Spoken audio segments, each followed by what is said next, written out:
I'm playing ESPN Football 2K4. I'll be controlling Washington. Let's get right into it. First things first, we're turning off coach firing or else this would be a very short video. Let's see what we have to work with. At quarterback, Patrick Ramsey is the best player at the spot. Rob Johnson will be his backup. Running back has 3 mediocre players, but I value speed at the spot. Trun candidate will be the starter. There are some playmakers at wide receiver. Lavernius Coles and Rod Gardner will be carrying the passing game, while the second round rookie Taylor Jacobs will be our third option. We don't have a great tight end, but he'll have to do for this season. The center isn't the best, but with these guards next to him, they should be able to pick up his slack. We do have an elite tackle. Overall, the offensive line is solid. Who gave Bernard Jackson that contract? This interior is weak. The defensive ends aren't that much better. Is that Bruce Smith? I forgot he was still playing. The outside linebackers are the strength with LeVar Arrington and Jesse Armstead. The inside will be led by Jeremiah Trotter, Champ Bailey, and Fred Smoot at cornerback. The team could use a solid third corner. Oolate at strong safety, no depth behind him, while Bowen and Terrell are fighting for free safety. I did make some trades. Trey Johnson is in the final year of his contract, 10-year pro. I sent him to Pittsburgh for a first-round pick. I also traded away Bruce Smith to Carolina for a 6th-round pick. The final trade was Terrell to the Bengals for a 5th-round pick. I also went to free agency to pick up a stopgap player, Victor Green, strong safety, a 1-year deal. He'll be starting. Also, the game plan, we're going to stay 50-50 on offense, but with Ramsey having a stronger arm than accuracy, we're going slightly deeper in the passing game. Outside on the ground game because of speed, we're going to focus more on the run since our secondary is not the best, but our linebackers are solid. We're also going to focus on zone coverage with our defensive line being terrible. We'll need to generate pressure with the blitz, which means we'll have to focus on shorter, quicker passes. Let's simulate the season. We finished 3-13, a combined point differential of 6 in the games we won. Could have easily been 0-16. The only team that was worse than us, the Arizona Cardinals at 2-14. Ramsey did get injured, missing 3 games, but that proved he's our only good option since Rob Johnson was not great. Trun candidate had a solid season, over 1,100 yards on the ground and 10 touchdowns. Receivers were okay. Gardner leading the group. Coles ended up missing 6 games, which is why Jacobs had a better season. LeVar Arrington had over 200 tackles. He also led in sacks with 7.5. That earned him Defensive Player of the Year. Champ Bailey led the team in interceptions. John Hall was not good. We did have 2 Pro Bowlers. Surprisingly, even if you're 4th at cornerback, you're not selected. The Super Bowl this season was Philadelphia versus Miami, and Miami took home the Lombardi. Let's head over to the offseason. We have 2 players considering retirement. Kevin Mitchell, backup middle linebacker, easily replaceable. He gone. The other being Ethan Albright. He's 38 overall.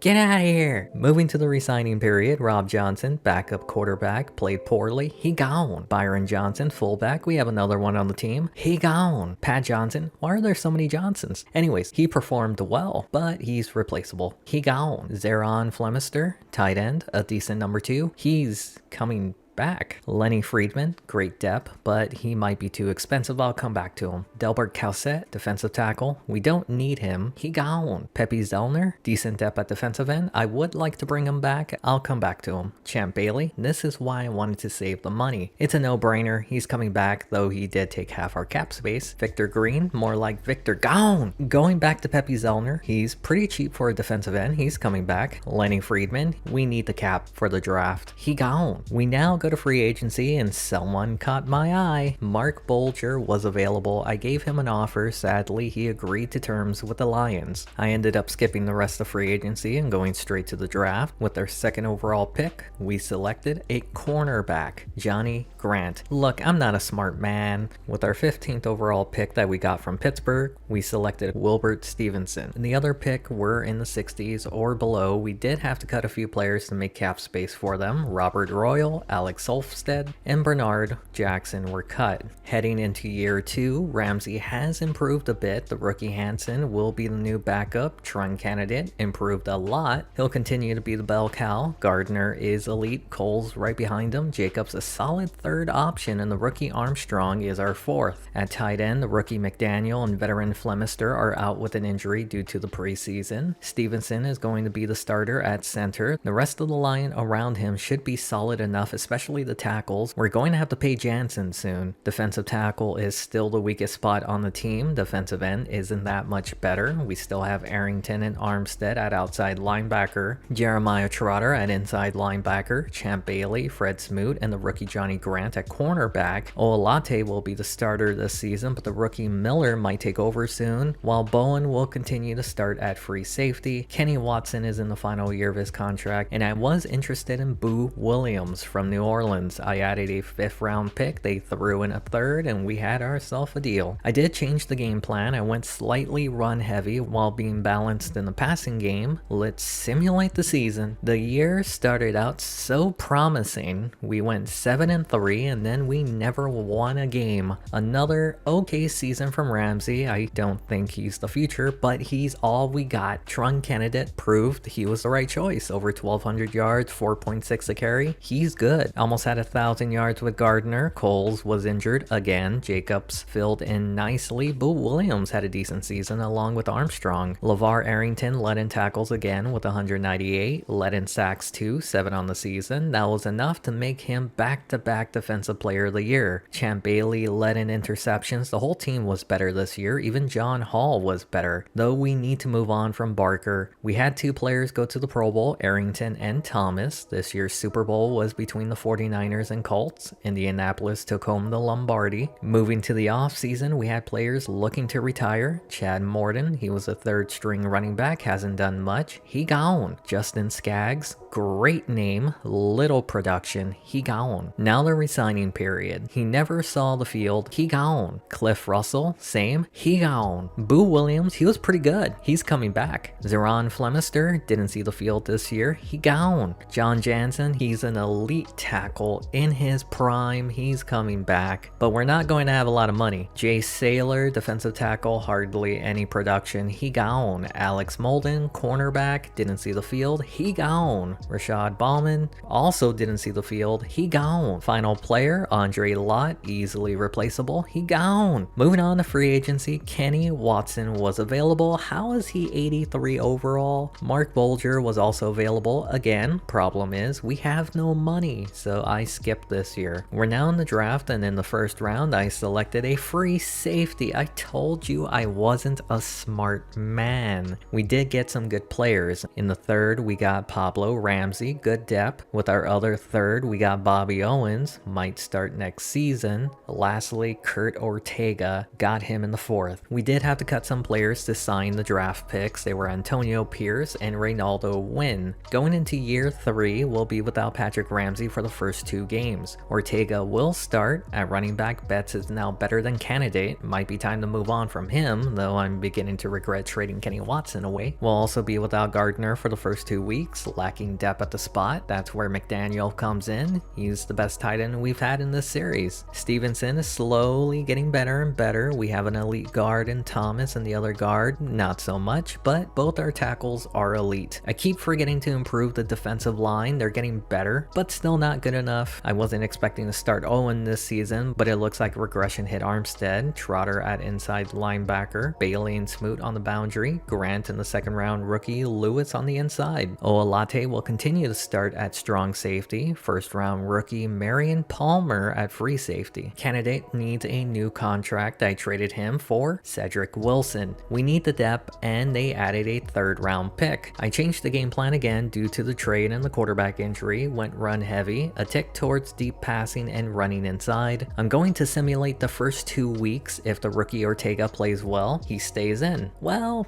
he played well. Ramsey just played better. We're sticking with Ramsey. Now let's simulate the rest of the season. Started the year 7-4, lost 3 straight, looked like another late season collapse, then won the final 2 games, finishing 9-7, earning our first winning record, but was it good enough for the playoffs? We're in the playoffs, baby! I think we need to come to terms that Ramsey isn't the franchise quarterback. He can be good enough with a good supporting cast. We also made the right choice in trading Candidate. Betts looks to be good enough. While Candidate struggled in San Fran, don't even get me started on Watson. Gardner missed 1 game, could have had 1,000 yards. Coles played a full season, still put up his usual numbers. Jacobs performed just as well, while Cedric Wilson was a solid 4th option. Arrington Washington led in tackles again this year. Reagan Upshaw led in sacks. I checked if other teams struggle to get sacks, and they do, so I'm not going to worry about it. Champ Bailey with another 5 interception season. John Hall needs to go, same with the punter. Our first playoff game in the series will be in the wild card against the New Orleans Saints. The last time Washington was in the playoffs was back in 2000,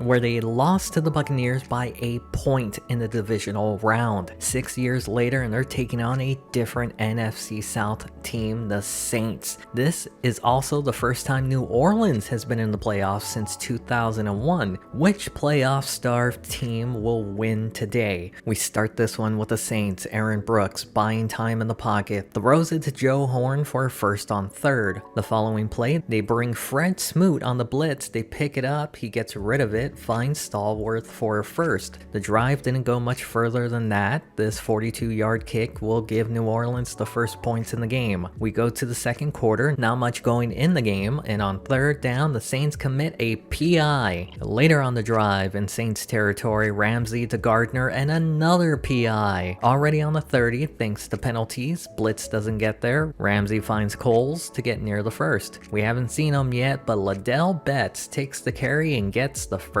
on third. They'll put them just inside the red zone. Ramsey down the seam to Gardner to get him inside the 5. From the 2.5-yard line, Ramsey to the end zone, and McDaniel makes the low catch, and they'll put Washington up 7-3. It's throws like these that make you think he could be the franchise. The first play from New Orleans after the touchdown, and it's picked off by the Love Boat, brought back to the 24. Already in good position for points, Ramsey to Coles and another PI. Now set them up with a new set of downs to the end zone. McDaniel with another touchdown to put them up 14-3. These two teams faced each other earlier in the year. New Orleans won by a point. Gardner with a catch. A play later, 2nd and 8. Ramsey finds McDaniel, who falls but gets back up for the first. They're now in New Orleans territory. Ramsey throws. Gardner splits the defense. It's a foot race inside the 10, and it's now 21-3. You sure that's not Gordon Ramsay? Cause he's cooking out there. Time is running out for New Orleans. They've struggled all day after their first drive. On third down, not even close. They will go for it on fourth. Aaron Brooks avoids Reagan Upshaw going deep, and it falls incomplete. Turnover on downs. 5 minutes left in the game, and he continues to cook. Finds Coles for a gain of 15. We've only seen him once today. Betts gets skinny, finds a hole, has the blocking, and now make it 28-3. That's how the game will end. Washington pulling off an upset. I don't think anyone saw them winning today, and they'll be moving on to the divisional round. The Philadelphia Eagles have won their division for the past 6 seasons. They made the Super Bowl 2 years ago as an 8-8 team, but lost to the Miami Dolphins. This season, they're 11-5 with Donovan McNabb winning the MVP, but they split their matchup against Washington. Today will decide who truly is the best team in the division. We'll start with Philadelphia. Short throw, Pinkston with the catch. The following play, they give it to Deuce. Spin move. As he says deuces to the defense, he angles towards the sideline. Palmer is the closest defender to him, but he doesn't understand how to tackle. Pushed out by the champ,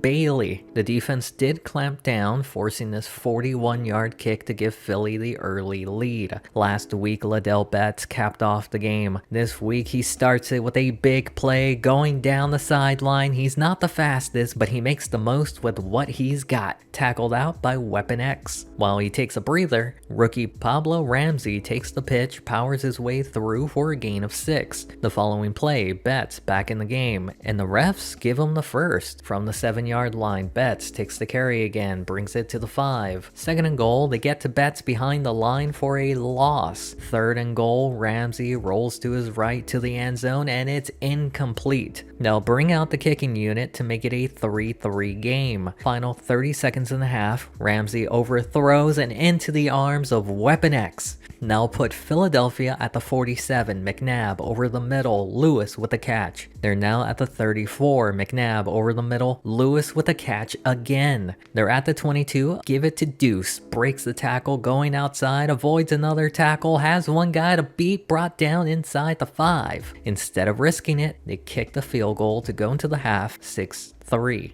We now skip to the third quarter, score still the same. McNabb finds Fields for a first down. Following play, quick drop, little dump off to Thrash, tackled past the sticks. At the 45-yard line, McNabb with time, throws, Thrash open for the first. The Washington defense tightens up, forcing Philadelphia to a 50-yard kick. Peach of cake. Philadelphia up 9-3. We're now in the fourth quarter, Washington down by 6 points, going to get the ball back with this punt. Still time to win the game, but they're going to have to go the whole field to do it, down at the 2-yard line. We haven't heard his name since the first drive, but Liddell Betts doing his best to get them out of the end zone. 2nd and 6, they go back to Betts and now make third down manageable. Only needing 2, pitch to Betts, tackled behind the line. They're going to go for it. 4th and 4, Ramsey to Betts, tackled, and gets pulled forward for the first. The drive is still alive like Johnny 5, and Betts breaks the tackle, takes it outside, stiff arms Dawkins for a gain of 8. That has to have energized this offense. Betts takes it up the middle for another gain of 8. They're slowly moving it down the field. Betts serpentines through the defense for 5 on the carry. At some point, they're going to have to start passing the ball. They do it here. He finds Gardner to get to midfield. A play later, Ramsey in the pocket, throws, finds Gardner again. I think he's preheating the oven. Inside the 30, Ramsey is beginning to cook, and it's picked off. I don't think that's what he was trying to cook, and that's pretty much going to end the game. Washington gave Philadelphia a scare. I don't think anyone thought they were going to be competitive. They snuck into the playoffs. They won a game.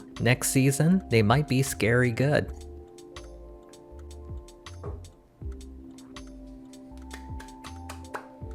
We had one player considering retirement, Brian Barker. He kept getting worse and worse. He gone. Moving over to the resigning period, Patrick Ramsey is in need of a new contract. He's a game manager at best. We have backups behind him. I'll come back to him. Rock Cartwright, our only fullback. He's very fast. He's also very expensive. He gone. Larry Moore, backup center, 10-year pro. He gone. Rod Jones, backup offensive tackle, 11-year pro. He gone. Jesse Armstead regressed so much the past 2 seasons. In his 14th year, he gone. Fred Smoot hasn't really done much in terms of turnovers, but he's cheaper than expected. He's coming back. Back to Ramsey. He wanted double his original contract. Is he worth it? Is this going to be a Daniel Jones situation? I gave him a 2-year deal, prove it year. If he fails, he'll be a decent backup for a season. Final player, Boo Williams, didn't see the field. He gone. Going to free agency, and John Kitna caught my eye. Had I not re-signed Ramsey, I would have made him an offer. I did make an offer to Hubert Hill. He could be a safety blanket. Aaron Schobel was a player I was interested in. It's cool that some free agents have different jerseys. He's a well-rounded player. We need to beef up our defensive line. I gave him an offer. Unfortunately, he signed with the Green Bay Packers, but Hill did agree to our contract. Heading to the draft, and with our first round pick, we selected a defensive end. Took 3 seasons to finally address this problem. In the second round, I got a defensive tackle. Both players are really good at stuffing the run. Douglas Porter was a player we selected with the 49ers pick. Homer Perkins was a 4th round pick that ended up being really good.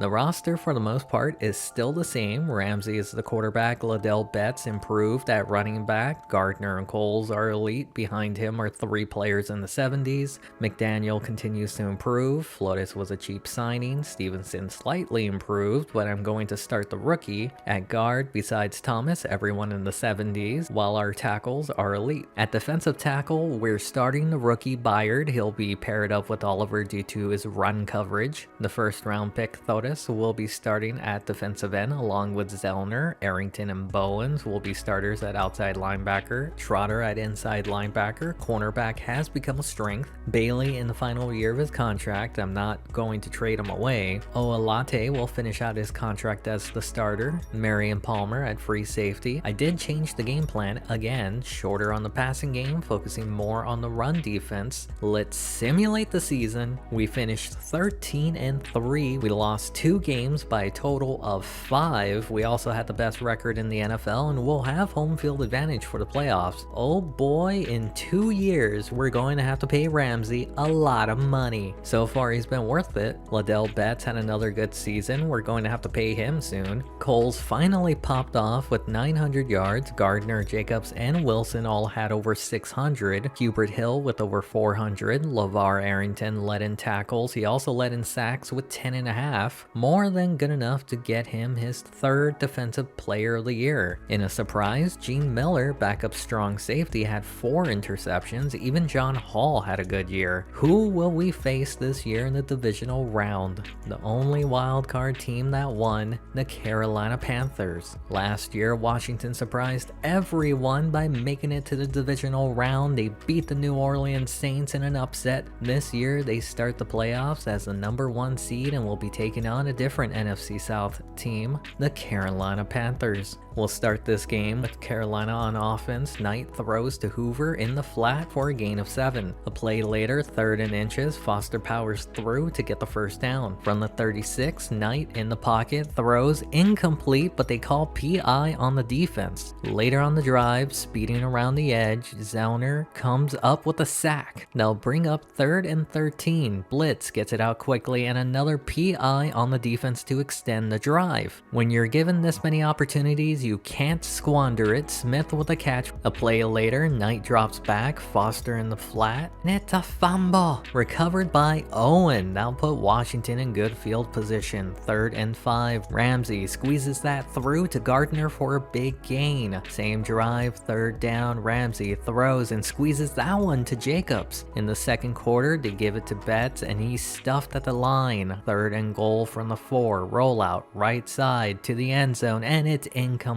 The first points in the game comes from a 21-yard kick from Washington. We skip to the final 2 minutes of the half. Smith gives them a new set of downs. They have a chance to tie it here. Knight in the pocket finds Hoover for a short gain. The following play, pitch right side, Foster, and he fumbles it again. Recovered by Smoot. This was his second fumble. Betts shows how to properly hold the ball. It's now 3rd and 4. Ramsey with protection throws, has Gardner for the first. Just under a minute and a half, Ramsey throws. Coles with a catch through PI. 47 seconds left in the half, setting up the screen. Betts has a blocker, angles to the sideline. It's now 3rd and 4. Ramsey throws. McDaniel with a catch inside the 10. 34 seconds left in the half to the end zone. Gardner with the catch, and Washington is now up 10-0. We skip to the final minute of the 3rd, still 10-0 Washington. Ramsey going deep. Gardner with a catch, and he'll take it down to the 23. We're now in the 4th quarter, 3rd and 11. Ramsey throws, holds on through the hit. 2nd and goal, they give it to Betts. He's hit at the line and powers through to the 2. From the 1.5-yard mark, takes it off tackle, and it's now 17-0 Washington. There's still 3 minutes left in the game. It's not over for Carolina. 9 on the reception. 2nd and 1, they don't run it. Knight throws, caught near midfield. All they need is a score, and maybe they get the momentum going. Almost picked off on 3rd down. They have to go for it. Knight throws, picked off by Palmer. They would get the ball back under 2 minutes. Game's almost over, but they'll try to avoid the shutout. The following play, Knight throws, and it's snatched out of the air by Jeremiah Trotter. He's too fast for the camera and takes this ball back to the Carolina 4. They would run the clock, not the score. The best team in the NFL showed why they were the best team in the NFL. They're now 1 game away from the Super Bowl. The last time Washington was in the NFC Championship game was in January 1992. 15 years later, here they are again taking on the defending Super Bowl champions, the Green Bay Packers. Earlier this season, Washington blew out Green Bay 38-7. Will this be a repeat thrashing, or will they be better prepared this time out? We'll start this one in the second quarter. Washington in good field position and gets even better with that pass. toss. It's now 3rd down, needing 6. Ramsey rolls out, finds Coles to the 10. Another 3rd down on the drive, feeling pressure to the end zone, and it's picked off. It'll be brought out past the 15. Ramsey pushes him out at the 24. Does the momentum carry over to the offense? Favre to Buchanan. The following play, they give it to Deuce McAllister up the middle for the first. They're now at the 2-minute warning. McAllister squeezes through for a gain of 5 on the carry. It's now 3rd down, over a minute and a half. Favre with time, moving around. Great protection, finds Bubba Franks deep. A play later, they bring the blitz, gets rid of it quickly, and now be PI on the defense. Now put them at the 27. Favre throws. Franks somehow avoids getting tackled down the sideline, and he goes out at the 1. 1st and goal, they don't run it to the end zone. Touchdown, Green Bay. Driver with the score. Besides the one drive that was intercepted in the end zone, Washington hasn't done much. We'll start the second half with the kickoff. Taylor Jacobs on the return. He has the space in front of him, a wall of blockers. Angles to the sideline. Can he break away? He has one guy to beat, and the kicker brings him down. Was that enough to spark the offense? Off his back foot, Gardner with a catch, tackled at the 22. Just outside the red zone, Ramsey throws. Coles inside the 10, downed at the 7.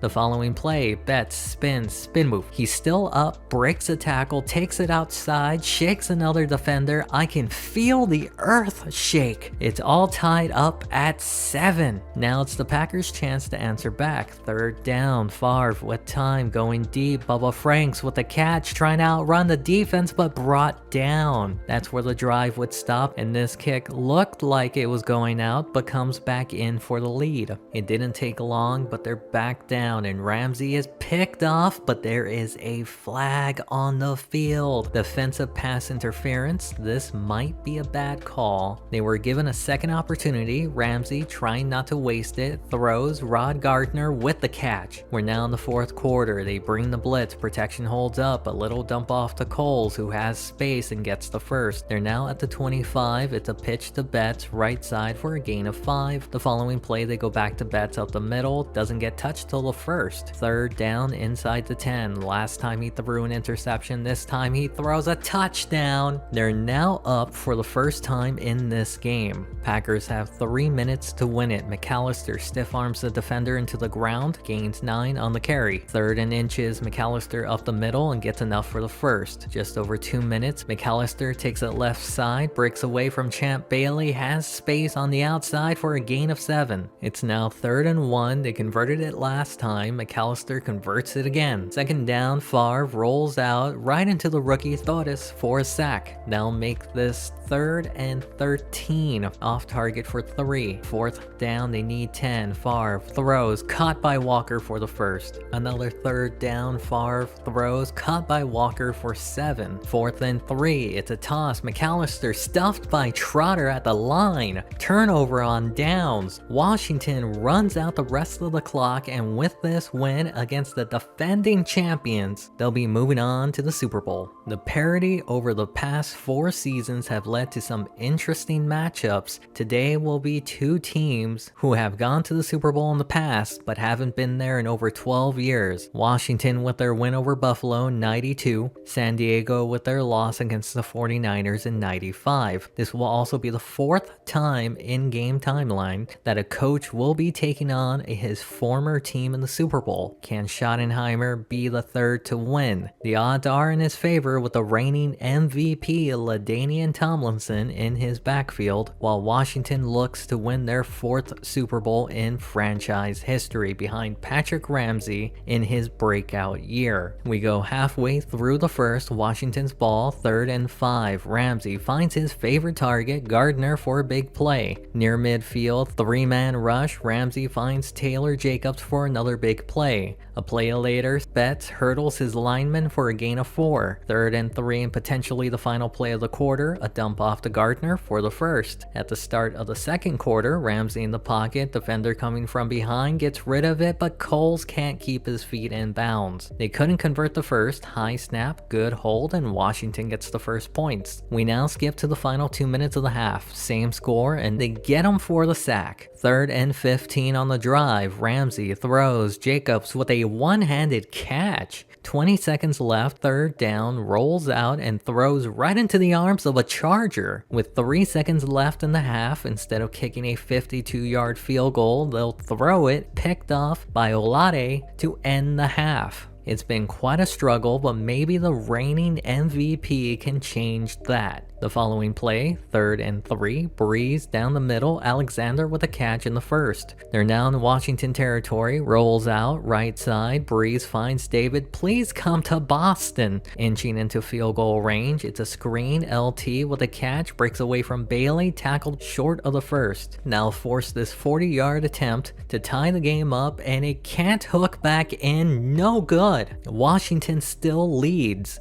We skip to the final 2 minutes of the game. Defensive struggle, LT with a catch. It's 4th and 5. Game comes down to this, and it's incomplete. Overthrew LT. San Diego needs to force a stop. They don't do it, and that's the game. A defensive battle, lowest scoring game in Super Bowl history, first shutout in Super Bowl history, first Super Bowl without a touchdown in history, probably the lowest viewed Super Bowl in history, and that honor will go to both these teams, and nobody will remember this game besides their fan bases. That doesn't take away from the fact that Washington now has their 4th Super Bowl in franchise history. A surprising turnaround for a team that was 3-13 4 years ago to 13-3 this season. The next question is, can they repeat? It starts here in the offseason, one player retiring, Dave Fiore. Last on the depth chart, he gone. We got big names to resign. We also have a lot of money. Ladell Betts, solid running back the past 2 seasons. He wants $2 million. I'll come back. Cedric Wilson has no right being that productive for that salary. He's coming back. Rod Gardner, one of the biggest names, had a down year, but great postseason. That's a lot of money. I'll come back. Lamar Flores, backup tight end. He gone. Derek Dockery, backup guard. For that price, he gone. Jermaine Haley, backup to the backup defensive tackle, he gone. Brandon Noble, backup defensive tackle, he gone. Percy Hoffman, backup defensive end, he gone. Pepe Zellner, we can find someone better, but for that price, he's coming back. Lamar Marshall hasn't done anything, he gone. LeVar Arrington, 3-time defensive player of the year, he's expensive but worth it, he's coming back. Johnny Grant, my first draft pick, he's too good for that price to not come back. Champ Bailey had a slump, and for $6.8 million, I'll have to come back. Like I promised, Olave, he gone.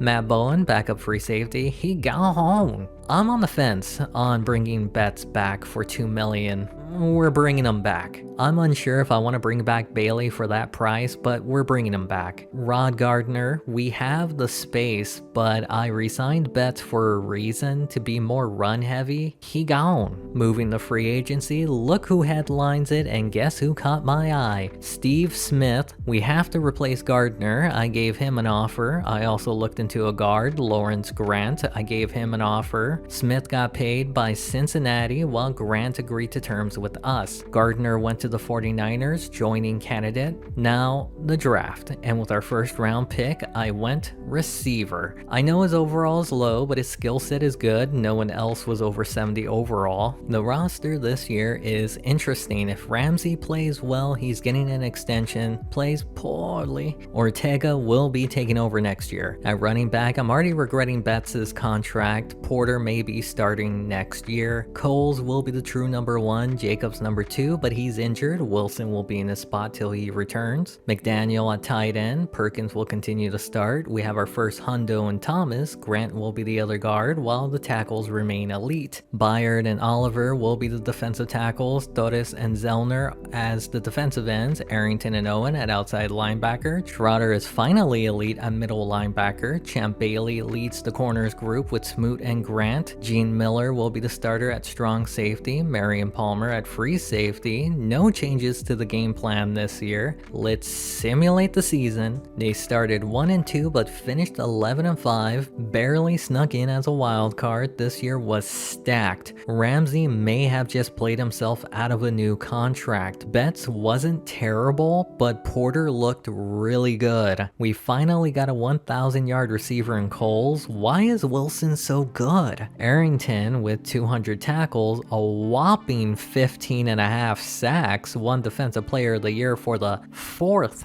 time. Champ Bailey led in interceptions. The journey to go back-to-back continues here in a rematch against the Carolina Panthers. Last season, Washington hosted Carolina in the divisional round and shut them out 17-0. This year, the rematch will be held in Carolina. Can they return the favor, or will they be eliminated by them again in back-to-back years? We start with Carolina. Knight in the pocket, great protection, throws, caught by Malone at midfield. A play later, a corner blitz. Knight throws, caught for 8. Next play, pitch to Foster, left side, breaks the tackle to get the first. A play later, Bailey comes in on the blitz, can't get him, Malone for 7. Third down, they roll away from Bailey on the blitz. Knight finds Parker one-handed for first. That's as far as this drive would go in this 32-yard attempt to give Carolina the early lead. Carolina has the ball again, quick pass, Malone for the first. Following play, another corner blitz picked up. Knight finds Malone again for the first. Last year, Foster was a non-factor. Today, he's making up for his fumbles. 7 on the carry, needing 3. They go back to Foster, avoids the blitz for the first. A play later, Trotter on the blitz, good protection. Knight is picked off by Marion Palmer. He does it again. Fast forward to the final minute of the half, throws, and now be PI on the defense. Now get him across midfield. Ramsey finds Jacobs, wraps back around short of the first. 3rd and inches, they choose not to run, and it's incomplete. With 45 seconds left in the half, they do a fake punt. That's how the half would end. We start the second half, Washington's ball. Ramsey finds Cole for a big gain. A play later, 2nd down, Ramsey moves, has time going deep, and it's picked off by Goodwin. The following drive for Carolina, Knight stands in the pocket like a statue, throws down the middle, gains 9 on the play. Have I mentioned that Foster has played pretty well? Gets the first here. Getting closer to midfield, 2nd down, good protection, Knight down the middle, Malone with the catch. From the 35, they give it to Foster, gets a block, spins to the outside, and fights his way near the first. They only need an inch, they give it to Foster, breaks the tackle, goes outside, stiff arms Palmer, finally brought down. From the 16, Knight drops back, finds Hoover. From the 9, they give it to Foster, up the middle, squeezes through, and somehow gets into the end zone to go up 10-0. We go to the final minute of the third. Ramsey finds Jacobs for a first. Following play, pitch left side, Betts has space and gets 8 on the carry. Surprisingly, he only ran the ball 5 times, takes this one up the middle for the first. It's now the 4th quarter, same drive at midfield, going deep, caught by McDaniel. 3rd down, Carolina brings 7 on the blitz, and they still had double coverage on Coles, intercepted by Reggie Howard. Under 2 minutes left, score still the same. Ramsey gets sacked by Peppers. Now bring up 4th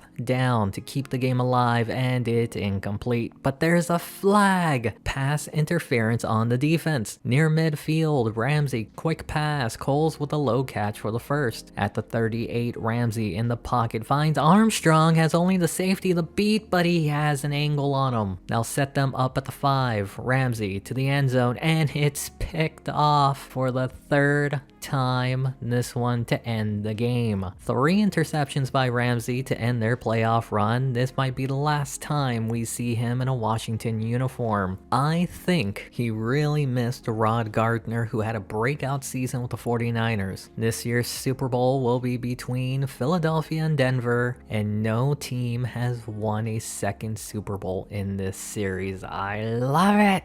We'll see if we can find the missing piece to get back to the Super Bowl. First thing, one player is considering retirement, Reagan Upshaw, a backup for the past 2 seasons. He gone. Now the resigning period. Patrick Ramsey, we somehow won a ring with him during his magical year. Turned into the player I thought he was. And now, he gone. Pablo Ramsey, he hasn't developed very well. He gone. Taylor Jacobs had a decent season, was injured, but we don't have a true number 2. He's coming back. Rex Armstrong was the future. Now he gone. Preston McDaniel had his best season. He's coming back. Wilbert Stevenson, we have someone who took his job. He gone. John Jansen going into his 10th season. I'll come back. Cody Oliver, I like his run coverage. he's coming back. John Hall, I've been waiting to say this, he gone! Going back to Jansen, $5 million is a lot, but we have the space, he's coming back. Moving on to free agency, there wasn't anyone I was interested in that was cheap. I decided to skip it. We're now at the draft and I don't know who to pick, but I went quarterback. We have Ortega, but if he doesn't work out, I want someone behind him to develop. In the third, we got another solid center in Jenkins. In the sixth round, we got Al Johnston. Fullback, Ortega will have 2 seasons to prove he's the future. If not, Rivera will take over. I'm feeling confident in Betts at running back, Porter behind him, Cole's still the number 1, should have never gave up Gardner. McDaniel might be my first elite draft pick, Perkins at center, Jenkins right behind him, Thomas is no longer a hundo, we have a decent player behind him while we still have elite tackles, but for how long? Byron and Oliver are the starters at defensive tackle, Thotis and Zellner at defensive end, Arrington regressed while Owen is going to cost us a pretty penny. Trotter is no longer elite at inside linebacker, Bailey's on the final year of his contract. We have 3 solid corners behind him. Miller is the starter at strong safety, but will be out for a month. Palmer is close to elite territory at free safety. I did make some trades. Champ Bailey to Houston for Clint Horton and a first round pick. I also traded away Chris Samuels to Baltimore for Jonathan Ogden and a second round pick. Final trade was Phil Hansen to the Raiders for Ron Harvey and a future third round pick. I forgot to change the game plan, so let's simulate the season. We started the year 6-0, finished 12-4, not good enough for the number 1 seed, but the number 2 in our second division title. I gotta say, it wasn't as impressive as Ramsey's season, but for his first full year, that's pretty good. Betts isn't flashy, but he's consistent. Coles and Jacobs played well, but Wilson's sneaky good. Arrington led in tackles, also led in sacks with 7.5. We made the right choice moving on from Bailey. Grant with 4 interceptions. I think it's interesting the 3 teams we traded with finished 7-9. Raiders went 7-9 with Hansen getting injured. Texans went 7-9 with Bailey, who might be slumping. Wildcard weekend, and in an upset, all the wildcard teams won, which means we'll have our second divisional matchup in the playoffs, this time against the Giants.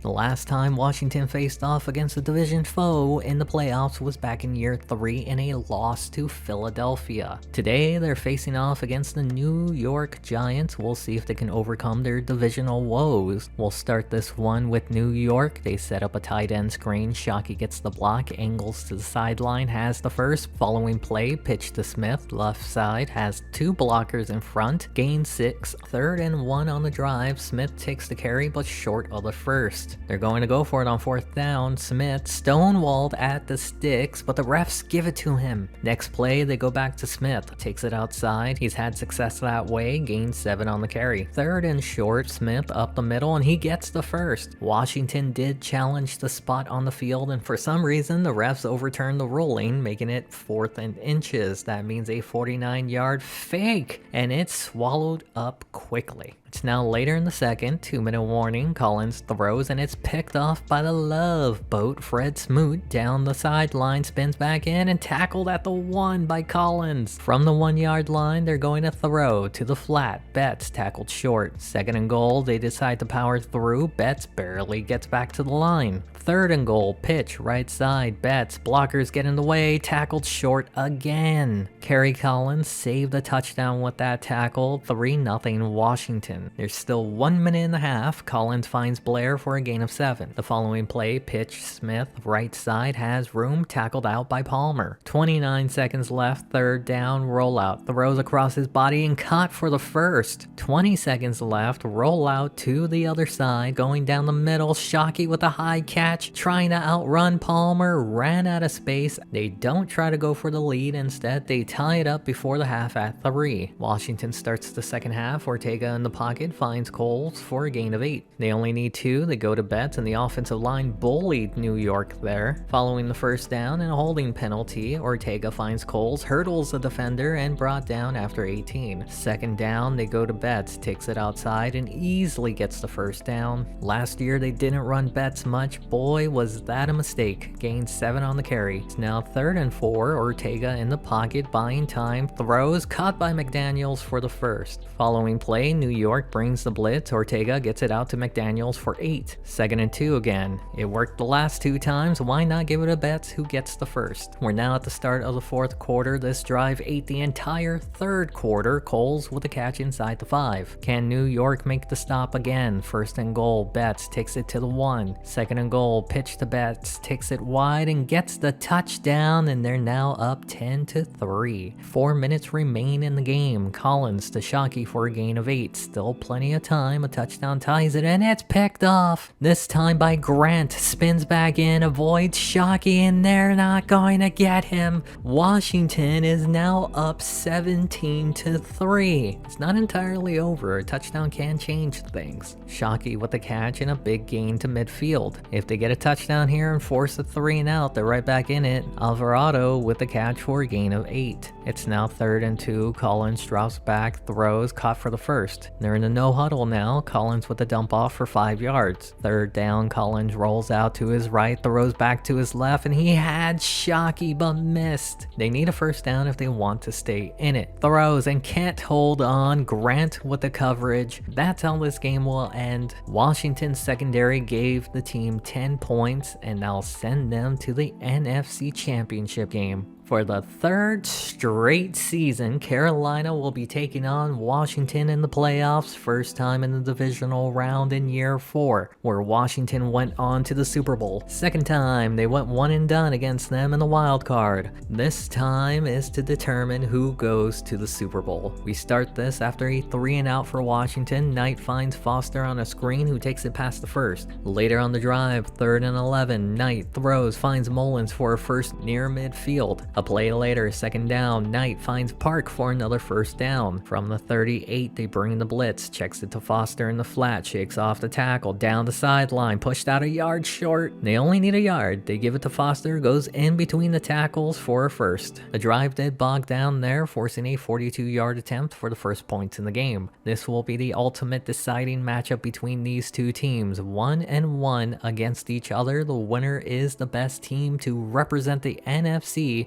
Breaks a tackle, angles to the sideline, slips away again, trying to outrun the kicker. He's got one guy left to beat, and he's not going to catch him. And just like that, Washington takes the lead, 7-3. Later in the game, Washington's ball, same score, and Betts is making the case to carry it more, short of the first. It's now 3rd and 1. Betts takes the carry. It's a fumble, recovered by Carolina. They'll put Carolina in great field position. Knight with time finds Foster inside the red zone. Washington wouldn't give up another first down, forcing them to a field goal. It's a 1-point game. Remember, the last time they kicked off, it was returned for a touchdown. Let's see if coverage is better this time out. Douglas on the return from about the 5-yard line, spins, bounces to the outside, trying to get an angle, shakes off another defender down the sideline, has the kicker to beat, downed at the 46. I haven't shown much of Washington's offense because, well, they haven't really done much, but the refs help with a PI. That penalty was enough to get them into field goal range from 46 yards out to give them 10. We're now in the second half. Carolina only down by 4. They get the first here.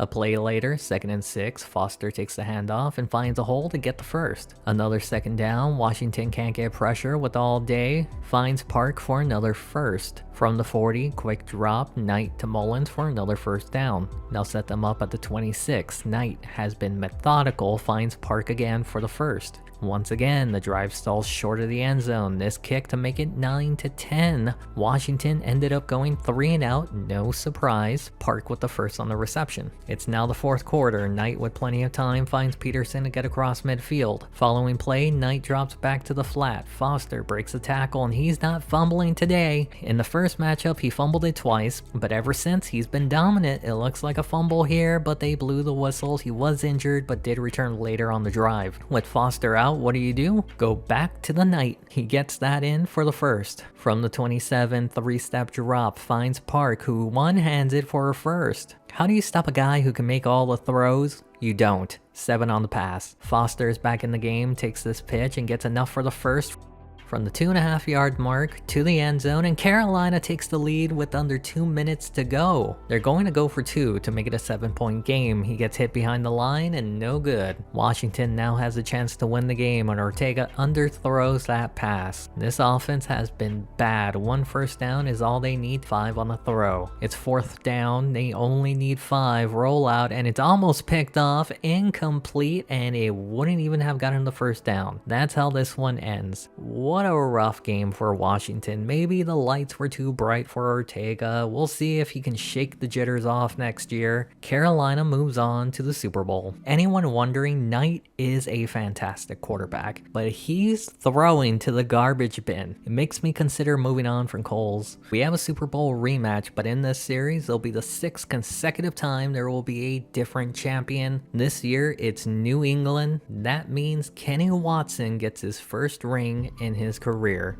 This year's retirement, Jonathan Ogden. He was a stopgap player, but he's still kind of good. He wanted $2 million to return. He's coming back. The re-signing period, Hubert Hill, fullback, are easy to replace. He gone. Damon Edwards, he's decent depth, and for that price, he's coming back. Chris Cannon, backup tackle, not very good. He gone. Toby Byard, I want to keep him, but we have depth that's just as good. He gone. Wallace Torres, he's a good run stuffer, been getting sacks recently. He's coming back. Bobby Owen, he's getting better and better. He's coming back. Arnold Jones, the 4th inside linebacker, he gone. Justin Lewis, 3rd corner on the team, he's coming back. Gene Miller, not even a question, he's coming back. Marion Palmer had a breakout year, he's coming back. Julio Horsley, Palmer's backup, he gone. Lester Brady might be a solid kicker, he's coming back. I skipped free agency and I went on a trade frenzy. We're blowing up the team, kinda. Randy Thomas, our first hundo, he's regressing, wants double what he's earning. I don't want to deal with that. Traded him to Miami for a 1st round pick. LeVar Arrington, he's going to regress, but he's very, very much elite. I traded him to Kansas City for 2 firsts. Lavernius Coles, another big contract I wanted to move on from. Should have kept Gardner. I traded him with the 1st round pick for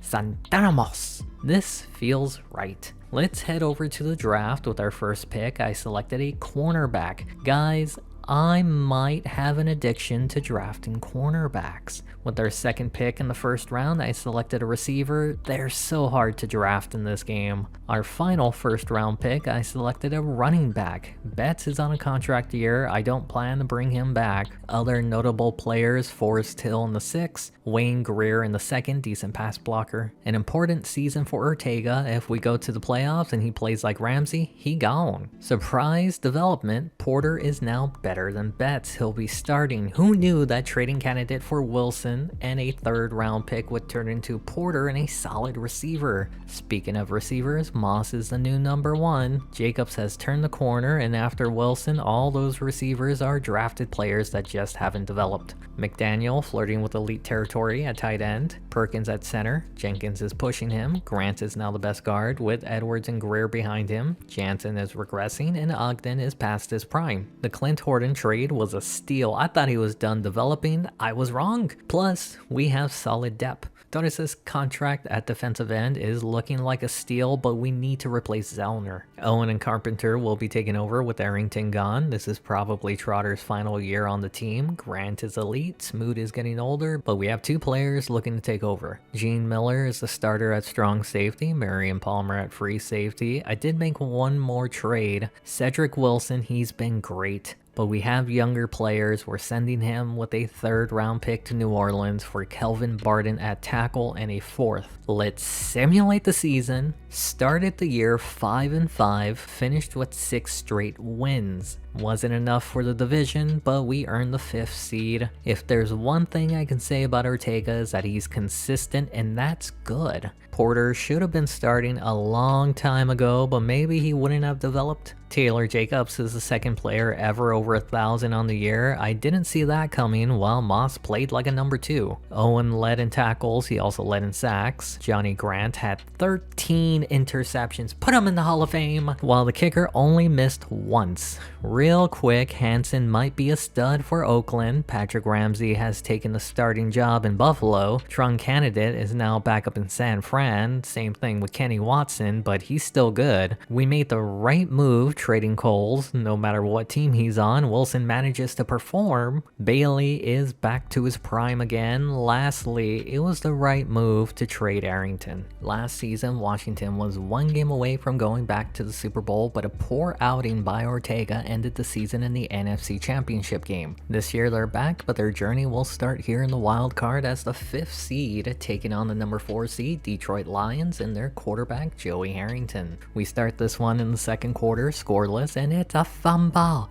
Porter coughs it up. Detroit in good field position, and on 3rd and 6, Harrington finds Klein to extend the drive. The following play, they give it to Burke up the middle, gain 7 on the carry. On 2nd and 3, they give it to their 100 overall back, Green, who easily plows forward. 1st and goal from the 1, it's a draw, tackled behind the line. 2nd and goal from the 3, Green takes it outside, Trotter with a stop. 3rd and goal, 3 straight runs, Green takes it extra wide this time, Trotter makes the stop again. That forces Detroit to this chip shot field goal to make it 3-0. The start of the second half, same score, and it's a fumble. Washington recovers, and just like Detroit, they're now in good position after the turnover. Porter with a gain of 5. Following play, they go back to Porter, off tackle, has space for the first. A play later, 2nd and 9, Ortega, short dump off to Moss, gains 7 on the catch. 3rd and 2, Porter up the middle and hits a wall. That'll cause Washington to kick the field goal to tie it up at 3. We now skip to the final 2 minutes. Not the most exciting game. Green with a carry for a gain of 5. Washington's offense has been very stagnant with Ortega. Green runs over Miller for the first. The season feels like it's slipping away for Washington, and it's picked off by Johnny Grant. It ain't over yet, and on 3rd down, Ortega finds Moss with a one-handed grab for the first. 23 seconds left, just trying to get into field goal range. Jacobs with the catch. Now Detroit's season feels like it's slipping away. Moss with a catch, they don't bring him down, and he's going to score in the final 12 seconds to give Washington the win.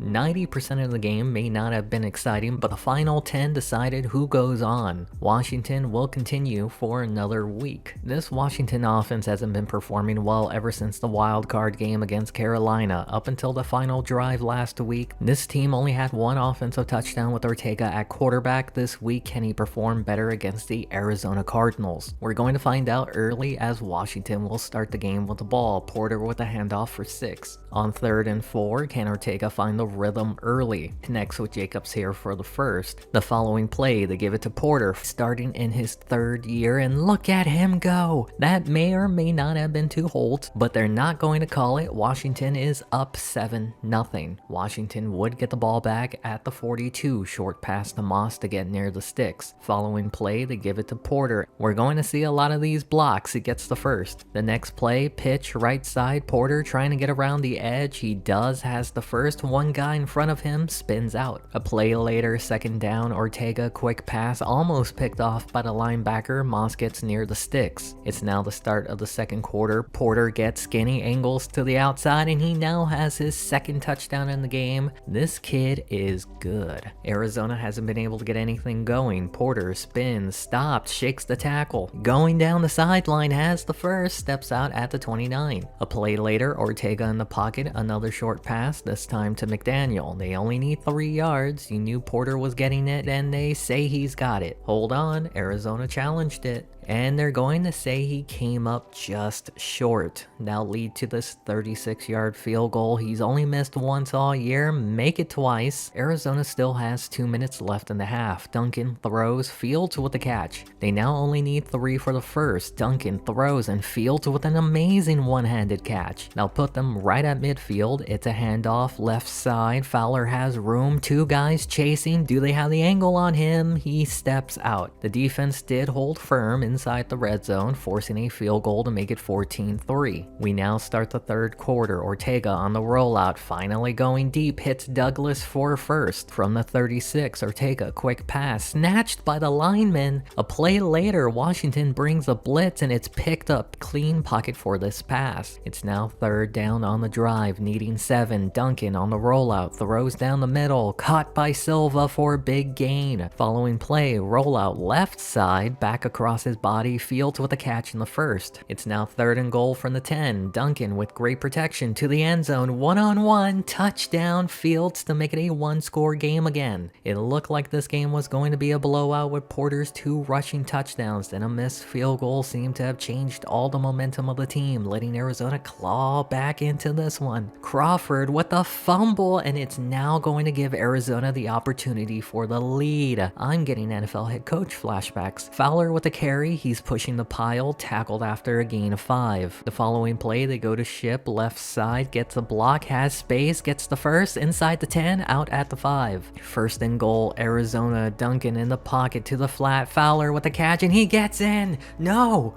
They said he stepped out right before the score. It's first and goal. Duncan is picked off by Jeremiah Trotter. That might have saved their season. There's still a full quarter, so it wouldn't have been over. Porter finds a hole, game 6, but the offense hasn't done much since going up 14-0. Ortega to Moss. They'll get him a new set of downs. Porter with the pitch, takes it wide, stiff arms the defender, has the first, he avoids another guy, it's a foot race, they're catching up to him, tackled inside the 30. The drive only led to a field goal, but Porter has been the entire offense today. It's now a 1-touchdown game. Duncan rolls out, throws, Hodgins with a catch, gain of 4. It's third down, Duncan in the pocket, throws way off target. The game can come down to this. Rollout, Duncan throws, and it's batted down by Thotis. Turnover on downs. That means Washington is going back to the NFC Championship game in back-to-back seasons, and for the 3rd time in this series.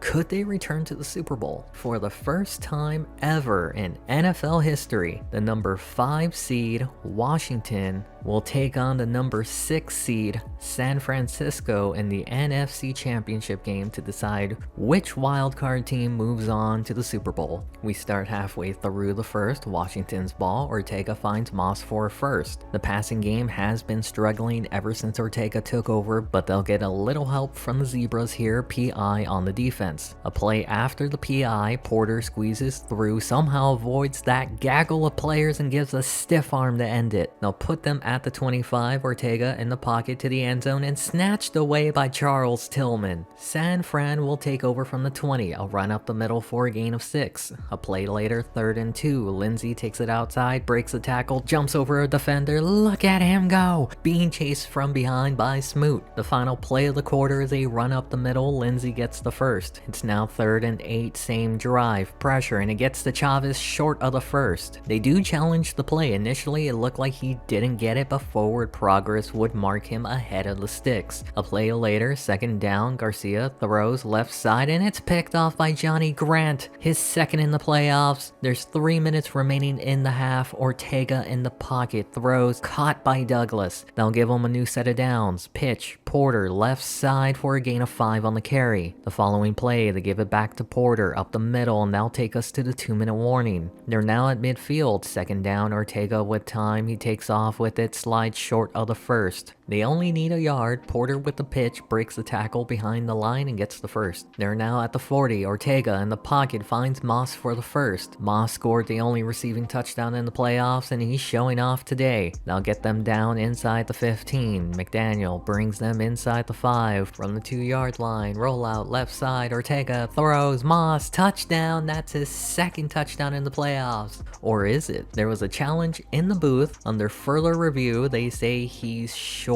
from the half-yard mark. Ortega to the end zone, and this time Moss does have his 2nd touchdown. Washington leads 7-0. They gave San Francisco 10 seconds to work with, and well, that's all they needed. Ron Gardner making the secondary look silly, and he really was the reason Washington won their only Super Bowl in this series. It's all tied up at 7. Let's start the second half. Washington's ball, Porter with a carry for a gain of 5. It's third down, Ortega rolls out with time, throws, Moss with a catch across midfield. Another third down, Ortega rolls out to the other side, going deep, Douglas with a catch. The drive would stop there inside the red zone, and this kick would give Washington a 3-point lead. Let's see if the 49ers can tie it back up. Garcia throws, incomplete, but PI on the defense. Now set them up at the 43, Garcia in the pocket down the middle, Gardner with a catch. What a day for him. Now put them near field goal range, Lindsey with a carry for a gain of 7. It's now the start of the fourth quarter, same drive, Lindsey trying to fight for the first but can't get it. They only need a yard, Lindsey will try and get in on the pitch, and it's a fumble forced by Smoot. Washington wouldn't do anything with the turnover, giving it back to San Francisco. Lindsey breaking off a tackle, has the first and pushed out. It's now third down, play action, Garcia being chased down, throws, and it's picked off by McLaughlin. He brings it past midfield and all the way down to the 33. That would lead to this 43-yard field goal attempt to make it a 6-point game. That means San Francisco can win with a touchdown on this drive. Chavez for a first. A play later, 2nd and 7, great protection. Garcia moves to his right, has all day to throw down the middle, caught by Kim. There's 41 seconds left in the game. Play action, rolls to his right, down the middle, and it's tipped away. It's now 4th down. Garcia throws, Gardner can't hold on, would have been short anyways, and that's how this one will end. For the second time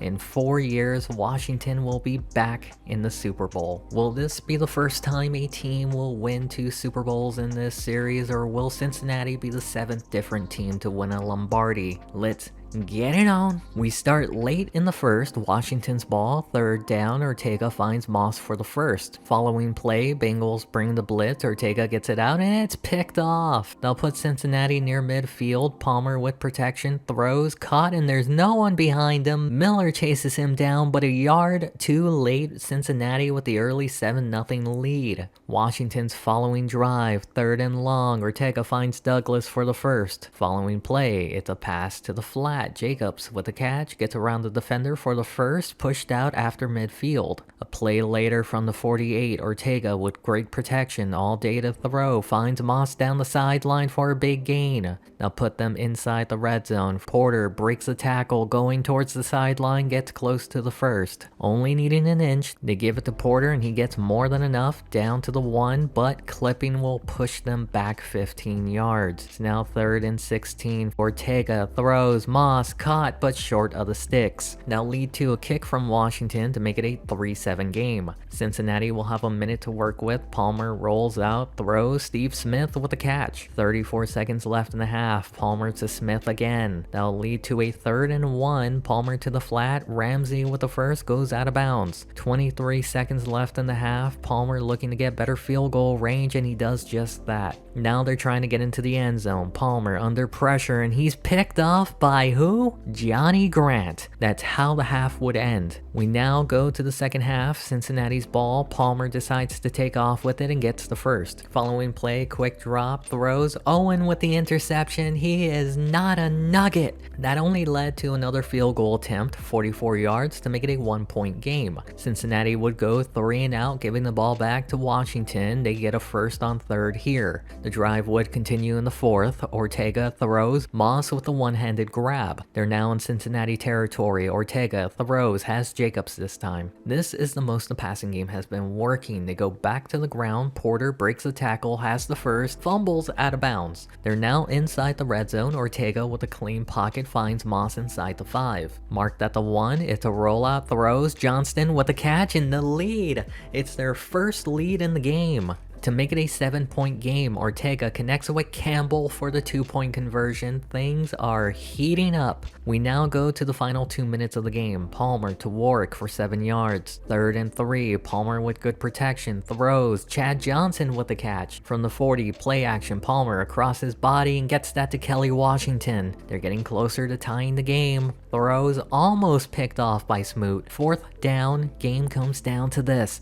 Palmer, Johnson with a catch in the first. Still a minute to go in the game, plenty of time to Smith, but he can't hold on. It's third down, Palmer throws and almost picked off by Smoot again. Once again, the game comes down to this. Palmer, then it's deflected by Zellner. He brought pressure and he put his hands on the ball. That's how the game would end and Washington would win their second Super Bowl in the series. And for some reason, the game would glitch out here and not show the celebration, but the defense made a stop in every game during this run. Ortega did enough, and the Super Bowl MVP based on the game was Santana Moss. So I ask again, can we repeat? This year, a different offensive tackle is retiring. Julius Horton was a depth signing, nothing more. He gone. We have a few starters who need contracts. Let's get started. Kurt Ortega led us to our second Super Bowl. He's coming back. Liddell Betts regressing. We have younger players behind him. He gone. Lawrence Grant, one of my best free agent signings. He's coming back. Brian Curry, I wasn't going to bring him back, but for that price, he's coming back. Pepe Zellner, solid player, got him a ring. Well, two, but he gone. Dexter McDaniel, backup defensive end. He gone. Thomas Carpenter did pretty well, he's coming back. Jeremiah Trotter, another original on the team, but he gone. His backup Ron Harvey taking over his position, he's coming back. Johnny Grant, it's not even a question, he's coming back. Fred Smoot had his best season, but we got younger players behind him, he gone. Gerardo Hodges can barely punt past 30, he gone. I thought I saved cap space so I could use it in this year's free agency, and there were no big name players that we needed, so I skipped. Moving to the draft, we have 2 first-round picks. The first one, I selected an outside linebacker, Julian Welch. Solid player, needs time to develop. With our second pick in the first round, I selected a guard, Gordon Mason. Most likely, he's our other starting guard. Other notable players, Glenn Morrison, second-round pick. In the third, Ruben Spencer, defensive tackle. It seems to me that Rivera has become the odd man out at the position with Ortega re-signing with the team.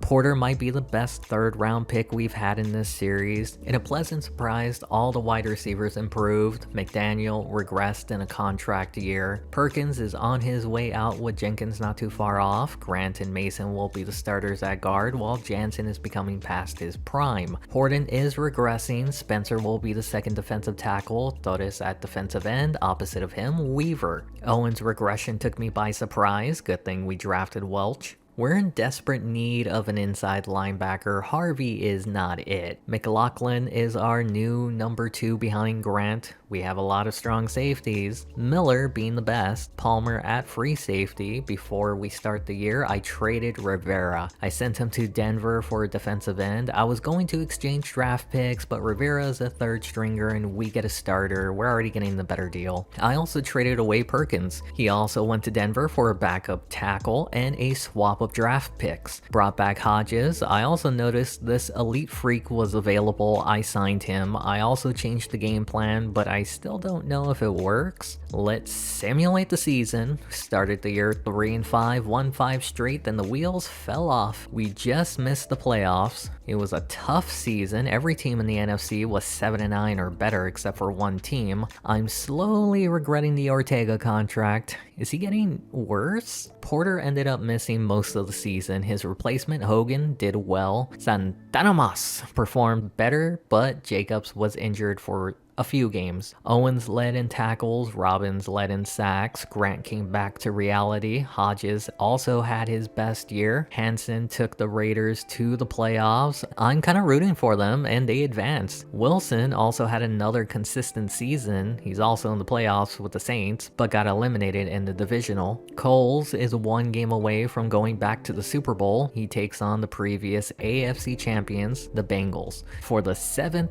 time in 8 years, a different team can win the Super Bowl. Detroit took home the Lombardi. Our journey to get back into the playoffs start now. We have no retirements, but we do have big names to resign. Douglas Porter, injured this past season, had that 1 year. I need time. Al Johnston, I usually replace fullbacks, but I need time to decide. Eddie Alvarado, last on the depth chart, he gone. Joseph Martinez, developing, getting better, he's coming back. Jay Douglas might take over over Taylor Jacobs soon. He's coming back. Preston McDaniel. I'm going in a different direction. He gone. Jonathan Ogden did not retire, but we're moving on. He gone. John Jansen wants $5 million for that overall. He's gone. Cody Oliver became the odd man out. He gone. Wallace Robbins was only here for 1 year. He gone. Marshall Wells, we're thin at inside linebacker. He's coming back. Greg Harmon, we have depth that can take over. He gone. Going back to Porter,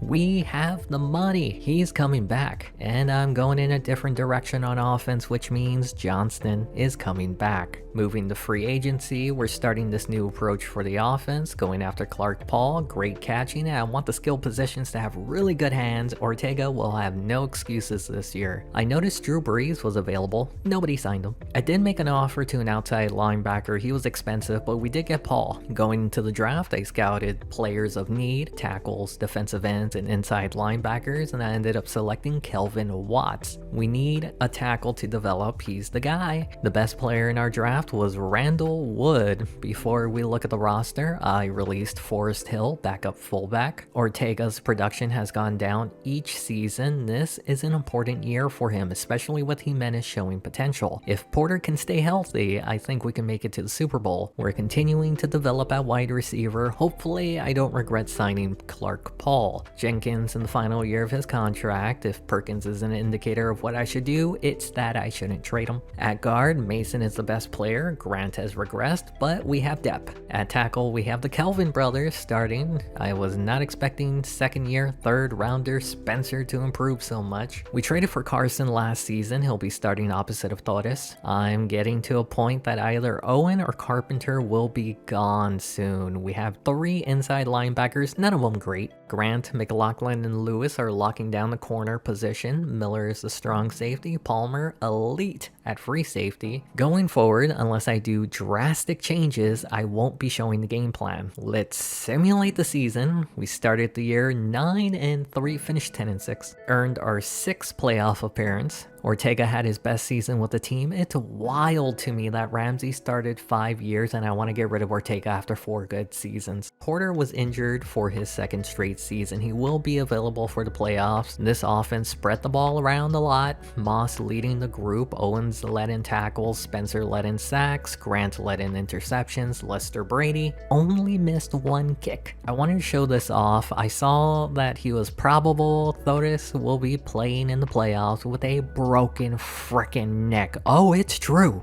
It'll also be against Carolina. Why? Why? This will be the 4th matchup between these 2 teams in the playoffs. Washington won the first meeting and went on to the Super Bowl. Carolina won the next 2, including 1 in the NFC Championship game. Will they extend their streak to 3, or will Washington tie it up at 2? Heavy rain all day today and might be hard to see. Ortega finds Jacobs in the flat, turns upfield, and gets the first. A play later, 2nd and 11, great protection. Ortega finds Jacobs. Keep in mind, Washington missed the playoffs last year. Porter with a catch gained 6. The year before, they went to the Super Bowl in Ortega's 2nd year as the starter. Moss with the catch. There were questions of whether he would be back next year. Jacobs with another catch. So far, Ortega is showing that he could be the franchise. Porter fighting for the first. One of the reasons they missed the playoffs last year was due to Porter's injury. Moss can't hold on. That'll lead to a 34-yard field goal attempt. The kick is up, and it's good. I wonder if the rain is going to have an impact on today's game. Moss's dropped pass from inside the 5 could be a common theme today. Kicks could also be harder, and it's a fumble. Washington recovers. The defense for Carolina does their job, forcing another kick 35 yards. We now go to the final 2 minutes of the half. Knight is picked off by Palmer. Looks like the rain is also affecting the passing game. He'll bring it all the way back and now put them up 13-0. Usually when you're at home, you have home field advantage. Today it's been the opposite. Carolina is facing a 12th man on the field, and that's the rain,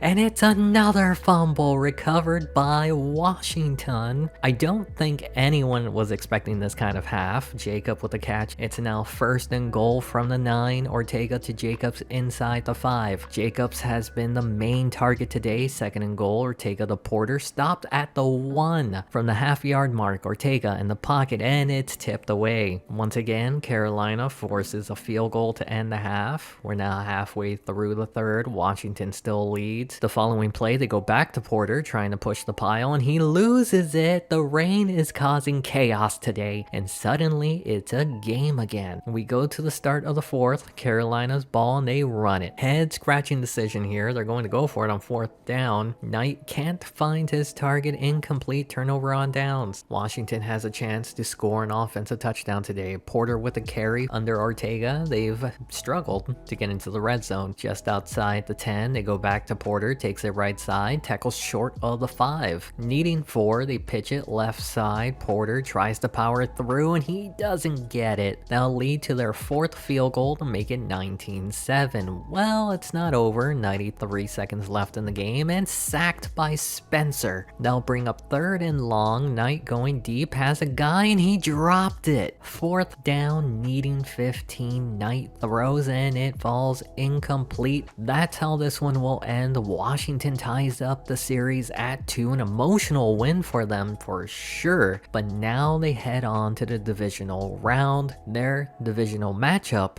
will be against the Bears. We have a new playoff matchup here today, and it'll be against the Chicago Bears in the snow. Last week, the rain was messing everything up for Carolina. Will Washington get the same luck here today? Let's find out. We start halfway through the 1st. Chicago's ball. Haynes to Matthews for the 1st. It's now 3rd down on the drive, needing 8. Haynes moves to his right, throws, caught. Sparks with a big play. It's another 3rd down, needing 5. Haynes throws and almost picked off by Palmer. Now lead to a 33-yard kick for the 1st points on the day. It's Washington's chance to answer back, and Ortega is sacked on 3rd down. Chicago will get the ball back. Thomas with a carry up the middle, breaks the tackle, squeezes through, and look at him go. And there's no one else to beat. Can they catch up to him? Miller, the closest one to him, gets him at the 5. The fans are going crazy. I see why they call them Bears. A play later, 2nd and goal. Thomas drags Wells in for the score. Chicago up 10-0. How does Washington respond? 3rd down, Ortega throws. Crawford drops it. Despite having no offense, the game is still in reach, but for how long? Blocking hasn't been great today. Ortega throwing off his back foot. Paul with the catch. Maybe that gets some momentum going. Swing pass. Porter holds on to it, lowers the shoulder for a gain of 8. Following play, they go back to Porter, this time on the ground, lowers his shoulder for the 1st. This has now been the best their offense has looked. 3rd down, Ortega throws. Crawford can't hold on. It would have been a tough catch. Chicago trying to put the game away. Corner blitz. Grant can't get there, and they're going to call PI on the defense for that. Following the penalty, they go back to Thomas, and it's a fumble recovered by Washington. This is the best position they've been in all game. They have to come away with some points. Moss can't hold on. Incomplete. They're going to punt the ball away, and I have to say this offense has looked terrible, and I can't blame Ortega. Dropped balls and missed blocks as he's going to return this down the sideline. Fumbled, but out of bounds. The penalty was a face mask. They'll put them in Washington territory as Thomas takes this one past the 1st. We're now in the 4th quarter. 3rd down. Haynes throws. Matthews can't hold on. That'll lead to a 47-yard attempt. A long one, and it's good. Chicago extends the lead. A 2-touchdown deficit. Can Washington come back? Porter gets stuffed on 3rd.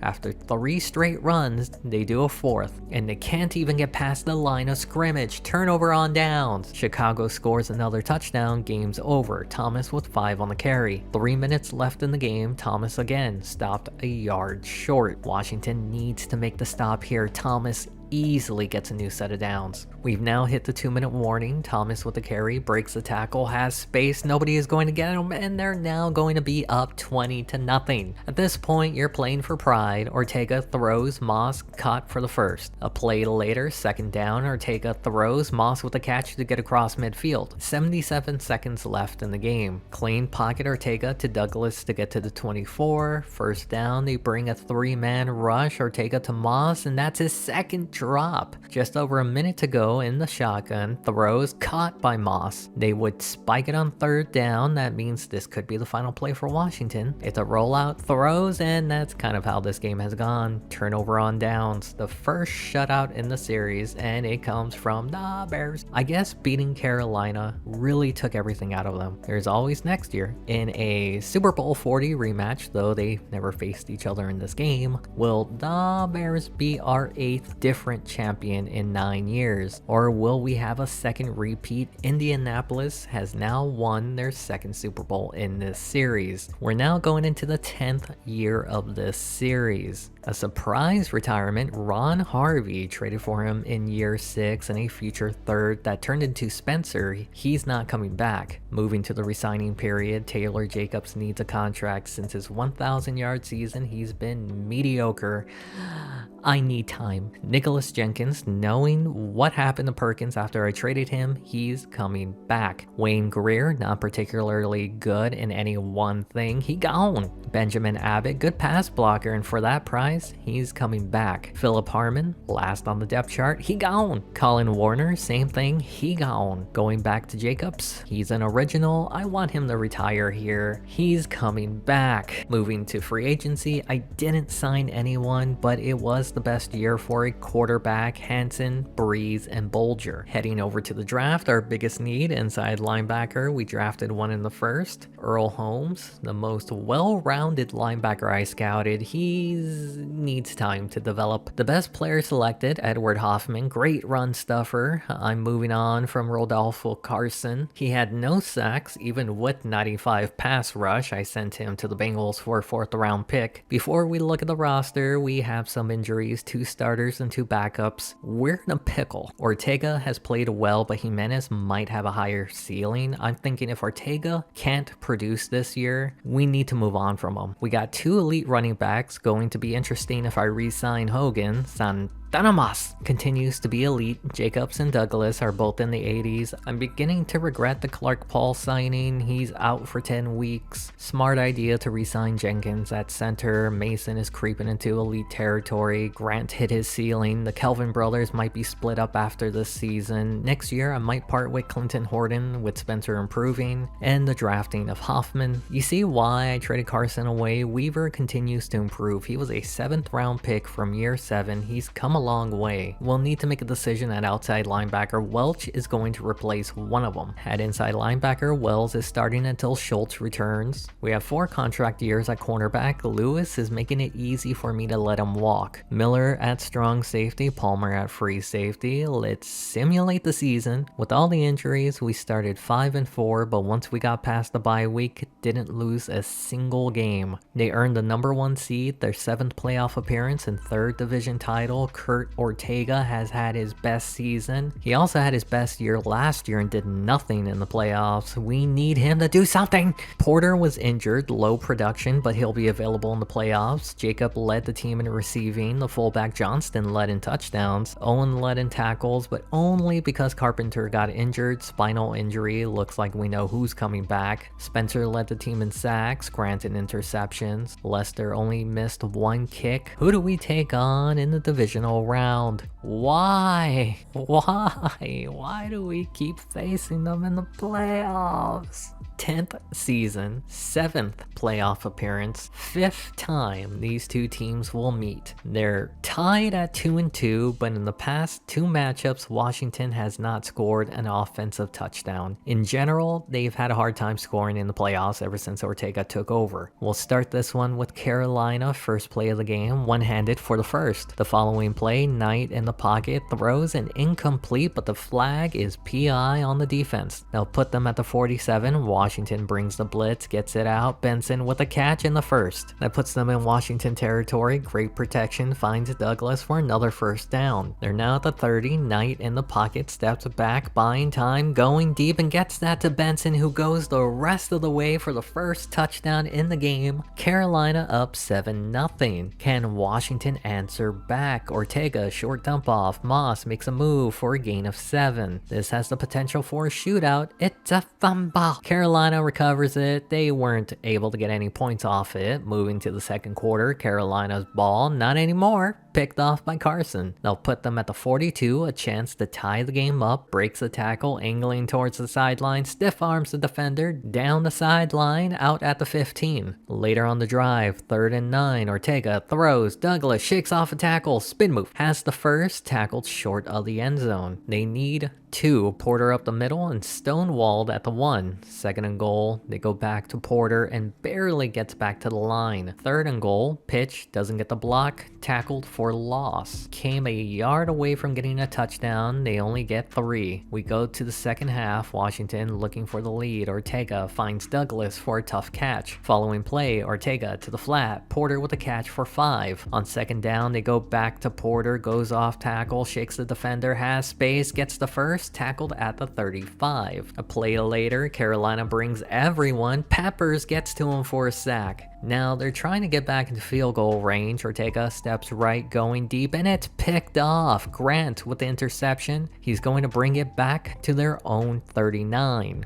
Can Carolina extend their lead? 3rd down, Knight finds Douglas for the first. The following play in Washington territory, Benson with the ball, not anymore, it's recovered by Schultz. They've been given another opportunity for some points here, and Ortega throws another interception. They'll set them up at their own 38, Benson with the carry, squeezes through the line, has space, stiff arms Palmer down the sideline for a big gain. The drive would go into the 4th quarter, 3rd down, Knight to Malone for the first. From the 25, and I see we're not calling holds anymore. No pressure. Knight fits that one into Douglas to make it a 14-3 game. So far, Washington has not performed well in the snow. Moss with the catch. They've scored 3 points in the snow. Porter takes this out wide, trying to outrun the defender, and gets the first. They haven't scored an offensive touchdown since the Super Bowl. Moss can't hold on. The game could be over here. Ortega rolls out to his left, throws, Jacobs with a catch, but can't stay in bounds, and he had space too. The game's pretty much over. Ortega has thrown 3 interceptions, make it 4. I didn't show the first one. It was on the final play of the half. This could be the final play of Ortega's career in Washington. To cap off the first decade in the video, Carolina claims superiority over Washington, winning their 3rd game in 5 matchups. Let's see who moves on to the Super Bowl. Oakland almost made it as an 8-8 team.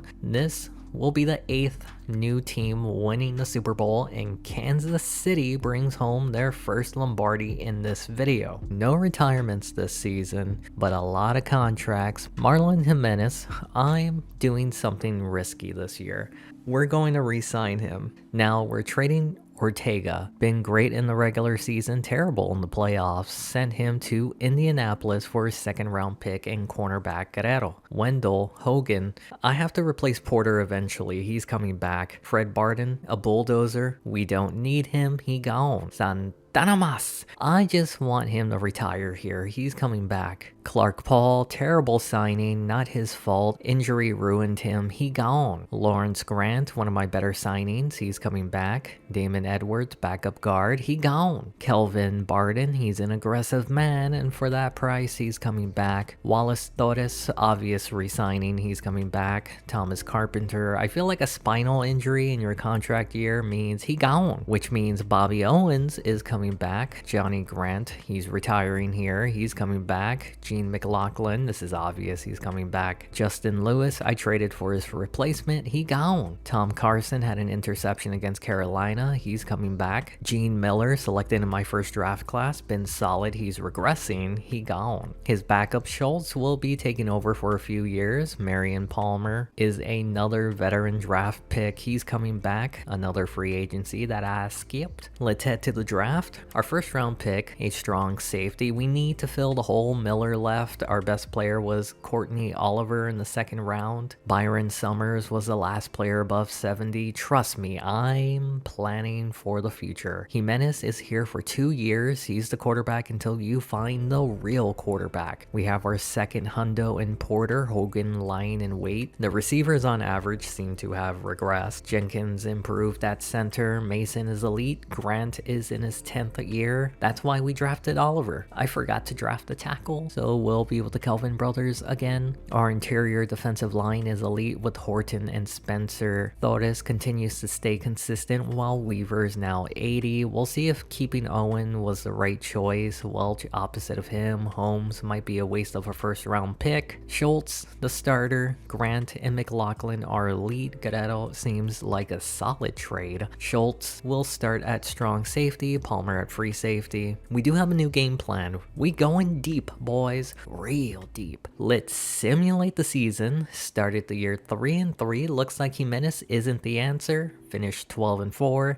He might be the answer. Earned our 8th playoff appearance, 4th division title, no home field advantage. His first season as a starter looks similar to Ortega's first season. He's come a long way from being a 4th round pick in year 7. Speaking of Ortega, he had himself a similar season with the Colts. I wanted to show Philip Hansen. I forgot he was in our first draft class. It was the right move to bring back Hogan to split carries with Porter, who won NFL MVP. First time we've had someone win this award. Does that mean if we make the Super Bowl, we're going to lose? I'm surprised how evenly spread out the passing game is every year. Welch was a solid addition to the team. Spencer led with sacks. Grant had a down year, 2 interceptions. This might be the only time I'm rooting for the Cowboys. Please, I don't want to face Carolina. We're not facing Carolina. The last time these two teams faced off in the playoffs, Washington went to the Super Bowl. They also met again in the divisional round. This time Ortega won't be in at quarterback. Instead, it'll be the first-year starter Jimenez. Will this offense be more explosive, or will it be the same old team? We'll start this one late in the first. MVP fumbles the ball, and Arizona recovers it. They'll already be inside the red zone. Pitch left side, and he'll take the carry inside the 10. From the 7-yard line, Fowler hurdles at the line and gets into the end zone for a touchdown. Skipping to the start of the second quarter, Washington punting it away, and their offense hasn't been able to do much, but their punter nails this punt inside the 5, down at the 2. How does Arizona get out of their own end zone? Well, not from a pitch. On third down, they pitch it the other way. Schultz with a tackle. That forces Arizona to punt out of their own end zone, giving Washington really good field position. Their offense hasn't done much, but this could jumpstart it, starting at the 42. First play after the punt, Jimenez in the pocket finds Moss underneath for 6. The following play, they give it to Porter, has nothing up the middle, pushes to the outside, has a great block to get the first. Final play before the 2-minute warning, and they're now inside the red zone. Same drive, 3rd and 3. Jimenez throws to Moss, incomplete. The offense was moving, but once again can't get into the end zone. They do get 3. There's still 90 seconds left in the half. Arizona looking to extend their lead, and it's picked off by McLaughlin. Now Washington has a chance to take the lead. Shelton with a catch, gain of 9. They only need 1. They bring the blitz. Jimenez gets it out to Moss for the first. The Arizona defense did tighten up, forcing this kick to make it a 1-point game. Moving to the second half, Hansen in the pocket, Hall with the reception, gain of 5. Following play, they go to Fowler up the middle and gains the first. From the 31, Hansen, great protection, finds Lynch near the sideline for a gain of 6. 2nd and 4, back to Fowler up the middle for another first down. It's now 3rd down on the drive, needing 5. Hansen down the middle, caught by Fields. Drive continues into the 4th. Hansen throws, caught for the first. This is turning into a long drive. Fowler runs over his own lineman on the carry. 2nd and 4, back to Fowler, squeezes through, stopped near the first. They only need an inch. They give it to Fowler, and he gets just enough. From the 11-yard line pitch, Fowler has room, tackled at the 5. Getting near the 2-minute warning, Fowler with the carry untouched into the end zone, and they're now up 14-6. Time is running out for Washington. Jimenez with protection finds Moss, and look at him go. He has one guy to beat and takes it out of bounds. Inside the final 2 minutes from the 23, and Jimenez is picked off. That's going to end. Wait, he fumbled it. Recovered by Douglas. Washington is going to get a second chance. Moss with a catch inside the 5. From the 4-yard line, Jimenez in the pocket to the end zone. Touchdown, Washington. Shelton with a score, and 2 points short from tying it up. To tie the game, Jimenez, Shelton, and it's all tied up at 14. Washington forced Arizona to punt it in the final minute. Jimenez to Moss for the first on 3rd. 33 seconds left in the game. Finds Moss again to get across midfield. 22 seconds left to get into field goal range, and this throw might be enough to get into position. With 8 seconds left, no timeouts, Douglas with a catch, and there's a penalty, face mask on the defense. That's going to stop the clock, allowing the kicker a chance to win the game.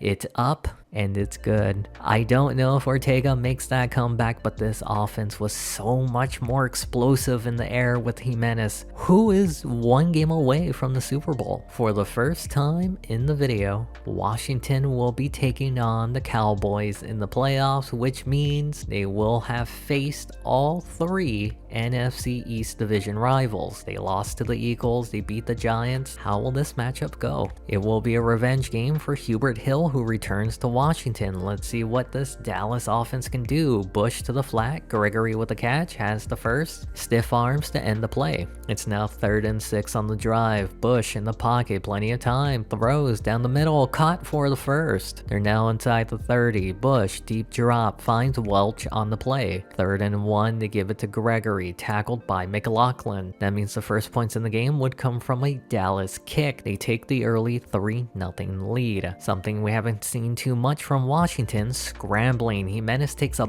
big hit. That's probably why they don't let him run much. Porter near the first. They only need an inch. They give it to Porter, takes it out wide. He has the first, stiff arms to end the play. A play later, 2nd down, unblocked rusher forces the pass, then it's picked off. We now skip to the second half, same score. Washington has it. Moss with a catch. It's now 3rd down in Dallas territory. Jimenez on the rollout finds Douglas inside the 30. Following play, in the pocket, finds Jacobs for 8 yards. Needing 2, they go to the ground. Porter breaks a tackle at the line, has the first, stiff arms a defender down the sideline, breaking another tackle. Stopped 2 yards short of the end zone. Last week, Jimenez found Shelton. This week, he does the same to give them the lead. We now skip to later in the 3rd. Washington has the ball back and Jimenez is sacked. That'll lead to a 2nd and 16. Jimenez in the pocket finds Moss for the first. It's now 3rd down on the drive. Final play in the quarter. Jimenez to Douglas to extend the drive. We're now at the start of the 4th quarter. Jimenez takes off with it, but this time he slides. 2nd and 4, they give it to Porter up the middle and he gets the first. Later on the drive, inside the red zone, 3rd down, Jimenez takes off with it again, easily getting the first down. They've eaten half of the quarter, 2nd down. Jimenez throws and it's knocked away, but PI is called on the defense. A play after the penalty, Porter powers his way across the goal line to give them a 14-3 lead. With just over 2 minutes, Dallas will have a chance to cut the lead. This pass is caught for the first. They get the following play off before the 2-minute warning. It's a screen, Gregory for a gain of 7. A play later, 3rd and 3, Bush over the middle, Fields can't hold on. 4th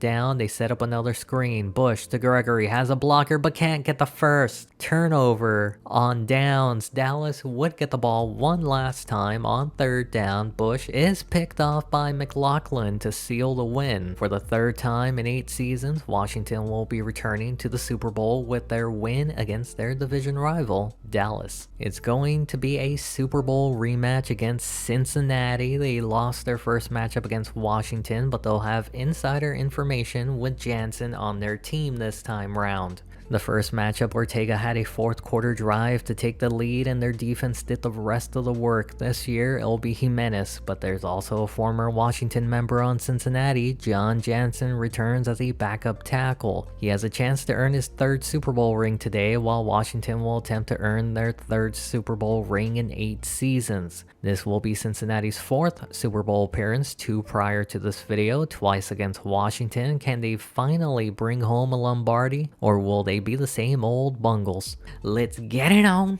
We start this one late in the first. Washington has it at the 3. Jimenez across his body. Moss with the catch. Same drive, another 3rd down. Jimenez throws. Douglas with the catch in double coverage. The following play, deep drop back. Jimenez throws and somehow Moss comes down with it. Drive would go into the 2nd quarter and this pass would be picked off to end the drive. We skip to the final minute of the 3rd. Not the most exciting game, but this one is picked off. 2nd on the day for him. Same score. score near the start of the fourth. Jimenez to Jacobs, one-handed for the first. Over 3 minutes left in the game. Porter takes the handoff up the middle, gets enough for the first. Third down on the drive, close to the 2-minute warning. Jimenez off balance, a dime to Douglas, and they're now in field goal range and 2 minutes away from getting their third ring. Another third down, 7 to go, pocket collapsing. Jimenez is picked off for the third time in the game. None more crucial than that one. That would send the game into overtime, tied up at 0. Washington won the coin toss, got the ball to start, and Jimenez is sacked. The following play, the tackle misses his block again, forcing a fourth interception. In good field position, trying to get closer for a field goal, Palmer to Morrison. 3rd and 1, they run it, spin move, has the first, breaks the tackle, has the blocking, and that's going to end the game. Cincinnati earns their first Lombardi with that touchdown run. What a way to end the game. It was better than the San Diego Super Bowl that Washington had, but the question at this point is Jimenez still the future? They only signed him to a 2-year deal, but after his performance today, it really makes you wonder how important is having a quarterback if they made it here 3 times with 3 different ones. The defense did their job until they couldn't hold out for an extra quarter. Is this where the team begins their rebuild once again, or are they just a quarterback away from winning it all? Either way, congratulations Cincinnati for earning their first Lombardi in franchise history, and congratulations to Jansen who earned his 3rd ring. We have a big retirement this season. Santana Mas. The man can still go, won a ring with us against the Bengals. He can't finish his career losing to them. He's coming back. Keith Wagner is the other retirement. He gone. We have a few big names to resign. Let's get right to it. Brian Payne, the backup quarterback, he gone. Taylor Jacobs, I want him to retire here. I need more time. Salvador Crawford could be Jacobs' replacement. I'll come back. Clarence Shelton hasn't done much, but he's cheap. He coming back. Kelvin Barden has been good enough, but we're moving on. Clint Horton, one of the best trades in this series. I need time. I have a soft spot for Nick Weaver. I need time. Eduardo Pena, depth at strong safety, he gone. Lester Brady, he's been so good from my original draft class. He's coming back. Brian Curry, I had high hopes for him. He gone. Going back to Horton, I'm bringing him back. I'm also bringing back Weaver, keeping this Super Bowl defense intact. Taylor Jacobs, you're going to retire here someday. That means Salvador Crawford is not coming back. I skipped free agency again, moving to the draft. Our first round pick was a defensive end. Jackie Gardner is well-rounded, and we need to replace Torres eventually. He was also our best player. It was a weak draft class. That means Phil Harris became the odd man out. Former 2nd round pick, didn't develop much, sent him to Baltimore for a 3rd round pick. Jimenez is on a short leash after that Super Bowl. I honestly think we don't need a quarterback. Porter is a hundo. Hogan looking to take over next season, but should he? Our wide receivers are turning into dusty old bones filled with green dust. It doesn't help that I forgot to pick up a solid tight end. We'll be looking into a new backup center. Mason is elite. Grant is hanging on to his spot, but Oliver is pushing him. I was hoping that Watts was going to take a leap. He didn't take a leap. We need to take advantage of our elite interior defensive line because Spencer is going to cost so much money. We're paying a lot for defensive ends that aren't elite. We need to decide if we want to bring back the Nugget. He's getting up there in age. Former 1st round pick. Holmes will finally get some playing time with Schultz out for half the year. Has there ever been a season where we didn't have good corners? Schultz might be more than just a stopgap player at strong safety. Marion Palmer is getting older. This might be his final year. Let's simulate the season. Started 4-3, finished 13-3, earned a 9th playoff appearance, home field advantage, 5th division title, led by Marlon Jimenez. Another similar season. I think we can just plug and play anyone, mainly because our running game is elite. Porter with over 1,500 yards, back-to-back MVP seasons for him, even earned the rushing title. Surprise development, Shelton ended up leading the team in receiving yards. Owen continues to be really good at tackling. Spencer's an incredible pass rusher.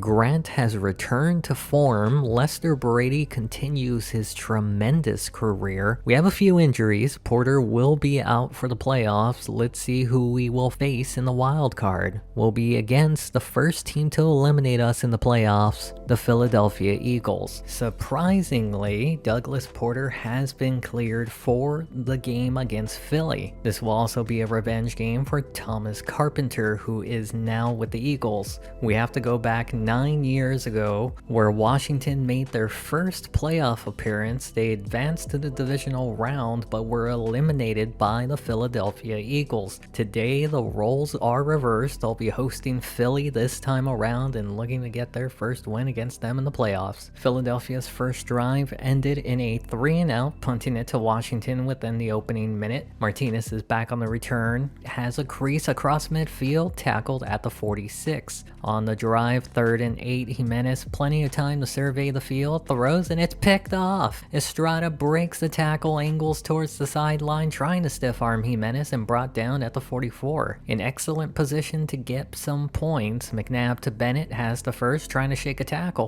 They're inside the 30 on 3rd down. McNabb to Bennett, but can't hold on. That forces this 38-yard kick. It's pushing, and it's no good. We now skip to the second quarter. Another punt by Philadelphia. Washington has been getting good field position thanks to their defense forcing punts. They start this one at the 49. Johnston with the handoff, shakes off a tackle and powers through for the first. A play later on 2nd down, they bring the blitz and Jimenez runs out of time. 3rd and 15, Jimenez gets it out quickly. Taylor Jacobs grabs the pass and tackled a yard short. They're going for it on 4th down. The MVP spin move gets more than enough. The following play, Hogan spin move hits a wall but pushes it for 5 yards. A play later, 3rd down, needing 3. Jimenez gets them to the 3. 1st and goal, Jimenez drops back, unblocked rusher with a sack. 2nd and goal after the sack, Jimenez to the end zone. Moss can't hold on to it. Are we going to see another Washington field goal from inside the 10? Jacobs says, not today. Just got to cross the line for the score. There's still 40 seconds left in the half. McNabb throws and it's picked off. I think they're saying fumble recovered by Philadelphia. A second opportunity not to mess it up. McNabb to Baldwin for the first. A play later, 29 seconds left. McNabb throws and it's picked off by Schultz. That's how the first half would end. We skip to the 4th quarter, still a 7-0 game, and McNabb is sacked by Horton. Here's a who on 3rd down. With plenty of time, they're going for it on 4th down. Panicking throws, incomplete, turnover on downs. All Washington needs to do is run out the clock. They're throwing it. Jacobs with 7 on the reception. Needing a few yards, give it to the MVP spin move, and he gets the first. The following play, back to Porter. Johnston leading the way. He's angling towards the sideline and hit hard at the goal line, but he got in. Washington is now up 14-0. There's still plenty of time to come back. McNabb to Baldwin for first, tackled at the 47. Following play, Washington brings a corner blitz, can't get there, and a one-handed grab. They get this play off before the 2-minute warning. McNabb to Baldwin for another first. We're now at the 2-minute warning inside the red zone. McNabb is picked off. Spin move. Guerrero with the interception, and look at him go. He's going to take it all the way. They traded Ortega for him and a 2nd-round pick, and with this score, he'll seal the game 21-0. For the 2nd straight season, Jimenez will be moving on to the NFC Championship game thanks to this elite defense and spectacular running game. There's a chance for something incredible to happen next week. We could be taking on Ortega in the Super Bowl. He did have a down year. We'll be having a rematch against the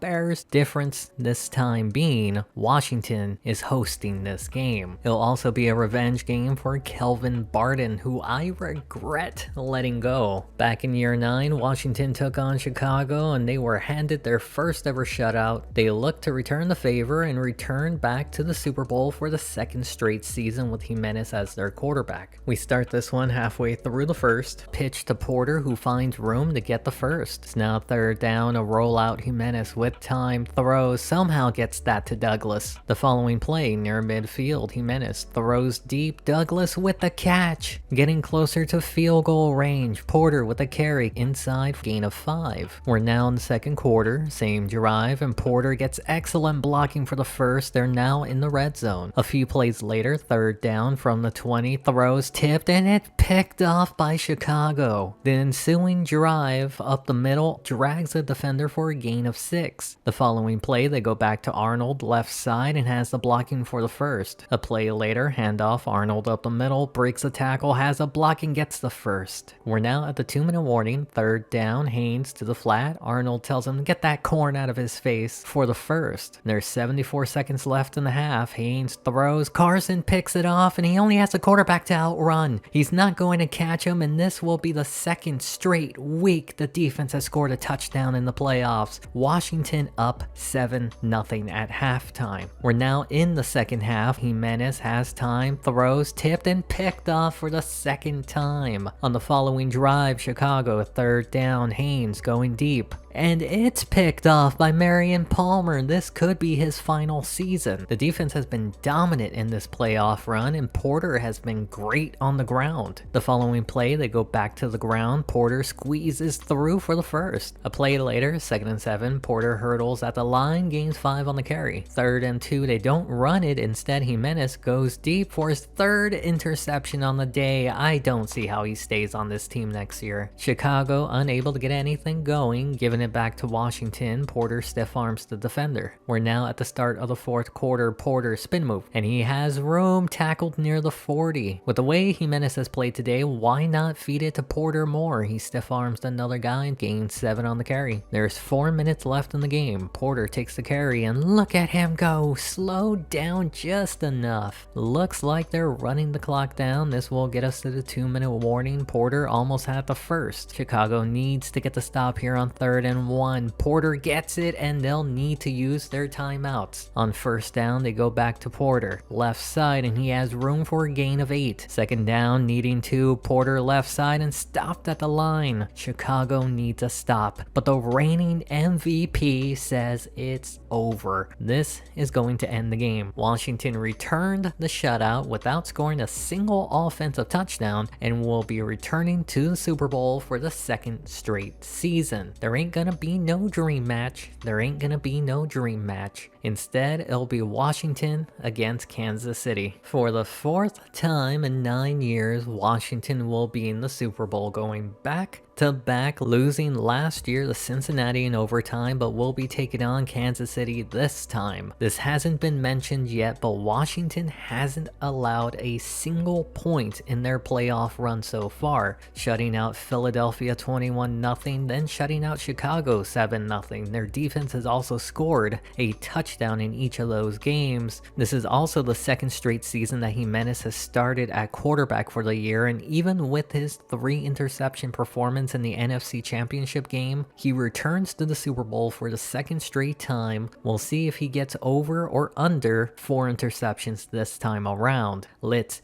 get it on. Kansas City starts the Super Bowl, and on the first play of the game, one-handed catch for the first. The following play, Lane throws to the flat. Larry Johnson, still running strong, breaks the tackle, gets the first and a little bit more. That got them across midfield. 3rd down, Lane throws across his body. George with the catch. The following play, Johnson up the middle. Schultz forces the fumble. Palmer scoops it up before it hits the ground, and this may be his final year, and he's going out with a bang. That's a 3rd straight defensive touchdown. Washington up 7-0. We now skip to the 2nd quarter. Score is still the same. Jimenez is picked off, and you knew it was going to happen, but not like this. It's brought all the way back to tie the game up at 7. How does Jimenez answer back? Well, he gets some help from the Zebras. PI on the defense. They'll put them near midfield, and on 1st down, Jimenez finds Jacob for the first. The following play from the 38, Jimenez to Shelton for another first. It's now 3rd down on the drive. Jimenez in the pocket, throws, it's tipped, bobbled, caught, no, can't hold on. That allows Washington the chance for the lead. Brady makes it 10-7. There's still half a quarter to go before halftime. Cologne with the catch and gets near the first. The following play, they give it to Johnson up the middle. He pushes the pile for the first. They're now at the 36. Handoff to Johnson. He gets a block, has some space. He's not very fast anymore, but it doesn't matter. Defense Burns takes a terrible angle, but Schultz gets to him. That puts them just outside the red zone. Lane over the middle, dropped by Griffin. Now 3rd down, a rollout left side, throws back across his body and dropped again. Kansas City had a chance to take the lead, instead they'll tie it up at 10 before halftime. We now skip to the 4th quarter, same score. Moss with a one-handed grab. The following play, Jimenez quickly to Moss again for the first. They're now across midfield, rollout right side, Jimenez going deep, Jacobs with the catch. 49 seconds left and it feels like Washington is going to come away with a win. Douglas can't hold on to it and Kansas City just saved their season. Keep in mind, they still have all 3 timeouts and Carson knocks it out. Washington could get the ball back with 1 timeout left. Short throw, but powers forward for a gain of 7. They use their first timeout here. 3rd and 3, they don't run it. Lane to the flat and not even close, but Kansas City calls a timeout. It's an interesting decision there. They're going to need a good punt here to force Washington to be in position to waste their 2 timeouts before getting into field goal range. They'll be at their own 44. 21 seconds left. Jimenez throws, caught by Jacobs for the first. They use their 2nd timeout. They're now at the 42. Jimenez, deep drop back. It's a screen. Porter with the catch, has room towards the sideline, out near the 1st. 9 seconds left. 1 timeout remaining. Douglas with the catch, tackled at the 20. They spend their last timeout, bringing out Lester Brady for their 3rd Super Bowl win in 9 years, and it's good. That's how this game will end, off the foot of one of their first draft picks in their first draft class in the video. Marion Palmer scoring the only touchdown for Washington and making the difficult decision on whether to bring him back next season. Jimenez becoming expendable and showing that this team doesn't need a great quarterback to win. This seems like a perfect spot to end the video, but I am one to overstay my welcome. We're going to 30 seasons, baby! And we'll see if the rest of the video will be as successful as the past 10 seasons. Oh, and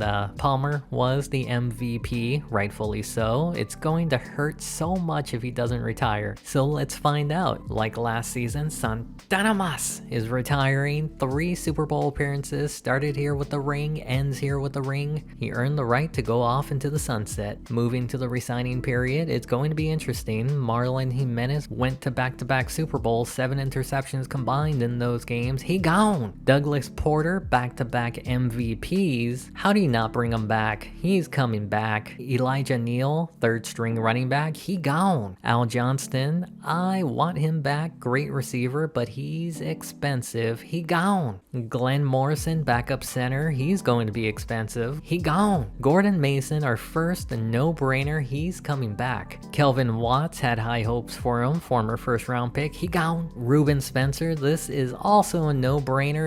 That's a lot of money. Coming back. Julian Welch, our best outside linebacker. He's coming back. Bobby Owen had a solid career here. His time is coming. Next season, he's coming back. Cody Schultz turned into a serviceable linebacker. He earned a new contract. Marshall Wells, backup inside linebacker. He gone. Marion Palmer, why didn't you retire? I'm gonna have to let you go. We have $11 million in cap space, and that's for the draft. We're on the verge of a rebuild. Once again, free agency I skipped. Moving to the NFL draft, our first pick was a wide receiver, Chad Morris. His overall may be low, but his speed and catching is pretty good. The best player selected was Earl Singleton at center. We're about to have the summers of fun, baby. He'll be our quarterback. Porter and Hogan should be carrying the team this season. Our wide receivers aren't terrible. Shelton at tight end. Jenkins is elite at center. Mason is no longer elite. Oliver is pushing up the depth chart. Don't look at the tackles. Don't look at the tackles. We'll be relying on the interior defensive line. Thotis is regressing. Weaver has the top spot. Gardner is lying in wait. We have so many outside linebackers and none of them are good besides Welch and Owen. Holmes was a waste of a 1st round pick. Grant is regressing. McLaughlin on top. This might be Schultz's final season. At free safety, Johnston will be the starter. I did change the sliders if you're wondering why I'm so pass heavy. I do it based on the offensive line's blocking attributes. We'll see if it does anything. Let's simulate the season. Started the year 7-3, lost 5 straight, finished 8-8. Missed the playoffs by a single game. Summer was decent, but he missed half the year. It's clear it all fell apart when Burns had to come in. It does look like they ran less. Both Porter and Hogan ran 390 times. Last season, they ran 413 times. I don't think the sliders do that much. The team continues to evenly spread the ball in the passing game. Owen has always been a solid tackler. Horton and Spencer creating pressure up the middle. McLaughlin led in interceptions. Grant still got it. Might be the fall of Lester Brady. There's one positive about not making the playoffs. We don't have to play against Carolina. We do have former players on the Browns. Jimenez signed with them, missed a few games. His backup Hansen, another former player, performed poorly. Marion Palmer is also on the team as a backup. Ortega had a better season this year. Which one of our former players makes it the furthest? Ortega is one and done. Jimenez is trying to make a third straight Super Bowl. They'll be taking on the Jets. Their season comes to an end there. Who will be moving on to the Super Bowl? There won't be a new Super Bowl team this year. It'll be a battle for a second Lombardi. Do you remember Brian Payne, former backup on our team? Well, you gotta remember Kelvin Watt. That jerk decided to get good. I'm rooting for Green Bay. Suck it, Kelvin. If you're wondering, 0-16 is possible. Let's start the offseason. One player is retiring. Lawrence Grant is one of my best free agent signings. Enjoy retirement. Moving to the re-signing period, we have a lot of expired contracts. Sethiel Becker, third string running back, he gone. Ricky Johnston was filler at fullback, he gone. Joseph Martinez, best wide receiver based on overall, he's coming back. Taylor Jacobs wanted him to retire here, but it's time to move on. He gone. Bob Weaver, great hands, but he gone. Nicholas Jenkins, come on, he's coming back. Francis Lambert, backup guard, he gone. Benjamin Abbott, he's the best tackle we got, but not anymore, he gone. Evan Curtis will now be the best tackle we got cause he's cheap. Wallace Torres in his 11th season, he gone. Dominic Wilkerson, backup to the backup defensive end, he's gone. Bobby Owen in his 12th season, he gone. Earl Holmes, get out of here, just get. Johnny Grant in his 13th season, he gone. Michael Fleming, with Grant gone, he's coming back. Jeremiah Schultz, we have a guy behind him, he gone. Free agency feels useless as the seasons go on. Onto the draft with our first pick, we have a decision. Draft a pretty good corner or a below average tackle. I selected the tackle. You know that's right. Lyle Griffin is already our best tackle. The best player selected was Garrett Daniels. We also got a steal with Jose Griffin, defensive end. Before we look at the roster, the preseason hurt us a bit. The summers of fun continues this year. Porter and Hogan are the 1-2 punch. I did bring back Becker. Boy, do our wide receivers suck. Shelton is in a contract year. Jenkins is regressing harder. The interior of our line is our strength. Don't look at the tackles. Don't look at the tackles. Horton is regressing. Hoffman needs a contract. Weaver may be in the final year with the team. Welch leads the outside linebackers. Schultz continues to improve. McLaughlin is elite. Everyone else, not so much. Sanchez is taking over at strong safety. Injuries will force Oliver to start at free safety. Let's simulate the season. Started 5-4, finished 6-10. First time since year 2 we had a losing record. Summers turned into winters. He was not good. Porter missed 3 games this season. Injuries destroyed the passing game. Salazar was our second leading receiver because our former first round pick Morris got injured. Been a while since we had 3 players with 100 tackles. Spencer continues to be a pass rush fiend. McLaughlin with a handful of interceptions. The news of Lester Brady's fall has been greatly exaggerated. Before we start the playoffs, Schultz had 1 interception. Palmer did nothing. Owen keeping the bench warm. Torres did his usual performance. Jacobs is turning into Cedric Wilson. Grant had 1 interception. Jimenez got injured again. Hansen performed better. Ortega struggled a bit. Which one of our former players makes it the furthest? Ortega and McLaughlin are moving on. Torres versus Ortega in this one. Ortega moves on. Can he return to the Super Bowl? Nope. It'll be San Francisco and Miami. No former Washington players, but I did find 4 original 2K players: Jeremy Shockey, Anthony Adams, Jeff Garcia as a backup, and Terrell Suggs, the final 2K original. We now have the 10th new team to win the Super Bowl in 14 seasons. We need a bounce back year. No retirements, but there were around the league. Wallace Stotis is retiring, Marion Palmer is retiring, Johnny Grant, look at what has become of my boy. Taylor Jacobs is retiring. It really does feel like a shifting of the guard. On to the resignings. Starburns, backup quarterback, he gone. Wendell Hogan, great backup, but he's getting old, he gone. Jay Douglas, good performer, he's getting old, he gone. Clarence Shelton, production dropped off, he gone. Courtney Oliver, he's not a great blocker, but he's elite, he's coming back. Clint Horton, in his 14th season, he gone. Edward Hoffman, the backup to Horton, he's coming back. Nick Weaver, 7th round pick, turned serviceable, he gone. Nacho Day, with a name like that, he's coming back. Arturo Williams, backup linebacker, he gone.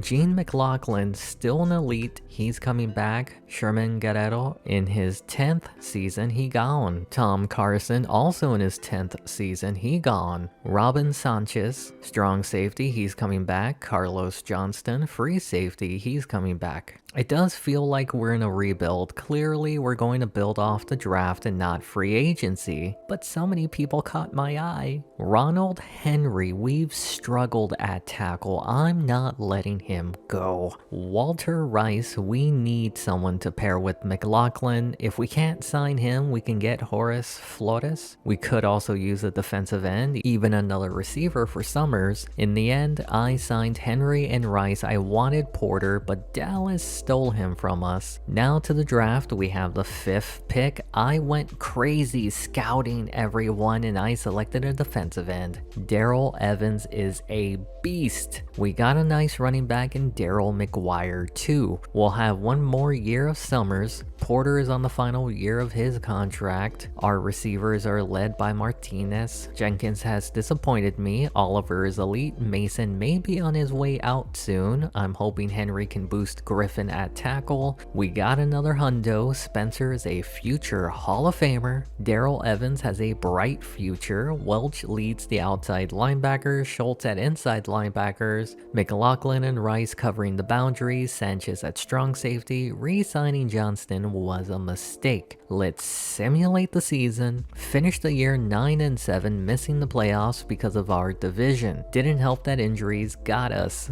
Looks like Summers wants a lot of money this offseason. Porter has only been healthy for 3 seasons in his career. Morris is looking like a solid receiver. Welch was a tackling machine. Give Spencer the gold jacket right now. McLaughlin continues to be dominant. Horton didn't do much in New England. Douglas had an okay season with San Diego. On to the wild card. Who's moving on? Both Philadelphia and Dallas. Philly against Arizona, Dallas against Tampa. Wendell Hogan in Arizona. Do us a solid. This is why we let you go. You see why we didn't stand a chance. Philadelphia takes on the Jets. You remember Rodolfo Carson? Traded for him, started a year, traded him away. I did find original 2K player Donovan McNabb still starting. Another original, Chad Pennington, backup. Who will take home the Lombardi this year? Philadelphia wins the big one. We're now in the second half of this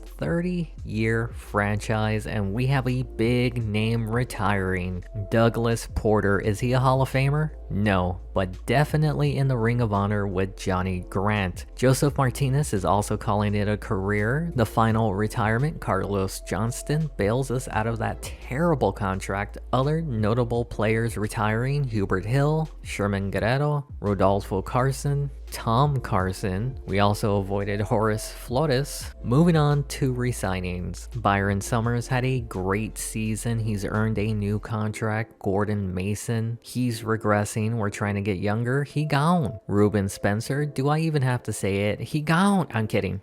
He's coming back. Kevin Macy, he's the 4th defensive end, he gone. Julian Welch, like I said, we're going younger, he gone. Cody Schultz, inside linebackers are difficult to find, he's coming back. Terrence Olsen, last on the depth chart, he gone. Al Pena, we have someone just as good, he gone. Randall Wood, strong leg, he's coming back. It feels like we've been trying to get younger the past 3 years. There was no one in free agency that caught my eye, so I skipped it. We'll go ahead to the NFL draft, and with our first round pick, I selected an inside linebacker. I know I said they're hard to find, but there's no guarantee he'll develop. I don't know if that makes it any better. The best player selected was Dean Maxwell at guard. The final player in the 70s was center Hector Santiago. That made Nicholas Jenkins expendable as a backup. I was interested in Cincinnati receiver Donnie Pierce, made a trade with them, Jenkins for Pierce in a swap of picks. Before looking at the roster, we were destroyed in the preseason. We're in our 4th year of the Summers of Fun. McGuire will be the starting running back this season. Our receiving group isn't as bad as I thought it would be. Singleton will be starting at center. The rookie Maxwell will be opposite of Oliver. We still have an elite tackle, but injury put Griffin out. Spencer is no longer a hundo. Evans might be our best defensive end ever. Nobody separates themselves at outside linebacker. Stevenson had a nice improvement behind Schultz. Rice is out for a while. McLaughlin is beginning to regress. Sanchez is at strong safety. Oliver at free safety. Let's simulate the season. Started the year 5-3, finished 6-10. We sure love to collapse. Even with that record, we were 1 game away from the division title. This has been a rough 4 seasons for Summers, and it's not all his fault. The first thing we need to address is a running game this offseason. I still think we can get by with our receivers. Pierce had a solid season. Nacho Day is going to thrive in our defense. Spencer didn't have as impressive of a season. It's clear Rice is the new leader in the secondary. I wanted to keep Brady as long as I could. I don't know about that anymore. Let's go to the wild card. Can 7-9 Philly go all the way? Nope. 1 and done. Jimenez is still on the Browns. He had his best season this year, but comes to an end against Kansas City. There's a chance that a new team can win it this year. Kansas City will make sure that doesn't happen. There were no original players on either of the teams, but I did find Eduardo Pena, who we let go back in year 12. Unfortunately, Kansas City won their 2nd Lombardi in the video. I feel like our team has imploded. Moving on to the retirements, Derek Chandler, one of our not very good tackles, he gone. Other retirements, Earl Holmes, good riddance. Forrest Hill, Nick Weaver, a good idea to move on from him. On to the resigning, Sergio Becker, a backup running back, he's coming back.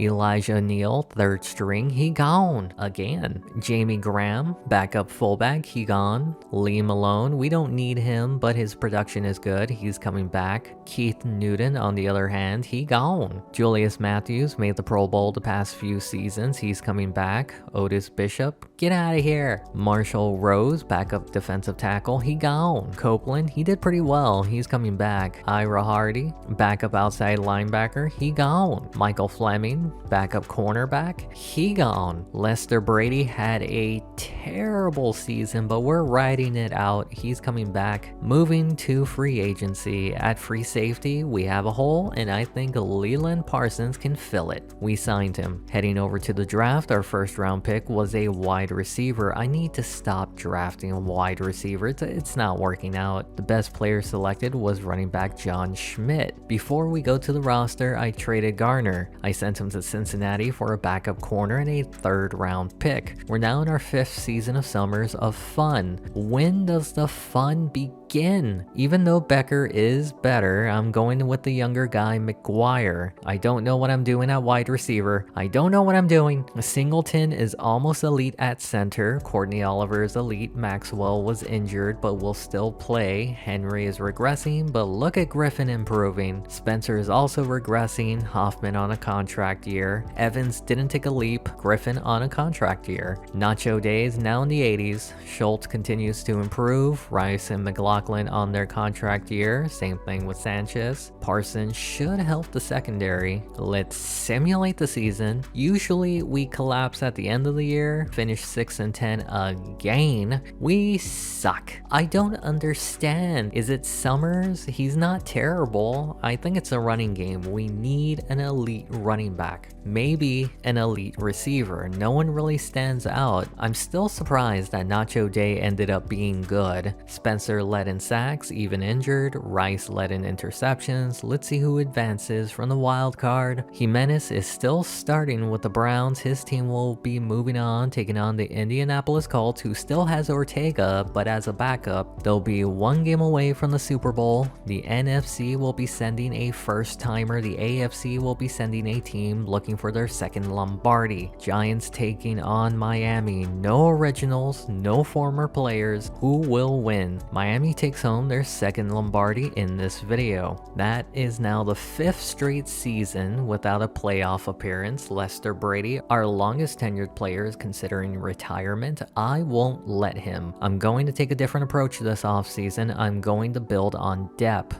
Donnie Pierce, we have more than enough average receivers. He gone. Earl Singleton going into his prime. He's coming back. Courtney Oliver is our highest rated offensive lineman. He's coming back. Guadalupe Stevenson isn't going to develop much more. He gone. Ronald Henry going into his 10th season. I'm bringing him back for one more year. Evan Curtis, the door's over there. Edward Hoffman getting towards the back half of his career. He's coming back. Jose Griffin, he played well enough last season. He's coming back. Nacho Day has been stellar the past 3 seasons. He's coming back. Walter Rice is one of the best corners in the NFL. He's coming back. Gene McLaughlin used to be one of the best, but I'm bringing him back for one more year. Robin Sanchez is a thumper. He's coming back. Trevor Ellis, backup strong safety. He gone. Derek Oliver is the backup at free safety, but he's coming back. Didn't let a lot of players walk this year. In free agency, I didn't see anyone who can boost our team, so I skipped. Moving on to the draft, and I can already tell you, you're going to be disappointed. I drafted a corner. Is it a bad move to draft a 4th string corner? We did get bailed out with Conrad Johnson in the 2nd, got another decent center with Edmund Norman, final player above 70, fullback Woodrow Weber. Is this going to be the final year of the Summers of Fun? I wasn't expecting McGuire to improve as much as he has. We need to continue to develop our wide receivers. Singleton is elite at center, Oliver is elite, Maxwell not so much. Henry is also elite and Griffin is continuing to improve. Spencer is still elite but regressing. A bit disappointed that Evans hasn't improved. Nacho continues to lead the outside linebackers group. Schultz is injured for half the year. We'll see what Stevenson can do. Rice and Daniels will lead the cornerbacks this year. Sanchez might be regressing at strong safety while Parsons is now elite at free safety. Let's simulate the season. You know,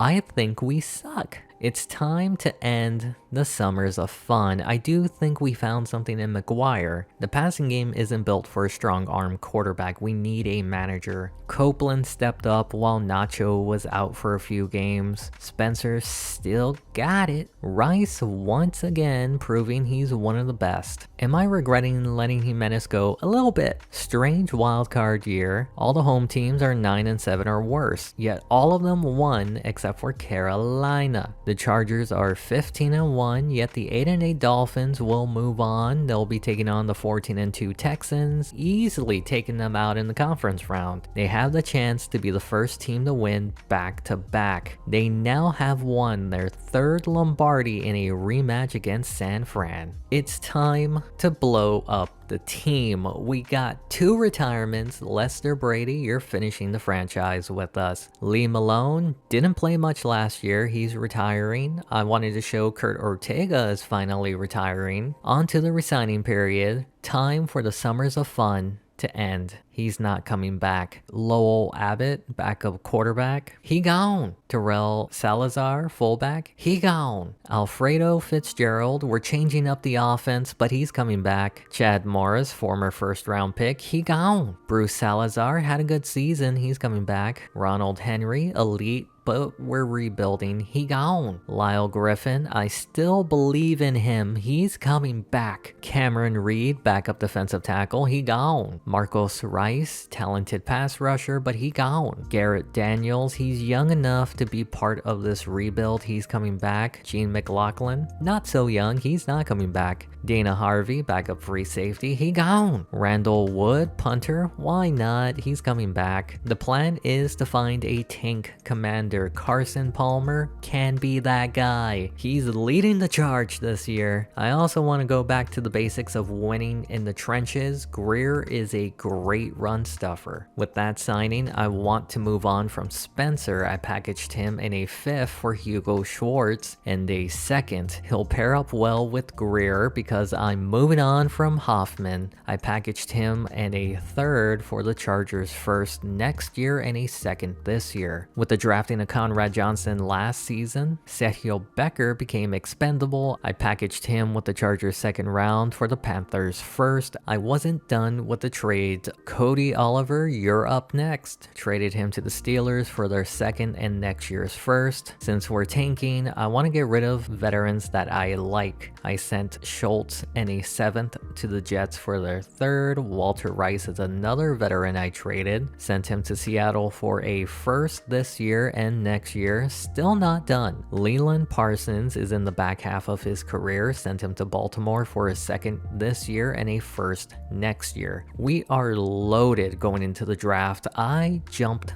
the shark this year, but if we can't rebuild the team with these draft picks, then I just suck. Let's go to the draft. With the 10th pick in the 1st round, I selected a tackle. Darren McLaughlin, he's going to be our tackle till the end of this franchise. With the 11th pick in the draft, I selected a free safety. Lance Rice looks real good. With our final pick in the 1st round, I selected a guard. Going back to the basics, win in the trenches, Lewis Collins looks generational. All these 1st round picks were solid. Other notable players, Matt Silva at running back. Grady Flowers ended up being a solid player at defensive end, made me move on from Darrell Evans. I sent him to Minnesota for a 2nd round pick. Before we look at the roster, I did change the sliders to fit the new worse roster. At quarterback, Bishop is better than Palmer. I'm keeping Palmer in. McGuire is now elite at running back. Our receivers are developing slowly but surely. Singleton is still elite at center. Collins looks like a beast. Maxwell is solid. Griffin continuing to improve. McLaughlin at the top spot. Schwartz is still improving. Greer not too far behind. Griffin improved at defensive end. Flowers will be thrown into action. Another year where Nacho Day leads the group. Stevenson will show us what he can do in a full season. At cornerback, Daniels will be the number 1. Hall right behind him. Sanchez is most likely gone after this year. Rice will be starting at free safety. Let's simulate the season. In a year that we were trying to tank, we finished 8-8, missing out of the playoffs because of Jacksonville. The city so nice, they named it Jacksonville. Carson Palmer still got it. Kind of, not really. Well, a little bit.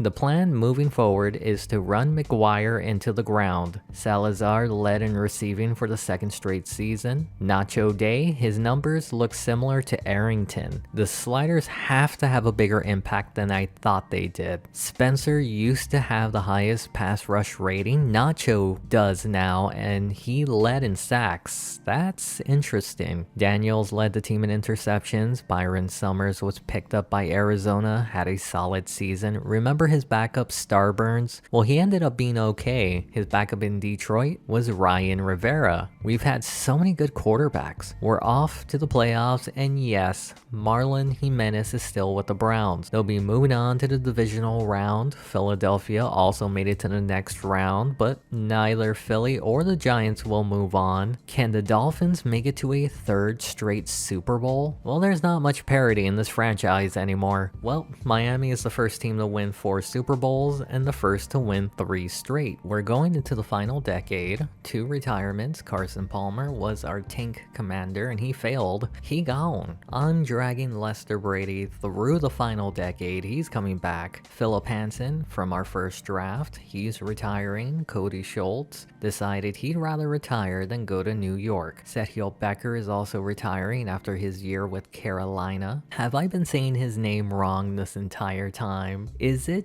John? Well, he retired. On to resignings. Aaron Bishop was never an option at quarterback. He gone. Daryl McGuire, come on, he's coming back. Julius Matthews, solid tight end, he's coming back. Gregory Brock, I like his run blocking, he's coming back. Hugo Schwartz, still a solid run defender, he's coming back. Lewis Johnston, backup outside linebacker, he gone. Gilbert McCarthy, same thing with him, he gone. Oliver Dennis, solid depth, he's coming back. Robin Sanchez in his 10th year, he gone. Going into free agency, I wanted a quarterback. Lynn Lambert is in his 10th season. His accuracy is amazing. I signed him. The point of tanking was to have the first overall pick. It's a good thing I got all these. I could trade 2 first rounders, but it didn't feel fair. I traded 3 with the first overall pick in the NFL draft. I selected a quarterback. Herbert Medina will be the franchise for the rest of the video. With the second first round pick, I selected a strong safety. Goodman is replacing Robin Sanchez. With the final pick in the first round, I got a cornerback. I can't help it. I like cornerbacks. We also got a solid player with Philip Pope,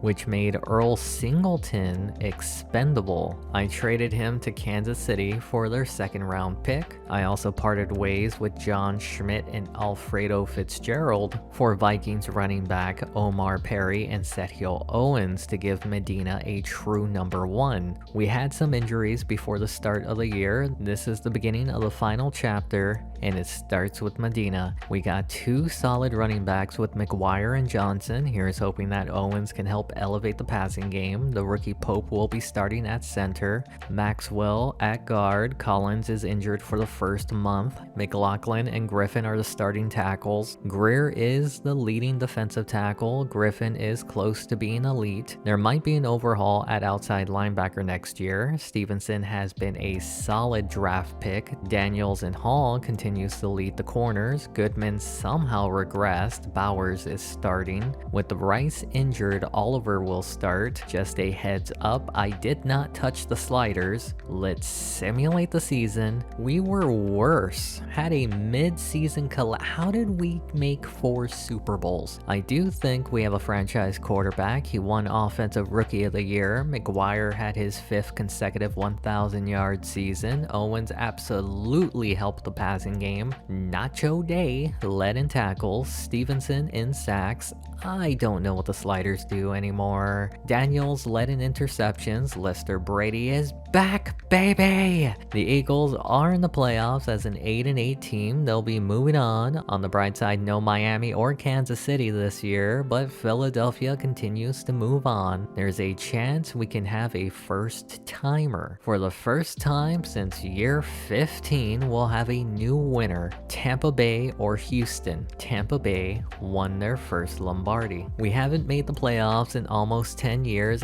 I'm getting desperate. Lester Brady wants to retire. He's finishing this with us. Former player Jeremiah Schultz retired. Onto the resigning period. Lynn Lambert didn't need him. He gone. Sethiel Owens helped our young quarterback. He's coming back. Hector Santiago, elite run blocker. We have depth. He gone. Dean Maxwell developed nicely. He's coming back. Stephen Mack at the bottom of the roster. He gone. Jose Griffin has been great. He's coming back. Don Atkins is 4th on the depth chart. He gone. It's a sad day for Nacho Day because he gone. Ramon Copeland, he's been solid, but he gone. Manuel Huff is still young. He's coming back. Willie Stevenson, turns out you can draft a good linebacker in the first. He's coming back. Derek Oliver is very mid. He's very gone. In this year's free agency, I have a plan. Clarence Dean looks good, looks even better in burgundy. Marshall Bradley, great run blocker, he'll be depth. Alvin Howell, with the strange career of Lance Rice, he'll be insurance. Owen Ortega was the final player I looked at, and he'll be solid depth. Heading over to the draft, and the one player I wanted went to Detroit, which means I have to settle for a defensive tackle. I think Harold Barnes became the best draft pick I ever had. To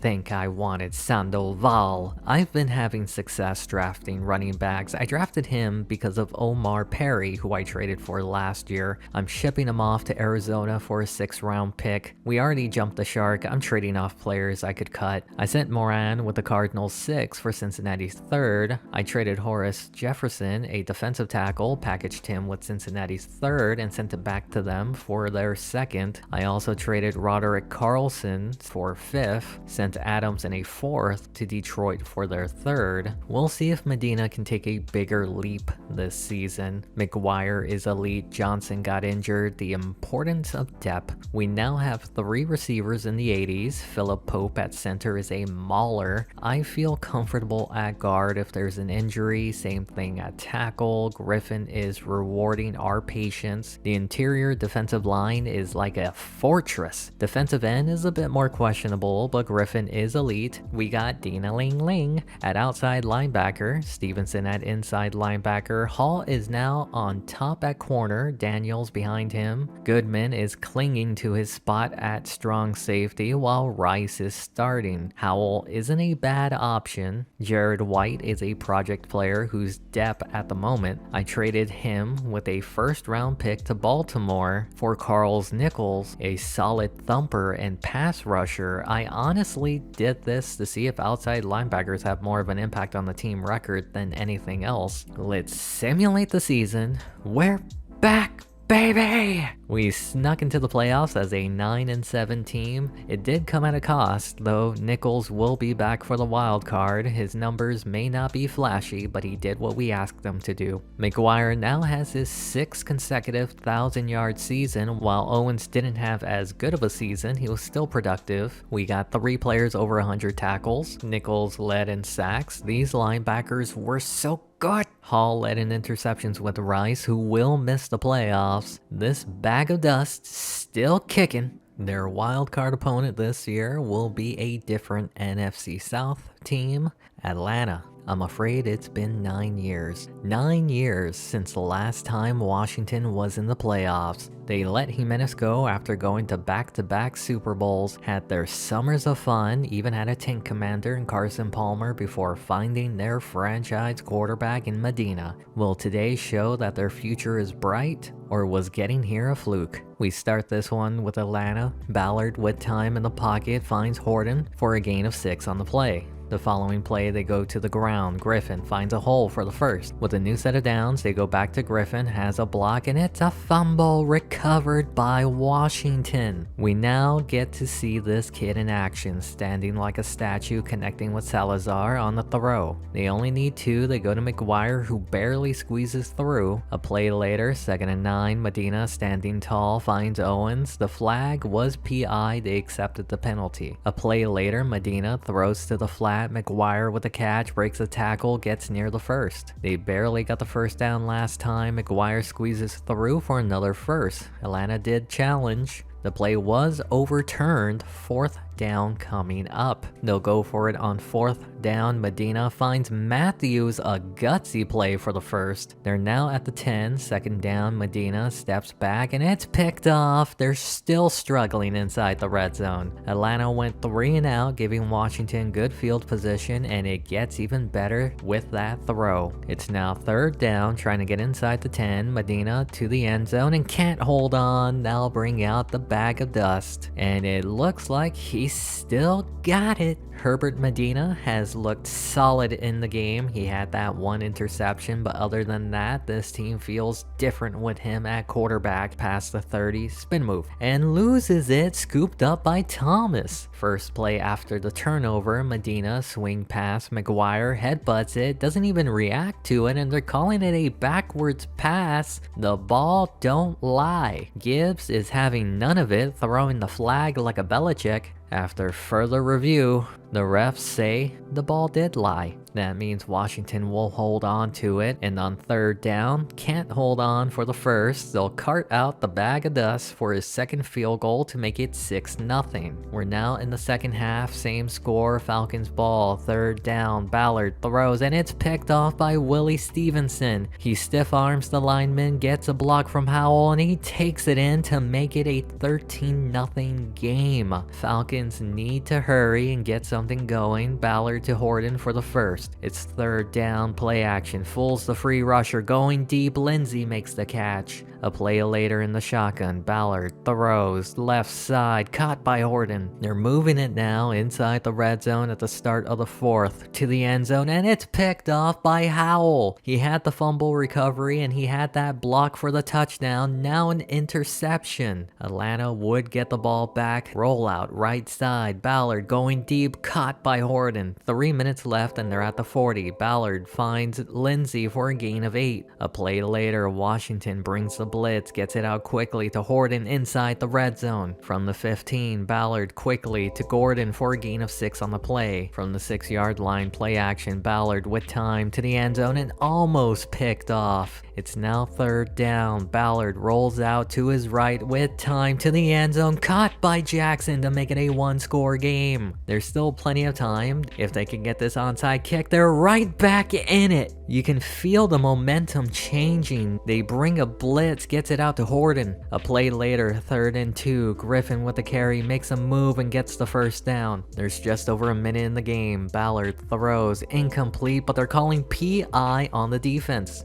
Atlanta has another third down on the rollout. Ballard throws, Phillips holds on to it. Now put them at the 19. Ballard down the middle, knocked out by Howell. Another third down. Ballard in the pocket to the end zone. Lindsey got behind the defense and they're now 1 point away from their first lead. Atlanta is now 25 seconds away from moving on to the divisional round. Washington will have 21 seconds to make something happen. Medina to Owens for a first down. Lester Brady doesn't have a strong leg. They'll have to go deep to get into field goal range, and that's going to help. PI on the defense. From the 42, still too far away to the flat, Salazar takes it closer. With 9 seconds left, they need at least 10 yards. Medina down the middle, caught by Owens. He needs to go down, fighting for yards. They barely get the timeout off with 1 second left. Now make it a 40-yard kick from Lester Brady, and the bag of dust still got it. What a wild game.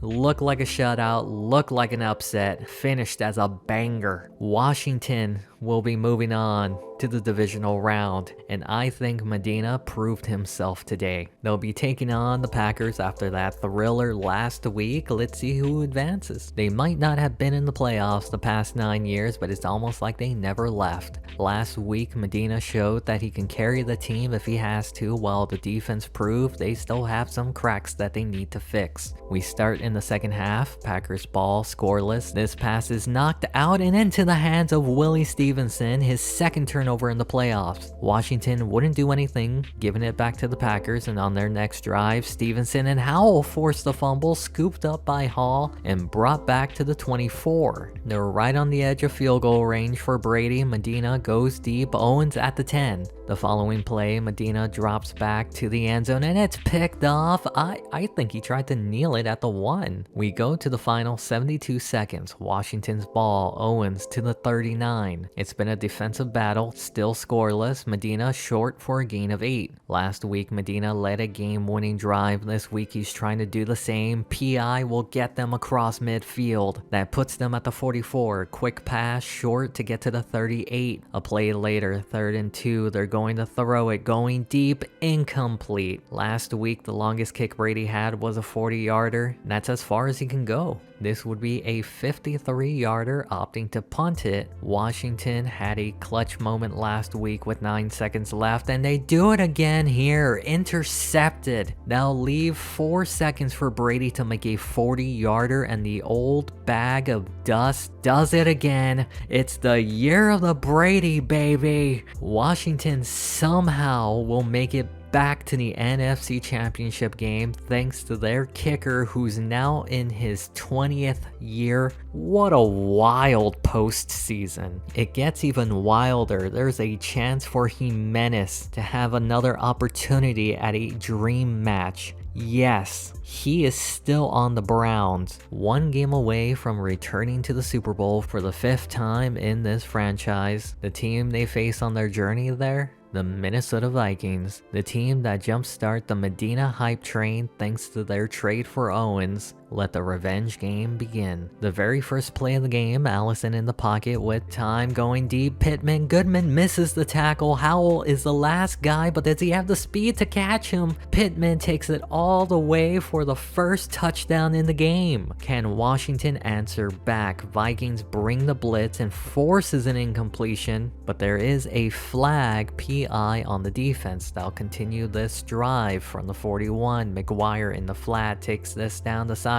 and gets the first. Minnesota did challenge if he stepped out, and the play was overturned. That led to a 3rd and 1. McGuire up the middle, and he doesn't get the first. They'll go for it on 4th and inches. McGuire has the first this time. The following play, Medina with a short dump off. Owens takes it 8 yards on the reception. A play later, 3rd and 2. McGuire takes the handoff, hurdles the line, has the first, stiff arms the defender, and look at him go! Down the sideline, spin move, tackled inside the 10. From the 7-yard line, rollout, throws back across his body to the 1. 2nd and goal, McGuire up the middle, and he gets in to tie it all up. This has the makings to be a shootout. Allison to the flat, and yes, that's the player Washington traded for Owens. Gets the first. We're now at the start of the 2nd quarter, same drive, needing 5 and finds Barnett. Hall misses the tackle, nobody is going to catch him, and just like that, they score. They're now up 14-7. Minnesota would get the ball back again, still up by a touchdown. Allison finds Pittman for a big gain. It's 3rd down on the drive. Washington brings a blitz, he gets it out deep, and the price is right with a one-handed grab, tackled inside the red zone. From the 15, they give it to Schmidt. He shakes off Stevenson, he goes to the outside, shakes off Goodman, and look at him go as he high steps into the red zone. This game looked like it was going to be a shootout, but Minnesota has turned it one-sided thanks to Schmidt, letting Washington know how he feels about being traded. Gets a block, takes it out wide, there's a wall, blockers down the sideline, one guy left to beat, spin move, now another one to beat, inside the 20, down at the 13. A few plays later, 3rd and 5, Medina to the end zone. Owens with the catch, saying this is why they traded you away for me. Later in the 3rd, Minnesota at midfield, Allison to Schmidt in the flat down the sideline for a gain of 8. It's now the start of the 4th quarter. Schmidt takes it, spin move, and gets the first, tackled at the 40. Another 3rd down on the drive, needing 7. Allison down the middle, Barnett, spin move inside the red zone. At the 14-yard line, Schmidt up the middle, somehow gets through that, dragging a defender past the sticks. From the 4-yard line pitch, Schmitty goes in untouched. Looks like Minnesota won that trade. Game's not over. They've had miracles before. Medina goes deep, caught for the first. Over 2 minutes left in the game. Medina throws, it's tipped and intercepted. He's going to return it. He loses it, and it's recovered by Minnesota. Washington would get the ball back with under 2 minutes left. Medina back across his body and caught for the first. Just over a minute left. Medina throws, it's tipped and falls incomplete. 4th down, game is over if they don't get it. The throw is intercepted by Ramsey, and that's going to end the game, but they're not happy with the score the way it is. They'll bring this one all the way back to finish it 35-14. What a punch in the mouth. To be fair, Washington shouldn't have gotten this far, but they did, and the dream run ends here in Minnesota. Another year where there ain't gonna be no dream match. There ain't gonna be no dream match. Jimenez hasn't been to a Super Bowl since he went with us. We'll have ourselves a first-time Super Bowl winner today. San Diego finally earned their first Lombardi in this video. So we now have to prove that getting to the playoffs wasn't a fluke. That all begins with bringing back Lester Brady for his 21st season. Moving over to the re-signing period, Ivan Wise, former first-round pick, developed nicely over the past 5 seasons. He's coming back. Bruce Salazar in his 9th season brought him back for 1 more year. Dwayne Hale, a young receiver on the team, he's coming back. Sean Barber, great blocking tight end, he's coming back. Joshua Greer has been solid, he's coming back. Hugo Schwartz held down the position until someone younger took over, he gone. Garrett Daniels is in the back half of his career, but he's coming back. Salvador Bowers is as fast as molasses, he gone. Heading over to free agency, and you probably saw what caught my eye, Dexter Taylor barely going into his 6th season as an elite. We found our new number 1. Skipping to the draft, we don't have a 1st round pick, but Mike King was selected in the 2nd round. Louis Parsons was the only other player selected above 70 overall. I did make a few trades. Edmund Norman was one of them. Sent him to Detroit for a 4th. With Parsons on the team, I traded Everett Lucas, sent him with a 5th to Arizona for their 3rd. The last player I traded was Oliver Dennis, sent him with Arizona's 3rd for San Francisco's 2nd.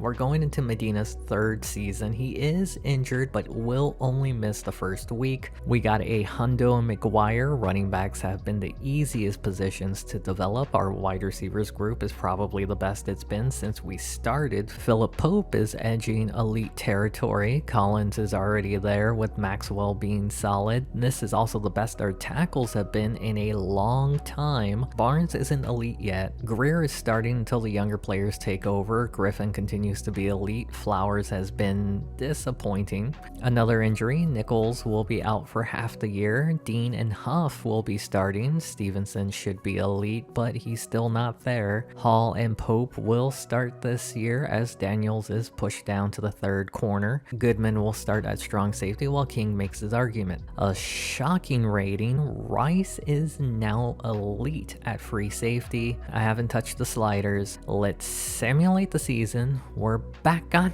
top, baby! 13-3 home field and our 6th division title. Medina led the charge, going 13-2, losing the 1st game without him. We probably should have re-signed Marlon Jimenez, who was a free agent. Byron Summers is still a thing in Arizona, if you're wondering. For the 7th straight year, Daryl McGuire had over 1,000 on the ground. Dexter Taylor led the team in receiving yards and touchdowns. Dina Ling Ling led in tackles. Stevenson in sacks. Pope led in interceptions. Who will we face this year in the divisional round?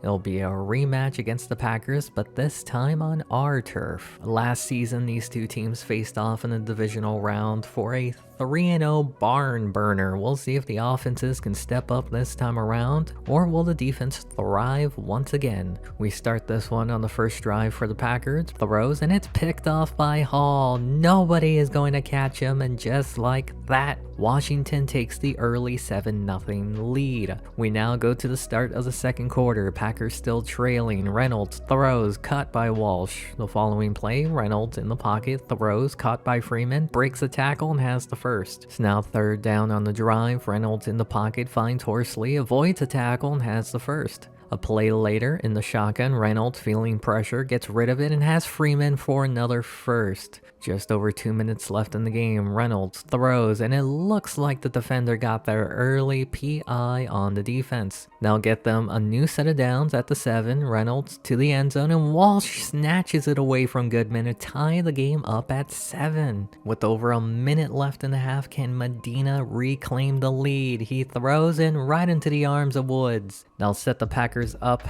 inside the 40. Reynolds going deep. Insane interception by Rice, and that's how the first half would end. We go towards the end of the 3rd quarter. Reynolds' pass is snatched out of the air by Dina Ling Ling. He has a lineman to beat, and he won't get him, putting Washington back up 14-7. This will be the final play of the 3rd. Reynolds to Walsh in the flat, shrugs off a tackle. 2nd and 4 coming up. At the start of the 4th, they hand it off to Walsh up the middle and gets the first. Same drive, third down, Reynolds in the pocket, down the middle and incomplete. On fourth down, plenty of time, they'll go for it and it's picked off for the fourth time in the game. This one by Wade. Game's not over. Packers have one last chance to tie it up and it's intercepted for the fifth time. Someone call Nathan Peterman. Willie Stevenson seals the game, and for the second straight season, Washington will return to the NFC Championship game. Looks like last season wasn't a fluke, but can they return to the Super Bowl one more time? They'll be taking on the St. Louis Rams for the first time in the playoffs, while in the AFC, the Colts have a chance to make the Super Bowl as an 8-8 team. Washington has gone to the NFC Championship game 6 times, winning all but 2 of them.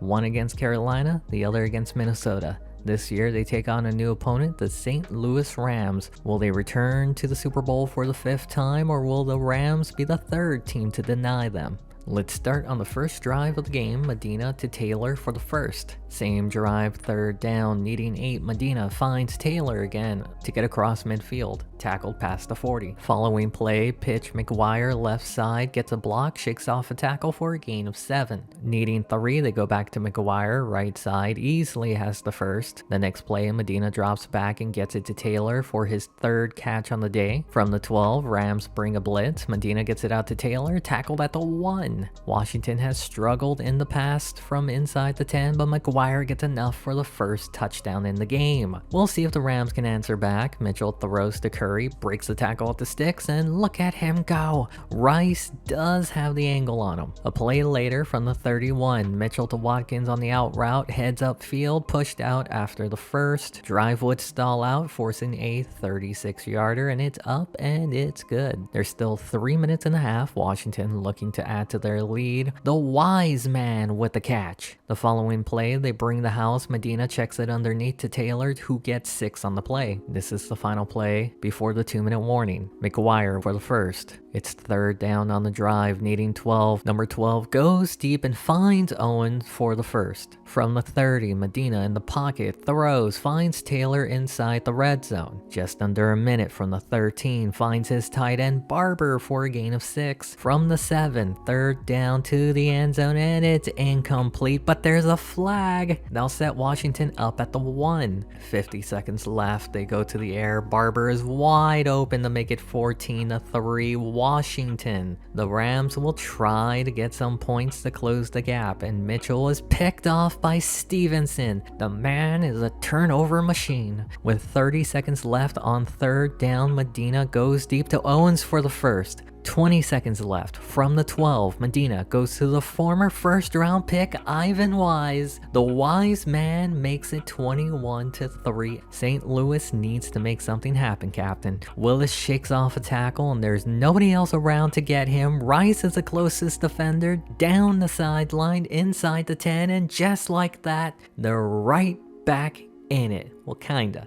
We go to later in the 3rd, Washington looking to put the game out of reach, and this is why they paid this man. Taylor finally tackled near the 30. It's now 3rd and 6 on the drive. Medina finds Owens for the first down. St. Louis did challenge the play, and turns out he was short of the first. That means this bag of dust comes out to try and make it a 2-touchdown game. Atlanta came back last year in the final 2 minutes. Did Washington learn anything? It doesn't look like it. A play later, Mitchell in the pocket with time going deep, and Rice, who was injured last year, picks it off and brings it back to their own 25. That would pretty much seal the game, and for the 5th time in this video, Washington will be returning to the Super Bowl. It's been 10 years since Washington was in the Super Bowl, beating Kansas City off of the leg of Lester Brady, who has now been a part of all 5 Super Bowls. They'll be taking on the Indianapolis Colts, who finished the season 8-8 but have gone on a miracle run. They're looking to earn their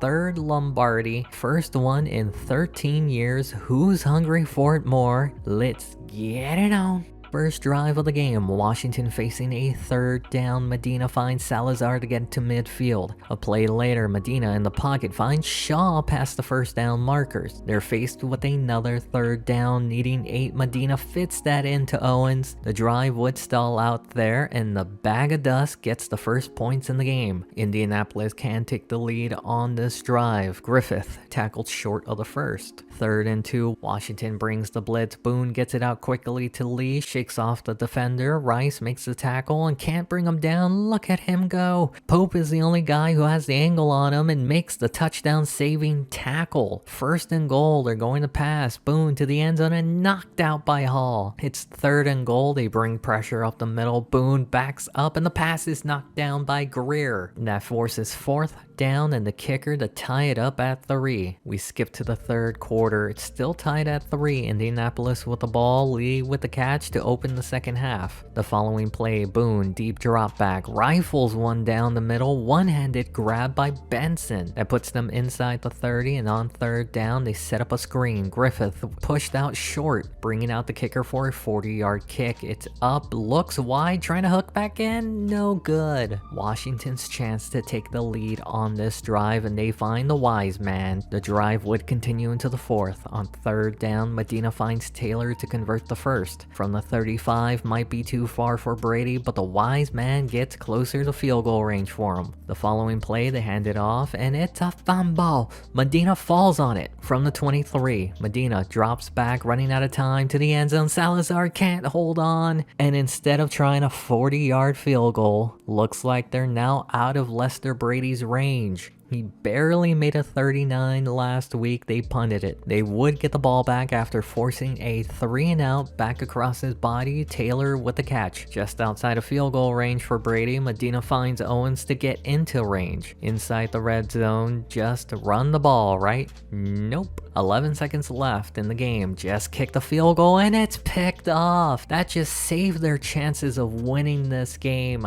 That means this game will have to go to overtime, tied at 3. Last time Washington went to overtime, it was picked off, and it's picked off here, and all they need to do is kick a field goal. That would lead to this 32-yard kick for the win, and Washington threw the game away. They say those who fail to learn history are doomed to repeat it. Today we saw that unfold in front of our eyes. Washington was on their way to have their 4th Lombardi in the video, and they decided to go for a touchdown instead of a field goal, turning it over, forcing overtime, and it was like watching Jimenez out on the field. Congratulations to Indianapolis. They won their 3rd Lombardi, tying them with Washington as the 2nd most in the video. Miami with 4. I think it's time to put Lester Brady out behind the shed. If he had more strength in that leg, they probably wouldn't have been in that position to begin with. Disappointed about that loss, but I can only blame myself for keeping Brady as long as I have. Which begs the question, do I bring him back going into his 22nd season? I'm bringing him back. Carl Nichols is wearing his salmon jacket, but he's still got plenty left in the tank. Moving to the resignings, Daryl McGuire, $100, not even a debate, he's coming back. Should have traded Conrad Johnson, he was a good backup, too expensive, he gone. Woodrow Weber developed into a all-around player, he's coming back. Sergio Owens was a smart trade, his time has come, he gone. Bruce Salazar, solid player past his prime, still productive, but he gone.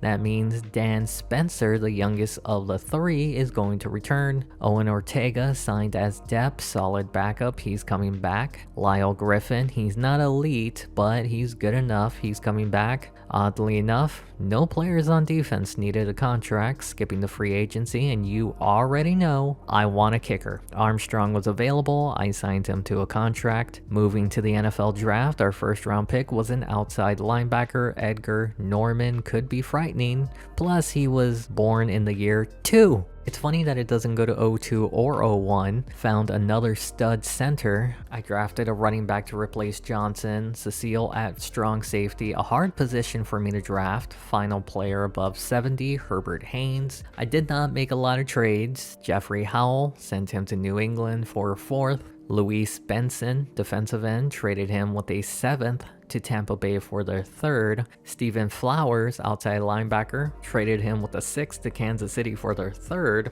Alvin Howell, solid free agent, traded him with Tampa's 3rd for the Giants' 2nd. Daryl Morris, another defensive end, traded him with 2 thirds for the Jets linebacker Moran and a 2nd. He was just the backup I wanted. Then I traded Matt Silva and a 5th for the Steelers kicker Brett Lawrence to take over for Brady. We're now at the roster and I am disappointed that Medina hasn't taken a huge leap. To be fair, we have been relying on McGuire. We're only going to go with 4 receivers this year since we have 2 decent tight ends. Pope could be trade bait next year. The same with Maxwell, he hasn't improved. Griffin has regressed, but I kind of knew that was going to happen. Parsons jumped over Greer. Barnes is a point from being elite. Griffin leads our defensive ends, but for how long? Nichols is leading the linebackers group. I'm still surprised Stevenson isn't elite. Hall and Pope lead the corners. Final season for Daniels. Goodman has improved into the 80s, while Rice is still elite. Yes, I let go of Armstrong when I traded for Lawrence. Let's simulate the season. I see we're back to having late season collapses. We missed the playoffs. Medina had one of his worst seasons since his rookie year, though McGuire had his best season in his career. It might have been a mistake to only have 4 receivers. 3 linebackers over 100 tackles. Stevenson had 11 sacks. Best linebacker since Trotter. Pope led in interceptions while Lawrence made a kick from the 50s. The 50s! To the wild card, and Dallas takes on the 49ers. Dallas will not be moving on. Philadelphia had the number 1 seed, taking on Chicago. They'll be moving on. Can the 49ers do us another solid? Philadelphia is back in the Super Bowl, taking on the Denver Broncos. Who will win their 2nd Lombardi? Denver won their 1st Super Bowl since year 5. So I wasn't expecting to not make the playoffs. We got 7 seasons to go. We're going to drag Lester Brady the rest of the way. We do have a lot of names to re-sign this year. Lewis Collins being the biggest one, he's coming back. Darren McLaughlin, he's one of our best offensive tackles, he's coming back. Marshall Bradley, backup tackle going into his 11th season, he gone. Leonard Howard, another backup tackle, he's coming back. Jose Griffin, still elite, he's coming back. Grady Flowers, thought about moving on from him, but he's coming back. Larry Nelson, backup defensive end, he's coming back. Gordon Moran, backup inside linebacker, he's coming back. Alfonso Pope, elite cornerback, he's definitely coming back. Arturo Hall hasn't progressed like I hoped, but he's coming back. Garrett Daniels, 3rd corner, going into his 11th season, he gone. Randall Wood, punter, going into his 16th season, he gone. Going to free agency, there wasn't any position that could be upgraded. I skipped on to the draft, and our 1st round pick is a corner. I'm sorry, I don't know what it is about corners, but I just have to have them. I also drafted a punter for the final stretch. The best player was Ronald Carr, guard, which made Dean Maxwell expendable. I decided to package him with Philip Pope, sent him to Tennessee for 2 firsts and a 2nd. Medina is proving that he might not be the franchise quarterback after all. We're now seeing the regression of McGuire. We still have a number 1 in Taylor. You can see why I traded Pope. Same thing with Maxwell. The younger players be popping. We do need to find a younger tackle. Barnes has now become elite. Parsons and Greer are solid. Griffin still elite. Flowers still improving. Outside linebacker is slowly becoming an issue. How is Stevenson still not elite? Pope and Hall on the boundaries. Fuller as the 3rd. At strong safety, I'm going to start Hamilton, while Rice continues to be elite at free safety. Let's simulate the season. We started 1-3, finished 12-4. We're back, baby! But these guys won't be for at least another week. We earned our 11th playoff appearance and our 7th division title. Medina had his best season, and I wonder why. Well, that explains it. I think simulation stats are based on player ratings more than sliders. I do want to point out, I did not and have not changed the sliders. Dexter Taylor has been a solid number 1 on the team. Nichols led the team in tackles. Stevenson should be elite, led in sacks. Pope in interceptions, Dina Ling Ling with 4 interceptions, missing 5 games. Who are we going to face in the divisional round? It's going to be San Francisco, who will be without their starting quarterback, while will be mostly healthy. Their starting quarterback will be someone who hasn't thrown a pass in 9 seasons as a pro. It's a wet and windy day in Washington. San Francisco made it through their wildcard round without their starting quarterback Mills, relying on rallying around Eric Lawson, who has never thrown an NFL pass in 9 years. Washington comes in as one of the hottest teams in the NFL, but maybe this rain cools them down a bit. Washington starts the game with the ball, and on 3rd and 13, Medina finds Taylor for the first. Another 3rd down, needing 5 on the rollout, Medina goes to Hale for a catch in heavy traffic. Guess what? Another 3rd down, needing 11, and Medina finds Hale again for the first. No, your eyes don't deceive you. On 1st down, Taylor gets them near the sticks. The following play, they give it to McGuire, shakes off a tackle, and has the first near the 10. A play later, 2nd down, pitch to McGuire, goes out wide, defender slowed him down enough. 3rd and 4, and on the final play of the first, he gets sacked. That means at the start of the second, Lawrence will give them the first points in the game. Had a late season collapse last year, can't get into the end zone from the red zone. I think this team is in peak Washington form from earlier in the video. Let's see if this defense can be as elite as they were during the first half of the series. I don't think anyone is going to catch up to them. Inside the 20, the 10, and just like that, San Francisco is up 7-3.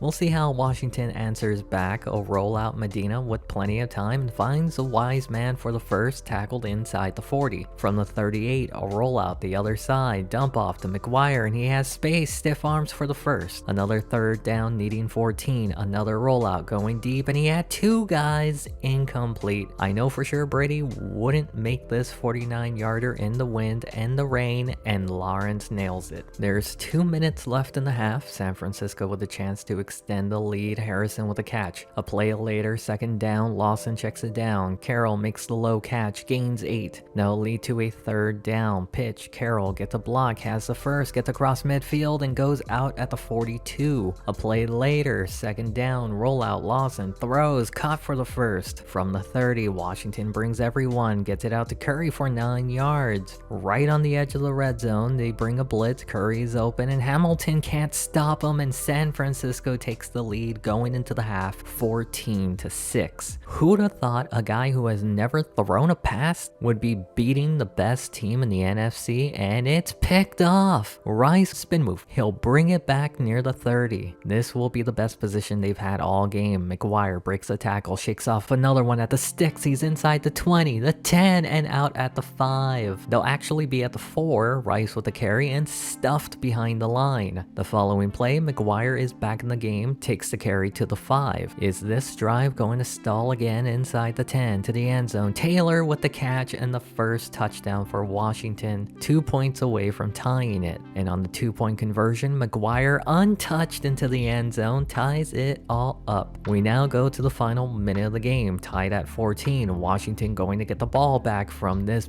booming punt, and it's a fumble, scooped up by San Francisco. I think he's even confused what happened, and now they're back up 21-14 in the final minute of the game. Imagine giving up 1 offensive touchdown and still being down. Taylor with the catch. Special teams has been terrible for Washington recently. Another catch by Taylor. Time is running out, 9 seconds left. Medina to Hale, and they don't have any more timeouts. That's what they're going to do? What are you doing? Welp, we suck. What was that ending? It's like the team gave up before it even began. Imagine losing because of special teams. That means San Francisco will be moving on to take on the Rams in the conference round. They don't advance and Denver won't repeat. Who will win their first Lombardi in this video? The Houston Texans, that's who. The spirit of Ed Falk lives on. We're running out of time to get another ring. Lester Brady has been wanting to retire for 8 years. He's coming back to the re-signing period, Herbert Medina played great this past season. He's coming back. Dexter Taylor, the number 1 on the team, he's coming back. The wise man, getting older,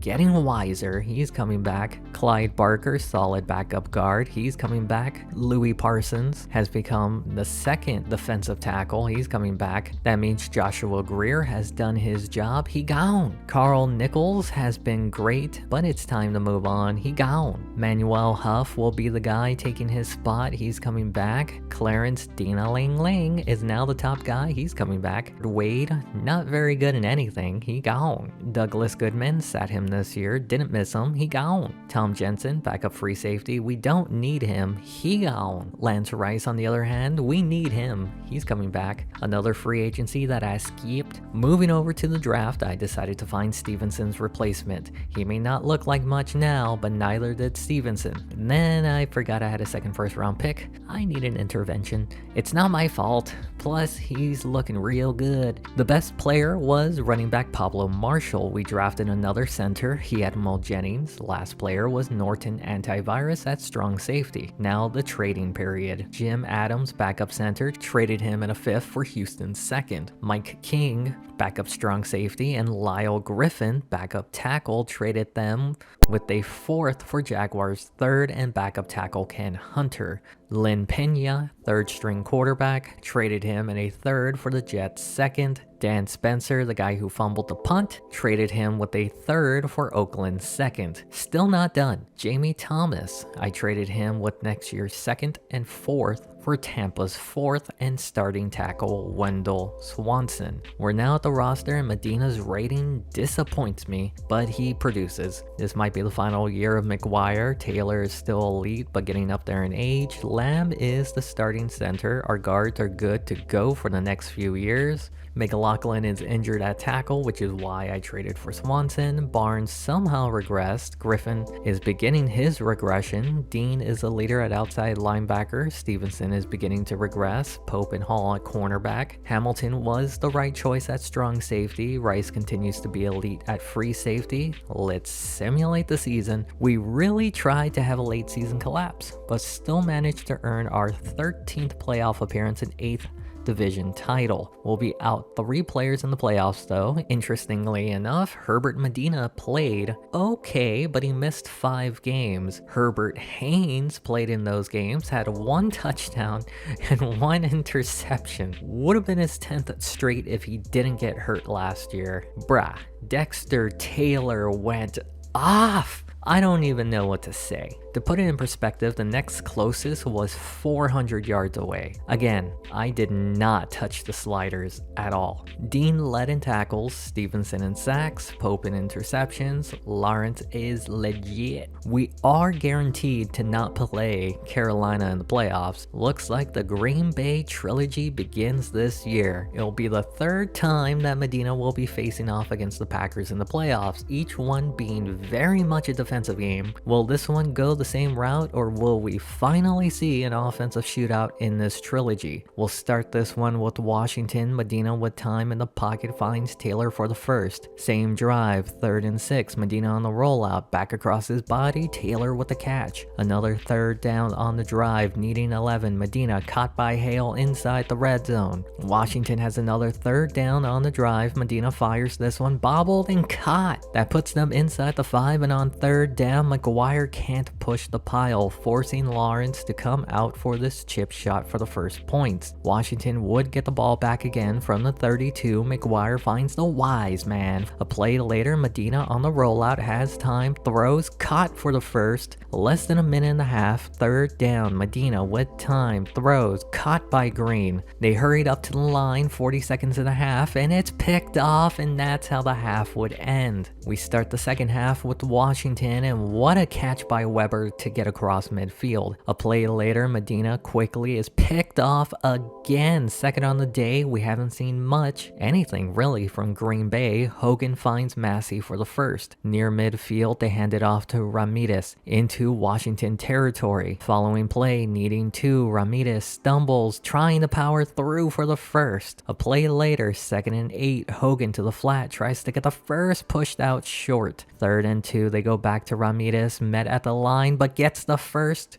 or did he? Washington challenges the call under further review. It looks like he was an inch short. On 4th and inches, they go to Ramirez and met at the line by Flowers. The final play of the third, a pitch to Rice because McGuire was injured for the rest of the game. Going into the 4th, 3rd and 3, Medina trying to buy time, decides to take off with it and gets the first. From the 42, they bring an extra man, checks it down to Rice, shakes off a tackle, avoids another near the sideline and gets the first. They're now in Green Bay territory. Medina gets it out quickly to Barber for the first inside the 30. From the 29, they hand it off to Rice. Look at that blocking for a gain of 5. Following play, pitch to Rice, they can't get him, breaks a tackle, has a block for the first and out near the 10. A play later, Medina a little dump off to Taylor for 5. They can still get a first down here. 3rd down, Medina to the end zone. Taylor holds on for the score. Touchdown, Washington. The game's not over. We've seen collapses happen before. Hogan to Macy. Later on the drive, 3rd and 6. Hogan going deep. Macy with the catch. A play later, Hogan rolls out, and that's not going to work for him, brother, as it's picked off by Hall. Spin move, avoids another tackle down near midfield. That interception sealed the game, as Washington will be returning back to the NFC Championship game for the 3rd time in 5 years. They'll be taking on a new opponent this year, the Seattle Seahawks. Washington beat St. Louis 3 years ago to get into the Super Bowl. The year before, they lost to Minnesota in the NFC Championship game. This is their 3rd time here in 5 seasons. Will they return to the Super Bowl or fall flat for the 3rd time in the series against Seattle in the rain? We start this one from the 3. McGuire on the pitch, avoids a tackle down the sideline, has the first, tackled near the 20. The following play, Weber with a handoff, and it's a fumble. Seattle recovers. We're now in the 2nd quarter after the fumble. Stewart with time finds Miles for the first. Inside the 10 on 3rd down, Stewart is sacked by Griffin. That'll lead to the first points in the game. Seattle up 3-0. 3 minutes remain in the half. Medina down the middle, caught by Taylor. A play later, 2nd down, they give it to McGuire up the middle, tackled short. 3rd and 1, they go back to McGuire, has a hole, gets the blocking to get across midfield, past the 45, steps out. At the 40, McGuire takes the pitch right side, and there's nobody to make the tackle. Inside the 30, the 20, out at the 15. Inside 2 minutes, another pitch. Weber can't make the block. Rice with a stiff arm down the sideline for 9 yards. McGuire is back in the game. He takes the handoff, and look at him navigate through the traffic for the lead. Washington would get the ball back before the half ends. Weber with the first. At midfield, 30 seconds left. Medina on the rollout, throws, and right into the arms of Lawson. He only has a quarterback to beat. The wise man chasing from behind, and Seattle will retake the lead before the end of the half. We start the 3rd quarter with Washington. Short pass, Taylor for a gain of 6. The following play, McGuire up the middle, avoids a tackle for the first. A play later, 2nd and 9. Medina to the wise man to get near the sticks. Needing an inch, they go to McGuire, and he gets them more than enough. Getting near midfield, Medina throws, and it's dropped, but a flag was thrown, PI, on the defense. That'll get them into Seattle territory, and on 2nd and 13, Medina finds the wise man. Needing a yard, they go back to McGuire, and he gets just enough. They've taken up most of the quarter, a minute left. Taylor with the catch and takes it across the first near the 20. 2 seconds left in the 3rd, on the edge of the red zone. The wise man makes the catch and short of the sticks. We're now in the 4th quarter. McGuire with the handoff gets them inside the 10 down to the 5. Following play, roll out Medina with time to the end zone, and Barber can't make the catch to reclaim the lead. 2nd down, Medina in the pocket throws, and Weber just stands there as it gets picked off. Washington would get the ball back in the final 3 minutes, down by 3. Medina to Hale to get across midfield. A play later, 2nd down, Medina with time finds Taylor for another first, tackled at the 30. This could be the drive that gets them back to the Super Bowl. Barber with the catch. Just over a minute and a half. McGuire up the middle. He has the first, tackled near the 10. A play later, they go back to McGuire, and it's a fumble, but they hold on to it. They decide to run the clock, and this kick to tie tie the game up at 10. That means we're going into overtime. Has Washington ever won an overtime game? Seattle will have it at their 40. Richardson runs over a man at midfield, stiff arms another. It's now 3rd and 6, a chance to force a long field goal. Stewart throws, caught by Russell at the 25. This spells disaster for Washington. Miles with the catch for 7. They're now inside the red zone. They run it. Richardson gets the first, not taking any chances. They kick the field goal, and Seattle is moving on to the Super Bowl. Washington has been doing everything they can the past few seasons to lose games in the most heartbreaking fashion.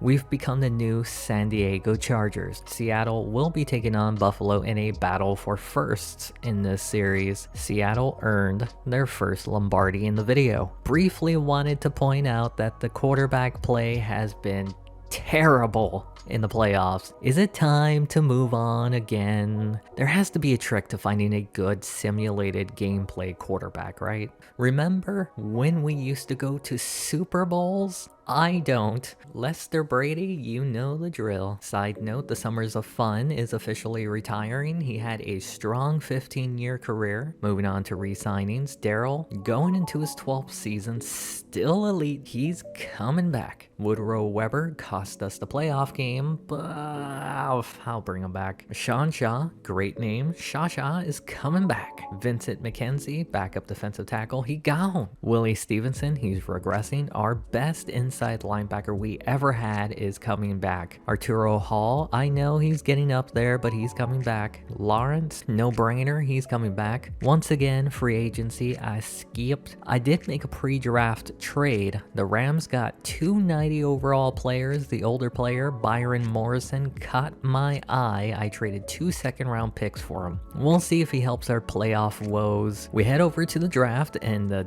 darn Raiders were 1 spot ahead of us. They took the guy I wanted, so I had to settle for the next best receiver. He wasn't great, not terrible, but expectations were high. I also drafted a corner, no, a tight end this time. Charles Allison will sit behind Shaw and develop. The best player drafted was a fullback, a true blocking fullback. Now for the after draft trade. Sean Barber traded him with the 7th for Houston's 4th. Jose Griffin has been declining, sent him with a 3rd for Buffalo's 2nd. Manuel Huff is going into his 10th season, sent him and a 4th for Arizona's 3rd. Frederick Becker, backup free safety, wanted to send him to Seattle for 2nd. They counter-offered. They wanted our worst offensive lineman. Okay. Morrison is now our quarterback, and he's regressed, which was to be expected. Rice is now the starting running back. Dexter is leading all receivers. For some reason, our center struggles to be elite. Collins is closing in on a hundo. Look at our tackles. Look at them. Barnes skyrocketed to a 97. Flowers is now elite, leading the defensive ends. Dina Ling is slowly falling from the top. Stevenson is still holding onto his spot. Pope and Hall continue to hold down their positions. Hamilton is going to want some money. Rice is regressing. Safeties regress so early. This will be the last time I keep the sliders like this. Let's simulate the season. Started the year 2-4, won 10 straight, and we still didn't win the division. What is this malarkey? We'll be without Weber in the playoffs. Morrison did just as well as Medina. Do sliders work? I'm so confused.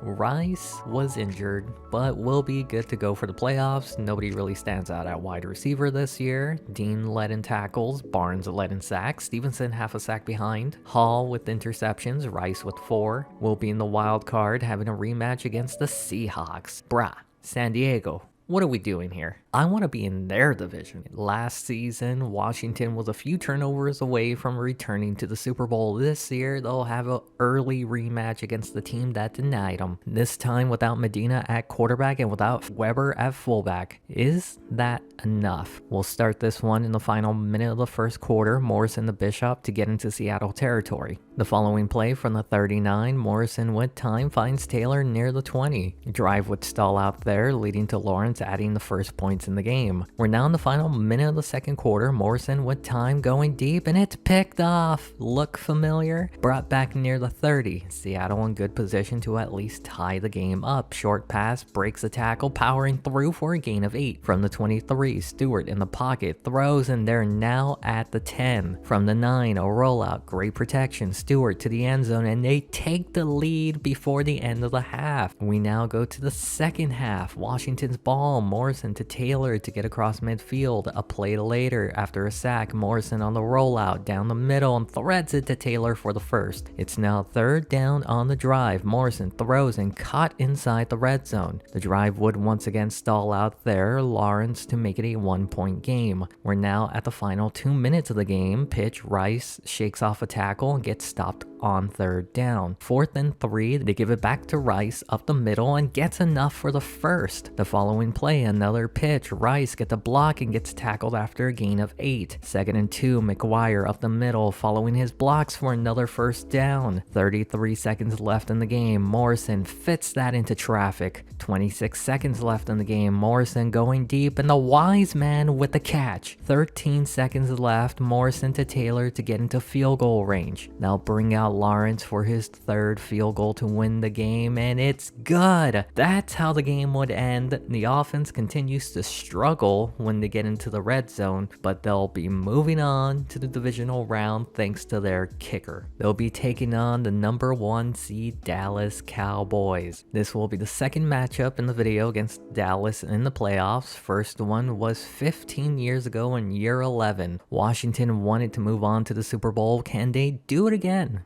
Yeah. Here we go. We'll start the game with Dallas. Simon, with plenty of time in the pocket, throws down the middle, caught by Lee. The following play, great protection. Simon over the middle, Lee short of the sticks. It's now 3rd and 1. They give it to Man up the middle, goes outside and can't get it. They'll go for it on 4th and inches. Man with great blocking and gets more than enough for a new set of downs. Same drive, another 3rd down. It's a screen. Washington wasn't ready for it and gives up the first, getting down to the 20. A play later, 2nd down from the 19. Throws an incomplete, but a flag is called PI on the defense. They'll set them up inside the 5, and on 3rd and goal, Simon to the end zone, and it's picked off by Rice for a touchback. Washington wasn't able to do much with it, giving it back to Dallas, and with all day to throw down the middle, right with a catch, and you can't go wrong with that. It gives them the first points in the game. They're up 7-0. We now skip to the 3rd. Morrison to Allison for the first. The following play, the lefty finds Bishop to get into Dallas territory. From the 47, Morrison stands on the logo, throws, caught by Taylor. It's now 3rd down on the drive. Morrison with time finds Bishop to extend the drive. They're now in the red zone, down by a touchdown, and they'll stay down by a touchdown with that interception.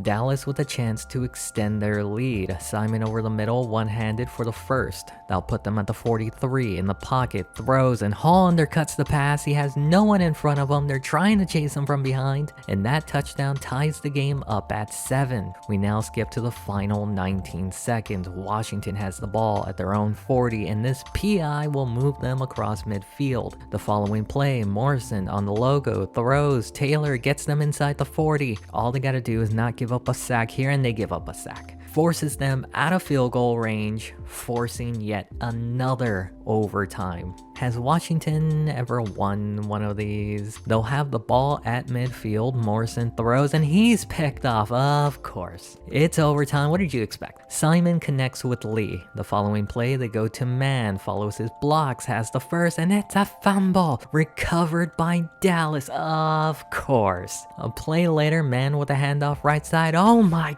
goodness, he's been broken in half, and the play still isn't over. Somebody get that man's family on the phone. It's just a game. The pass for 5. I think we know who's been the more physical team here. Man with a carry, downed at the 10. They're not going to risk it. Bringing out the kicker. It's up. It's of course. I don't know how many overtime games Washington has been in, but they haven't won any of them. Finding ways to lose in the most heartbreaking ways. They were a sack away from winning. Dallas will be moving on to the conference round, taking on the Saints, and of course, they're moving on. They'll be taking on the Patriots. This also means the entire NFC East has made the Super Bowl in this video. Dallas has now won their first Lombardi, of course, and now the Giants are the only team without a Super Bowl win. Final 4 seasons, baby! Here we go. We had 2 retirements this season. Owen Ortega has been a solid backup, but not anymore, he gone. Lester Brady, I'm happy to drag him across the finish line. On to resignings, Herbert Haynes, the 3rd string quarterback, was very mid, very gone. Dwayne Hale had a tremendous season last year, but he's regressed, he gone. The wise man, on the other hand, has 1 more year in him. Lewis Collins, best offensive player we got, of course he's coming back. Wendell Swanson, the worst offensive lineman, and that's a good thing, he's coming back. Harold Barnes is our best defensive player, he's coming back. Larry Nelson, backup defensive end, he gone. Cecile Hamilton, he turned into a solid starter, he's coming back. Sean Blake, backup, screw it, he's coming back. Another free agency, another skip. I did make a trade for the 2nd overall pick because the 1st wasn't available. Why? Because I wanted another quarterback for the final 3 seasons. I do plan on sitting him his 1st year. Enrique Banks. Oh, he better be good. The only other good player selected was Alton Ortega. Banks could probably start, but we're riding it out with Morrison this year. McGuire has regressed again. Rice is elite. Our wide receivers are getting mediocre. Jennings will start the 1st week. Lamb was hurt. Collins is now regressing after that big contract. Same thing with Swanson, but we have solid depth. Barnes is elite. Parsons hasn't gotten to his level yet. Flowers has been surprisingly good at defensive end. Norman is now leading the outside linebackers. I don't know what happened, but everyone regressed at inside linebacker. Pope is still elite, but there's a lot left to be desired. Hamilton at strong safety. Rice is back to being elite. Oh, I decided that I'm going to move all the sliders to the left. Let's simulate the season. Another mid-season collapse to finish the year 8-8 and miss the playoffs. Well, that explains the collapse. We had more injuries than just what you see here. It's a good thing we didn't ruin the development of our rookie on this season. I don't know. The rushing stats still don't add up to me. Look at the receiving game. It looks like nothing's changed. Norman led in tackles. Barnes with sacks, similar to last year. Pope with 7 interceptions. Lawrence is pretty solid. Tough year to get into the wild card, and Arizona is the only team to win. Houston is the only team with 12 regular season wins. Dallas lost to Arizona. Can Cleveland finally make a Super Bowl? Nope. Arizona has a chance to be the 4th straight new team to win, and that's exactly what happens. Cardinals take home their 1st Lombardi. We're running out of time to return to the Super Bowl. Once again, the immortal one, Lester Brady, is returning, moving to the resigning period. Wilbur Rice hasn't been great, but he's still elite. He's coming back. Darryl McGuire, not elite, not even in the 80s. He gone. Woodrow Weber has been good, but he gone. Dexter Taylor has 1 more year in him. The wise man is now the gone man. Henry Bishop will be his replacement this year. He's coming back. Shaw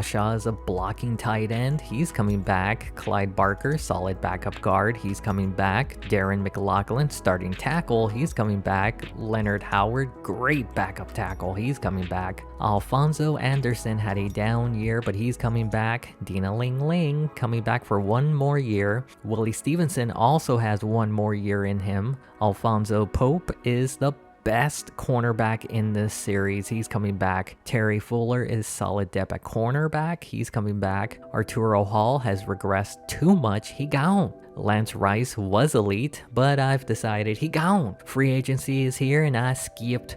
Moving over to the draft, and we need a weapon. McCormick looks good on paper. Hopefully it translates. The only other player above 70 was a cornerback, Ian Hoffman. Smart plan to sit Banks his 1st year. Let's see what he can do. Rice is still elite. Marshall right behind him. Bishop got injured, but McCormick regressed hard. We finally have an elite center. Both our guards are elite. Our tackles are in the high 80s. Barnes is not a hundo, but close. Flowers is beginning to regress. We have a lot of outside linebackers, and they're not that good. Why do they keep regressing at inside linebacker? Pope still leads the cornerbacks group. Hamilton has developed solidly at strong safety. Blake will now be the new free safety. Just a reminder, all the sliders are to the left. Let's simulate the season. Started the year 3-9, finished 7-9, missed the playoffs. Banks wasn't terrible, but he can do better. What the heck? Now Rice gets over 1,000, even won the rushing title. The receivers produced their usual numbers. Norman led in tackles, Anderson in sacks, Norman right behind him. Pope now has 40 interceptions in his career. Let's go to the playoffs. All the wildcard teams move on. Can they do it again in the divisional? Only the AFC can. The NFC sends their best. Who moves on to the Super Bowl? It'll be the number 1 versus the number 6 seed. A year 24 Super Bowl rematch.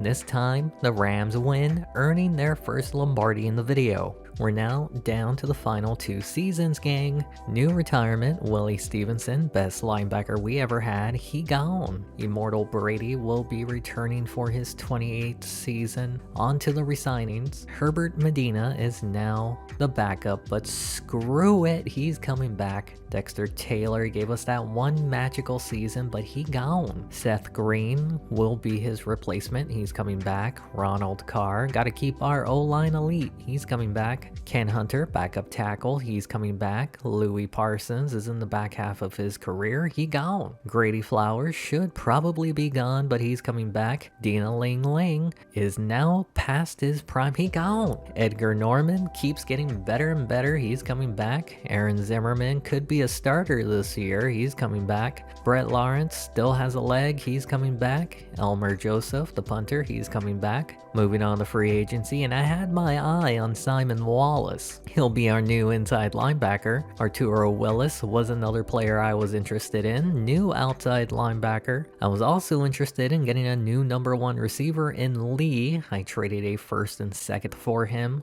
I was also interested in another outside linebacker, Singleton. I traded Josh Rodriguez and a 2nd and 3rd for him. I also traded away Kurt Brewer and defensive end Jared Morton to the Rams for their 2nd round pick. Moving to the draft, with the pick from the Rams, I selected Randall Lawrence, who is a stud. The other player that stood out was center Charles Chambers. That made Hiadmon Jennings expendable, traded him to Cincinnati for a 2nd. This year, I'm changing the sliders all the way to the right. We got money in the banks improving over Medina. We're back to 2 elite running backs. Lee's regression was to be expected. Ingram right behind him. Lamb is elite at center. Collins and Carr elite at guard. Tackles are beginning to regress. Barnes is still not a hundo, surprisingly. Flowers still led the defensive ends. Completely different this year. I can't tell you how disappointed I am in Rowe. Pope continues to be elite at cornerback. Hamilton elite at strong safety. Blake is edging into elite territory. Let's simulate the season. We finished 11-5, earned our 15th playoff appearance and 9th division title. And I don't know, he threw 10 more passes. Are sliders even real? Again, the rushing numbers don't seem that different. If anything, maybe the receivers had better numbers. Singleton led in tackles. Anderson led with 8.5 sacks. Pope with 9 interceptions. Let's see who we play in the playoffs.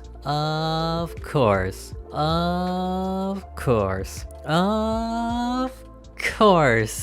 It would be the Carolina Panthers. Before we start the game, I did change the gameplay sliders to see if we get higher scoring games. It's been a long time, but it seems like this could be the farewell tour for this series. This rivalry that started our franchise. Washington takes on Carolina. Welcome to our greatest hits. The last time these 2 teams faced off in the playoffs was back in year 10. They faced each other 5 times, Carolina leading the series 3 3-2. Washington with a chance to tie it up, and he has it down the sideline, brought back to the Carolina 40. The opening play on the drive, pitch, Marshall filling in for an injured Rice, breaking off a tackle for the first. That's about as far as the drive would go. Lawrence with the opening point, and it doinks off the uprights. Carolina takes over from their own 32. Curry with time, throws, finds Wallace for the first. A play later, 2nd and 11. Curry moving around the pocket, throws, has Cox near the first. Needing a yard, they pitch it left side. Franks gets the first. From the 41, Curry with great protection, throws, and it's picked off by Wallace. A play after the interception, Marshall up the middle near the first.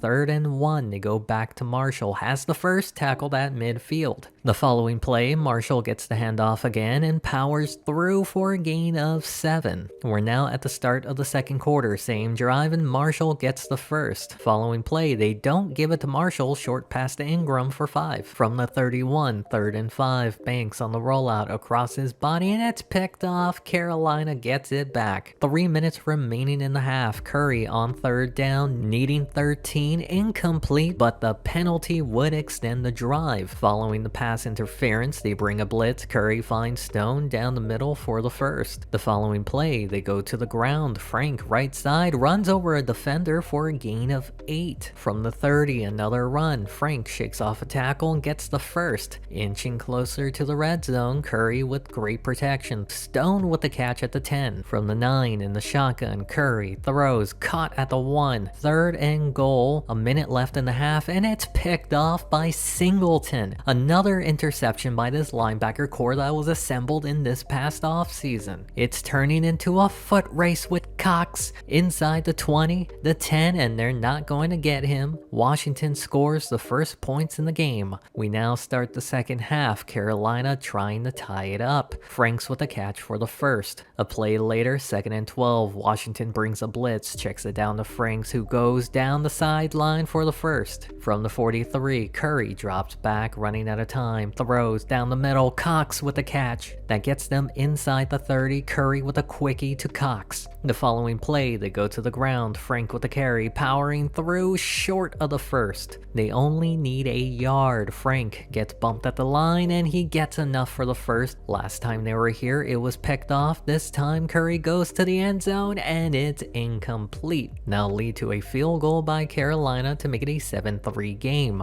We move to the fourth quarter. Washington's ball, Banks to leave for the first. The following play, they give it to Marshall. He shakes off a tackle, and look at him go. Breaks off another towards the sideline, has the first, spin move. Tackled at the 20. From the 19, 3 minutes in the game, on 3rd down, Banks takes off with it, trying to get the first, tackled short. Now lead to a field goal to make it a 7-point game again. No doink. Plenty of time for Carolina to tie it up. Curry to Stone gets the first. Just over 2 minutes left in the game. Curry under pressure and into the arms of Blake, and he loses it, scooped up by Fuller, brought back to the 35. Game's not over yet. Marshall, spin move. He has room, tries to power forward. The following play, Marshall gets the handoff, has a block, breaks a tackle, hurdles the defender, and tackled at the 20. All they have to do is run the clock. Marshall up the middle, shakes off a tackle, gain of 8. Carolina would force them to another field goal to make it 13-3. Just under a minute to go. Is there any magic in that arm? Well, he might have made his career disappear with that interception. Now is the final nail in the coffin for Carolina.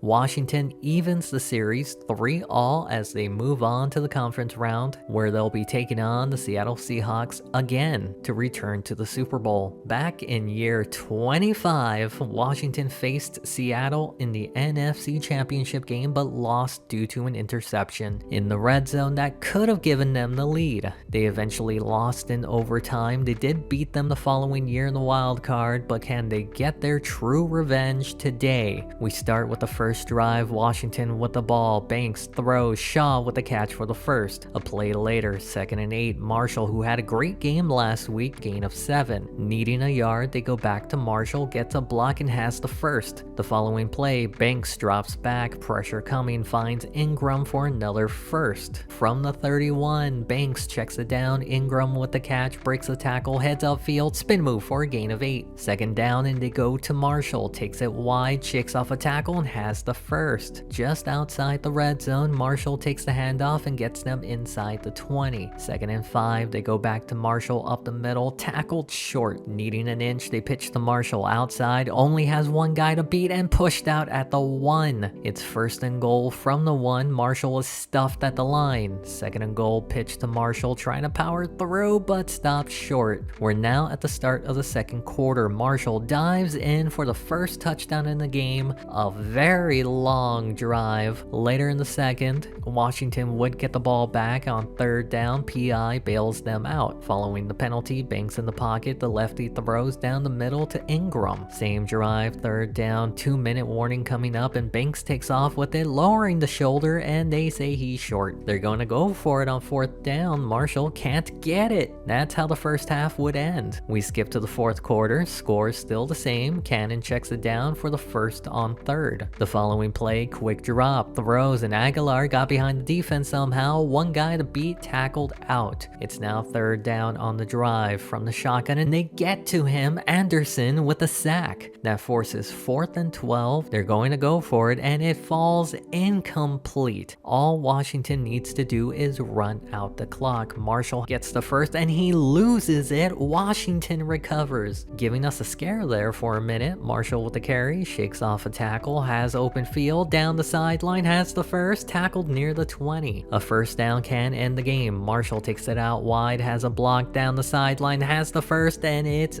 over. That'll end the game. Washington will be going to their 6th Super Bowl in this series thanks to Marsha. They'll be facing off against another AFC South team, the Titans, in the Super Bowl. It'll also be a revenge game for Daryl McGuire, but he'll be injured. He's not the only former player they'll be facing. Philip Pope is still elite in his 10th season, while Dean Maxwell has been relegated to a backup. Washington has returned to the Super Bowl for the 6th time in this video. They lost their last appearance against the Colts in overtime after they could have easily won in regulation. It was also the 2nd time they lost the big game. The first loss coming against the Bengals in a game that could have also been won in regulation but ended up going into overtime. The team throughout the series hasn't won a single overtime game. Today they'll be taking on Tennessee, who has a chance to earn their first Lombardi in the series, and it'll also be a revenge game for 3 former Washington players. Let's get it on. Tennessee has the ball first to start the game. A handoff, Tate powering through, rolls over for the first. The following play, Martin in the pocket, pumps, has all day to throw, has Grant past the sticks, gets into Washington territory. A play later, 2nd and 8, Tate has the blocking, gains 6 on the carry. 3rd and 2, they go back to Tate, has a block but can't get enough. They're going to go for it on 4th and 1. Tate gets just enough for the first. At the 31, Martin, as cool as the other side of the pillow, finds Grant and has his man beat and gets the first points in the game. Tennessee up 7-0. How does Washington answer back? Banks on the rollout, going deep, has Ingram between 2 defenders. They're now in Tennessee territory. Pitch, Marshall for a gain of 5. Tennessee has 6 players on the line. Banks quickly to Lee for the first. The drive would continue into the 2nd quarter. Banks over the middle, Shaw with the catch. 3rd and 2, just outside the red zone. Marshall on the flat gets enough. Edging the red zone, they go back to Marshall on the ground, trying to power through for a first and stopped short. A play later, 3rd and inches, stuffed behind the line. That means Lawrence will come out to shorten the lead, 7-3. Tennessee's ensuing drive, Martin in the pocket, and on 3rd down, it falls incomplete, but a PI on the defense keeps it going. A play after the penalty, Martin with time, throws, and it's picked off by Wallace. Washington in good field position. Schultz with a carry for 7 yards. From the 40, they hand it off to Marshall this time and gets tackled at the sticks. It wasn't good enough for the first down, and on 3rd and inches, Marshall is tackled short. Instead of attempting a 55-yarder, they go for it and turnover on downs. Tennessee in good position with a minute to go in the half and caught by Sherman for a big gain.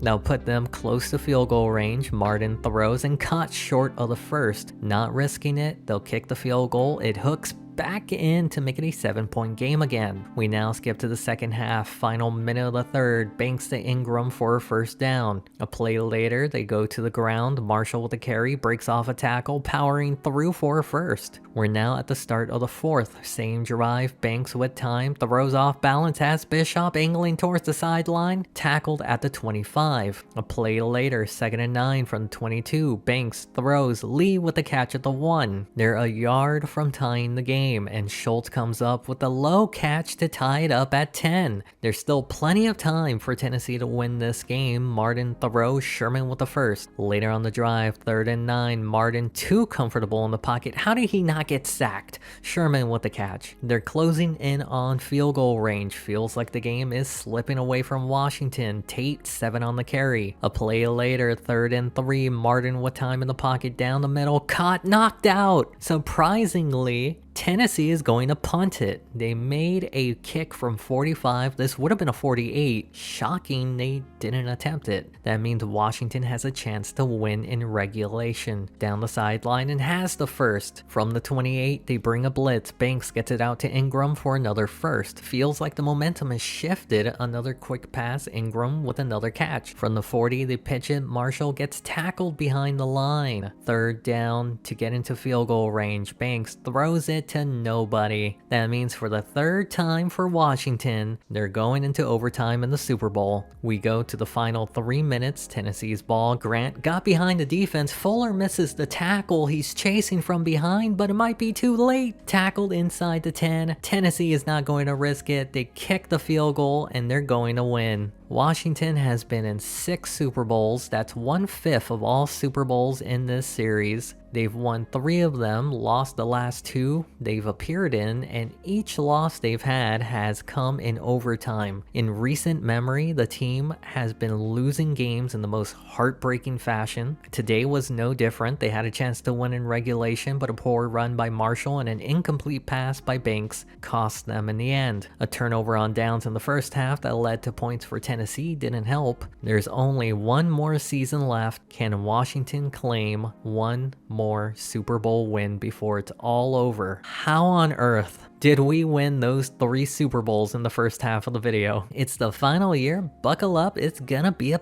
bumpy ride. Lester Brady, you know the drill. He's coming back. Byron Morrison lasted longer than I thought he would. He gone. Brett Lawrence is retiring earlier than I thought. He gone. Wendell Swanson, surprise retirement to me. He gone. And the final retirement is Wilbur Rice. See ya. Moving on to the resignings. Marshall had a tremendous playoff run. He's coming back. Brian Lamb, our elite center, he's coming back. Wilson Colon is an elite pass rusher with good run coverage. He's coming back. Jeffrey Lucas, cheap backup linebacker, he's coming back. Ian Rowe, get out of here. Go on. Get. Moving to free agency, went after another inside linebacker, Sammy McKenzie. Great coverage linebacker. We're not going to be able to develop players in a year, so you want to get nuts? Let's get nuts. I'm trading Chad Wilkins and a 2nd round pick for Steelers defensive end Clifton Bush. I sent Domingo Burton with a 3rd and future 2nd for Houston's cornerback Miguel Singleton. We're turning it into the over the hill gang. Then I traded 2 firsts for Indianapolis's receiver Barry Aguilar. Since we didn't have many picks in the draft, our best player was Jordan Colon at free safety. More trades. I sent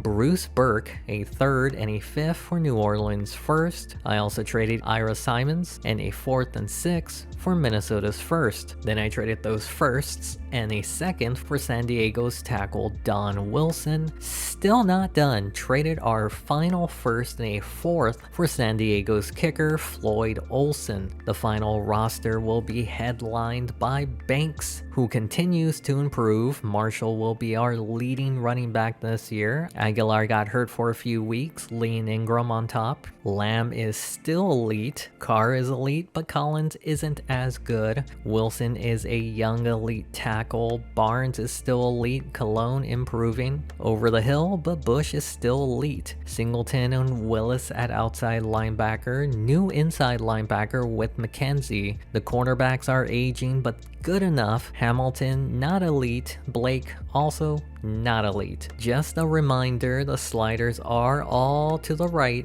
Let's simulate the season. I had high hopes. And that all went out the window after an 0-4 start. Then it came back in the window after 5 straight wins. Then it went back out the window and we finished 8-8. Bruh, how did we not get into the playoffs with this roster? We suck. Looks like Enrique has been money in the banks. He's the future of this team. Marshall ended up having a pretty good season on the ground. The receiving numbers don't really stand out. Bruh. We traded 2 firsts for this guy and he sat half the year. Singleton led in tackles. Sacks went way down this year. Bruh, it looks like he really is over the hill. Miguel Singleton was the only one worth the trade. Even the kicker wasn't even that good. Let's go to the wild card this year. The 8-8 Raiders sneaking past Baltimore, the best team in the NFL. The Miami Dolphins will not finish the video with 5 Super Bowl wins. The Raiders making a run here and they'll be in the Super Bowl taking on the Green Bay Packers. The final Super Bowl winner in the series is the Oakland Raiders. It's been a long video, so long, taking a lot longer than I thought it would, but we did 30 seasons. Spurrier was on the team for 1 season already before I started, which is why it says 31 seasons. Even though we didn't win another Super Bowl in the second half, I had a lot of fun.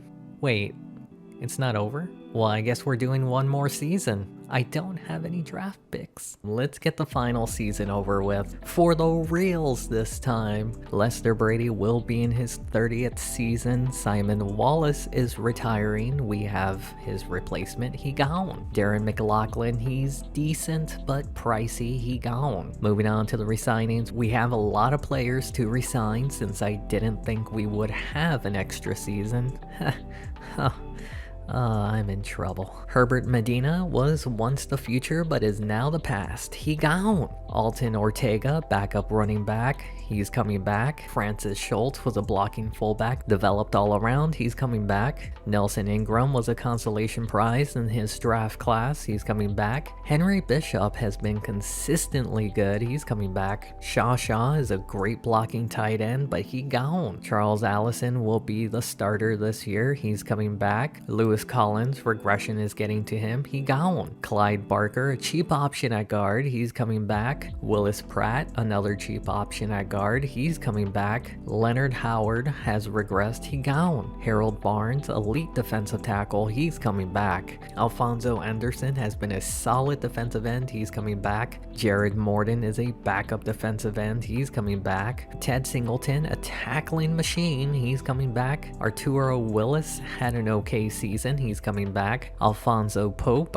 I don't know if I want to bring him back yet. Terry Fuller, yeah, this kind of seals it to me. He's coming back. Cecile Hamilton, great coverage safety. He's coming back. Sean Blake, same thing. He's coming back. Screw it, I'm bringing back Alfonso Pope. Moving on to free agency, not a lot of money to spend, but was interested in Kelvin Sims. Going broke this year. We have 1 draft pick this year. That means in this year's draft, I have to sit here until the 7th round, where I selected a quarterback, Dexter Henry. I did make some trades. Shane Norton, antivirus, sent him with next year's 1st and 2nd for Miami's guard, Irving Morgan. Final trade was with Mitchell Underwood. Sent him with a 5th for Carolina linebacker Eric Paul. Banks might be the best quarterback we've had in the series. Marshall continues the trend of having elite running backs. Aguilar is elite, Ingram is the number 2, Lee as a 3rd, Lamb is an elite center. Both our guards are elite again. Wilson is elite while Sims is good enough. Barnes has been flirting with a hundo for years. Bush and Anderson both regressed. Singleton and Willis at outside linebacker. McKenzie and Paul both improved. Pope is now the 4th corner on the team. Zimmerman leads. Hamilton with a slight regression. Blake stays consistent at free safety. Let's simulate the season.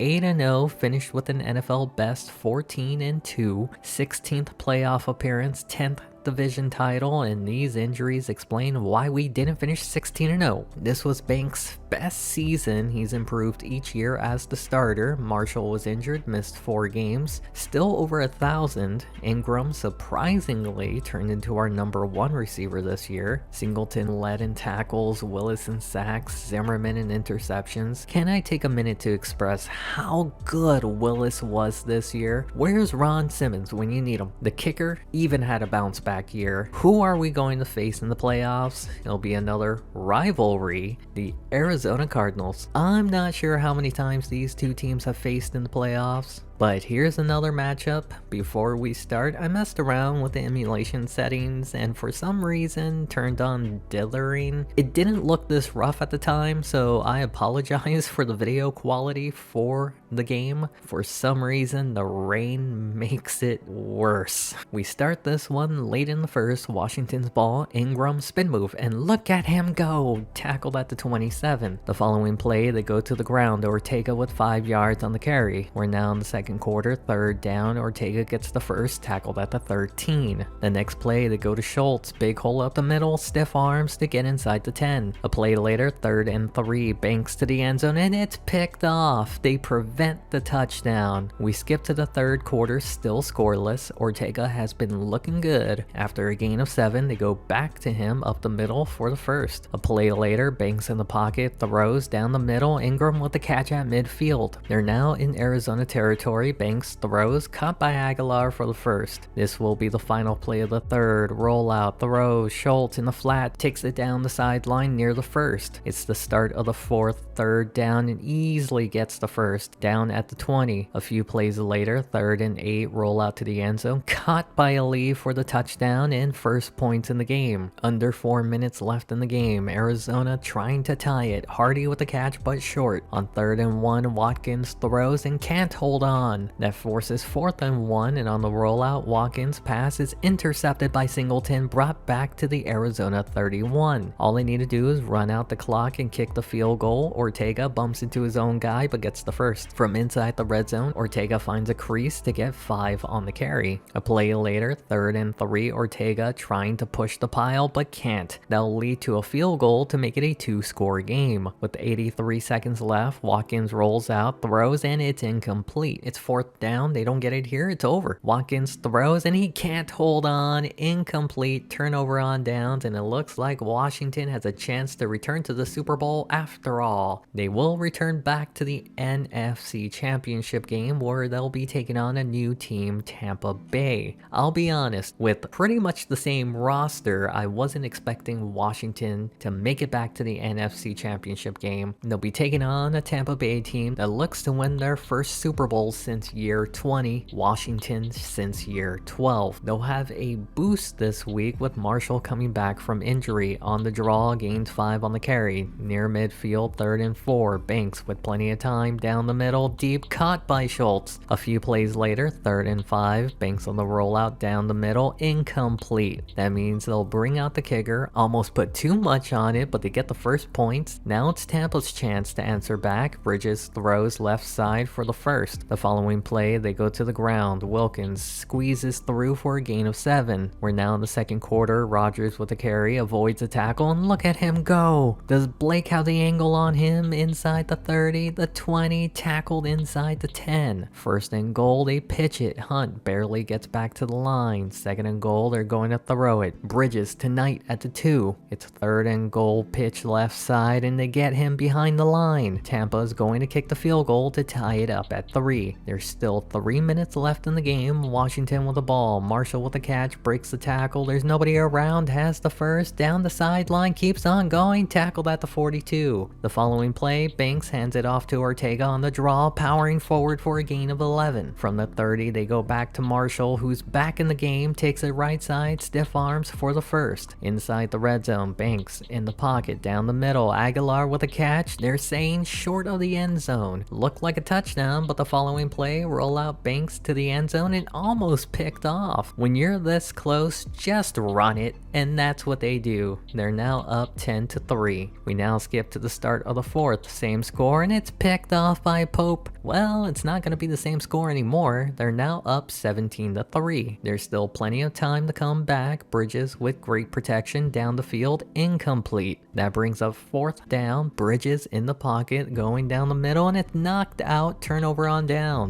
At this point, all Washington needs to do is run out the clock, and they'll be back in the Super Bowl. Marshall breaks off a tackle down near the first. Needing an inch, they go to Marshall, and he gets them more than enough for the first. A touchdown could seal the win, but a first down could be enough. Marshall carries for 8. From the 5-yard line, they give it to Marshall for his second touchdown and to seal the win. They will now be returning to the Super Bowl for the 7th time and final time in the video. Looks like spending all those draft picks worked out. For the final Super Bowl, they'll be taking on the Raiders, who are looking to win back-to-back. It's the team that took the guy we wanted one pick earlier than Ingram. We'll see who made the right choice today. Welcome to the finale. The video ends on the final Super Bowl in the series, the 7th time we will be here, losing the last 2 against the Colts and Titans. They've also lost to Cincinnati.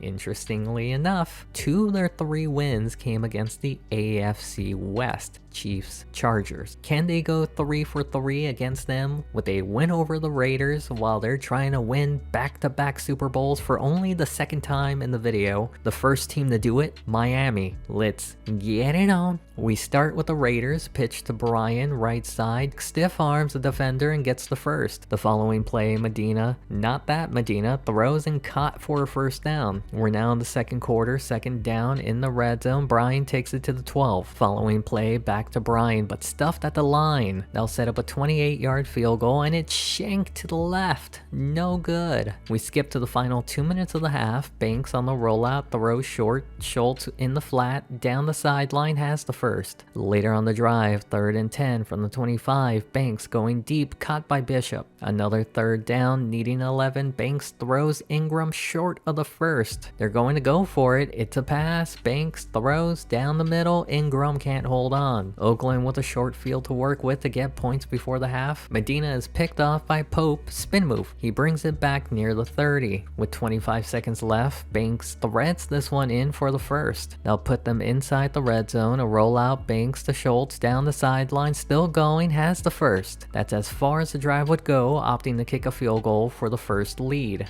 We start the 3rd quarter with Oakland pitch. Bryan runs over a defender being chased down short of the first. Following play, they go back to Bryan up the middle for the first. A play later, empty back set, Medina to Weaver for a first. Near midfield, Medina with time in the pocket down the middle, caught by McCormick. Getting closer to field goal range, Medina in the pocket, that's not a hold, going deep, and that's picked off by Singleton, brought back to their own 35. First play after the turnover, Banks down the middle, caught by Aguilar across midfield. A few plays later, 3rd down, Banks with time, going deep, drops the dime. From the 28, they hand it off to Maxwell, powering through for a gain of 5 on the carry. A play later, 3rd and 5, Banks rolls to his left, throws, incomplete. The kicker will come out to try and force Oakland to score a touchdown to beat them. They're up 6-0.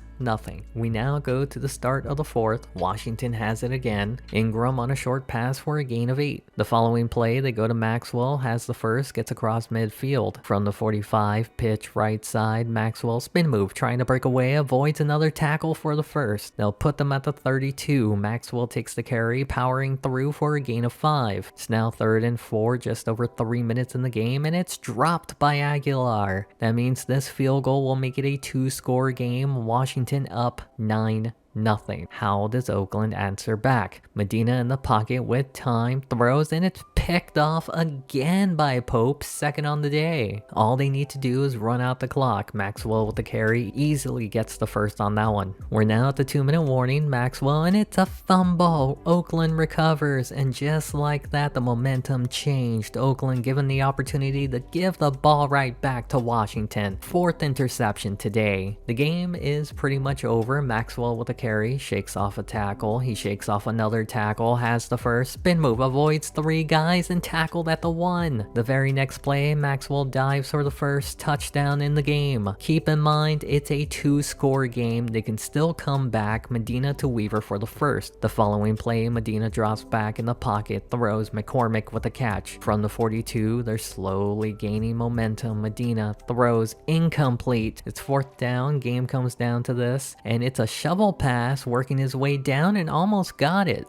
That means Washington has earned their 4th Super Bowl win in 31 seasons, had 7 Super Bowl appearances, 10 division titles, and made the playoffs 16 times. And I'll tell you, this took a lot longer than I wanted it to take, but I'm surprised how many times we made it here. I still don't know what the sliders do, and I don't know how important ratings are when it comes to simulation. This game feels like a random dice throw sometimes, but hey, we somehow made it here 7 times. Can't be that random. Say goodbye to Spurrier as I end the video. Wait, we're still not done? No, we're done. If you try to simulate any section, this message pops up. So I hope you all enjoyed, and I'll see you in the next one. Hi everybody, I'm Chris Berman, and welcome to ESPN's NFL Football.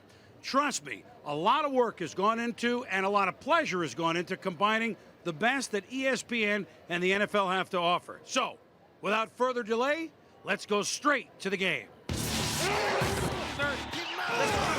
the 10.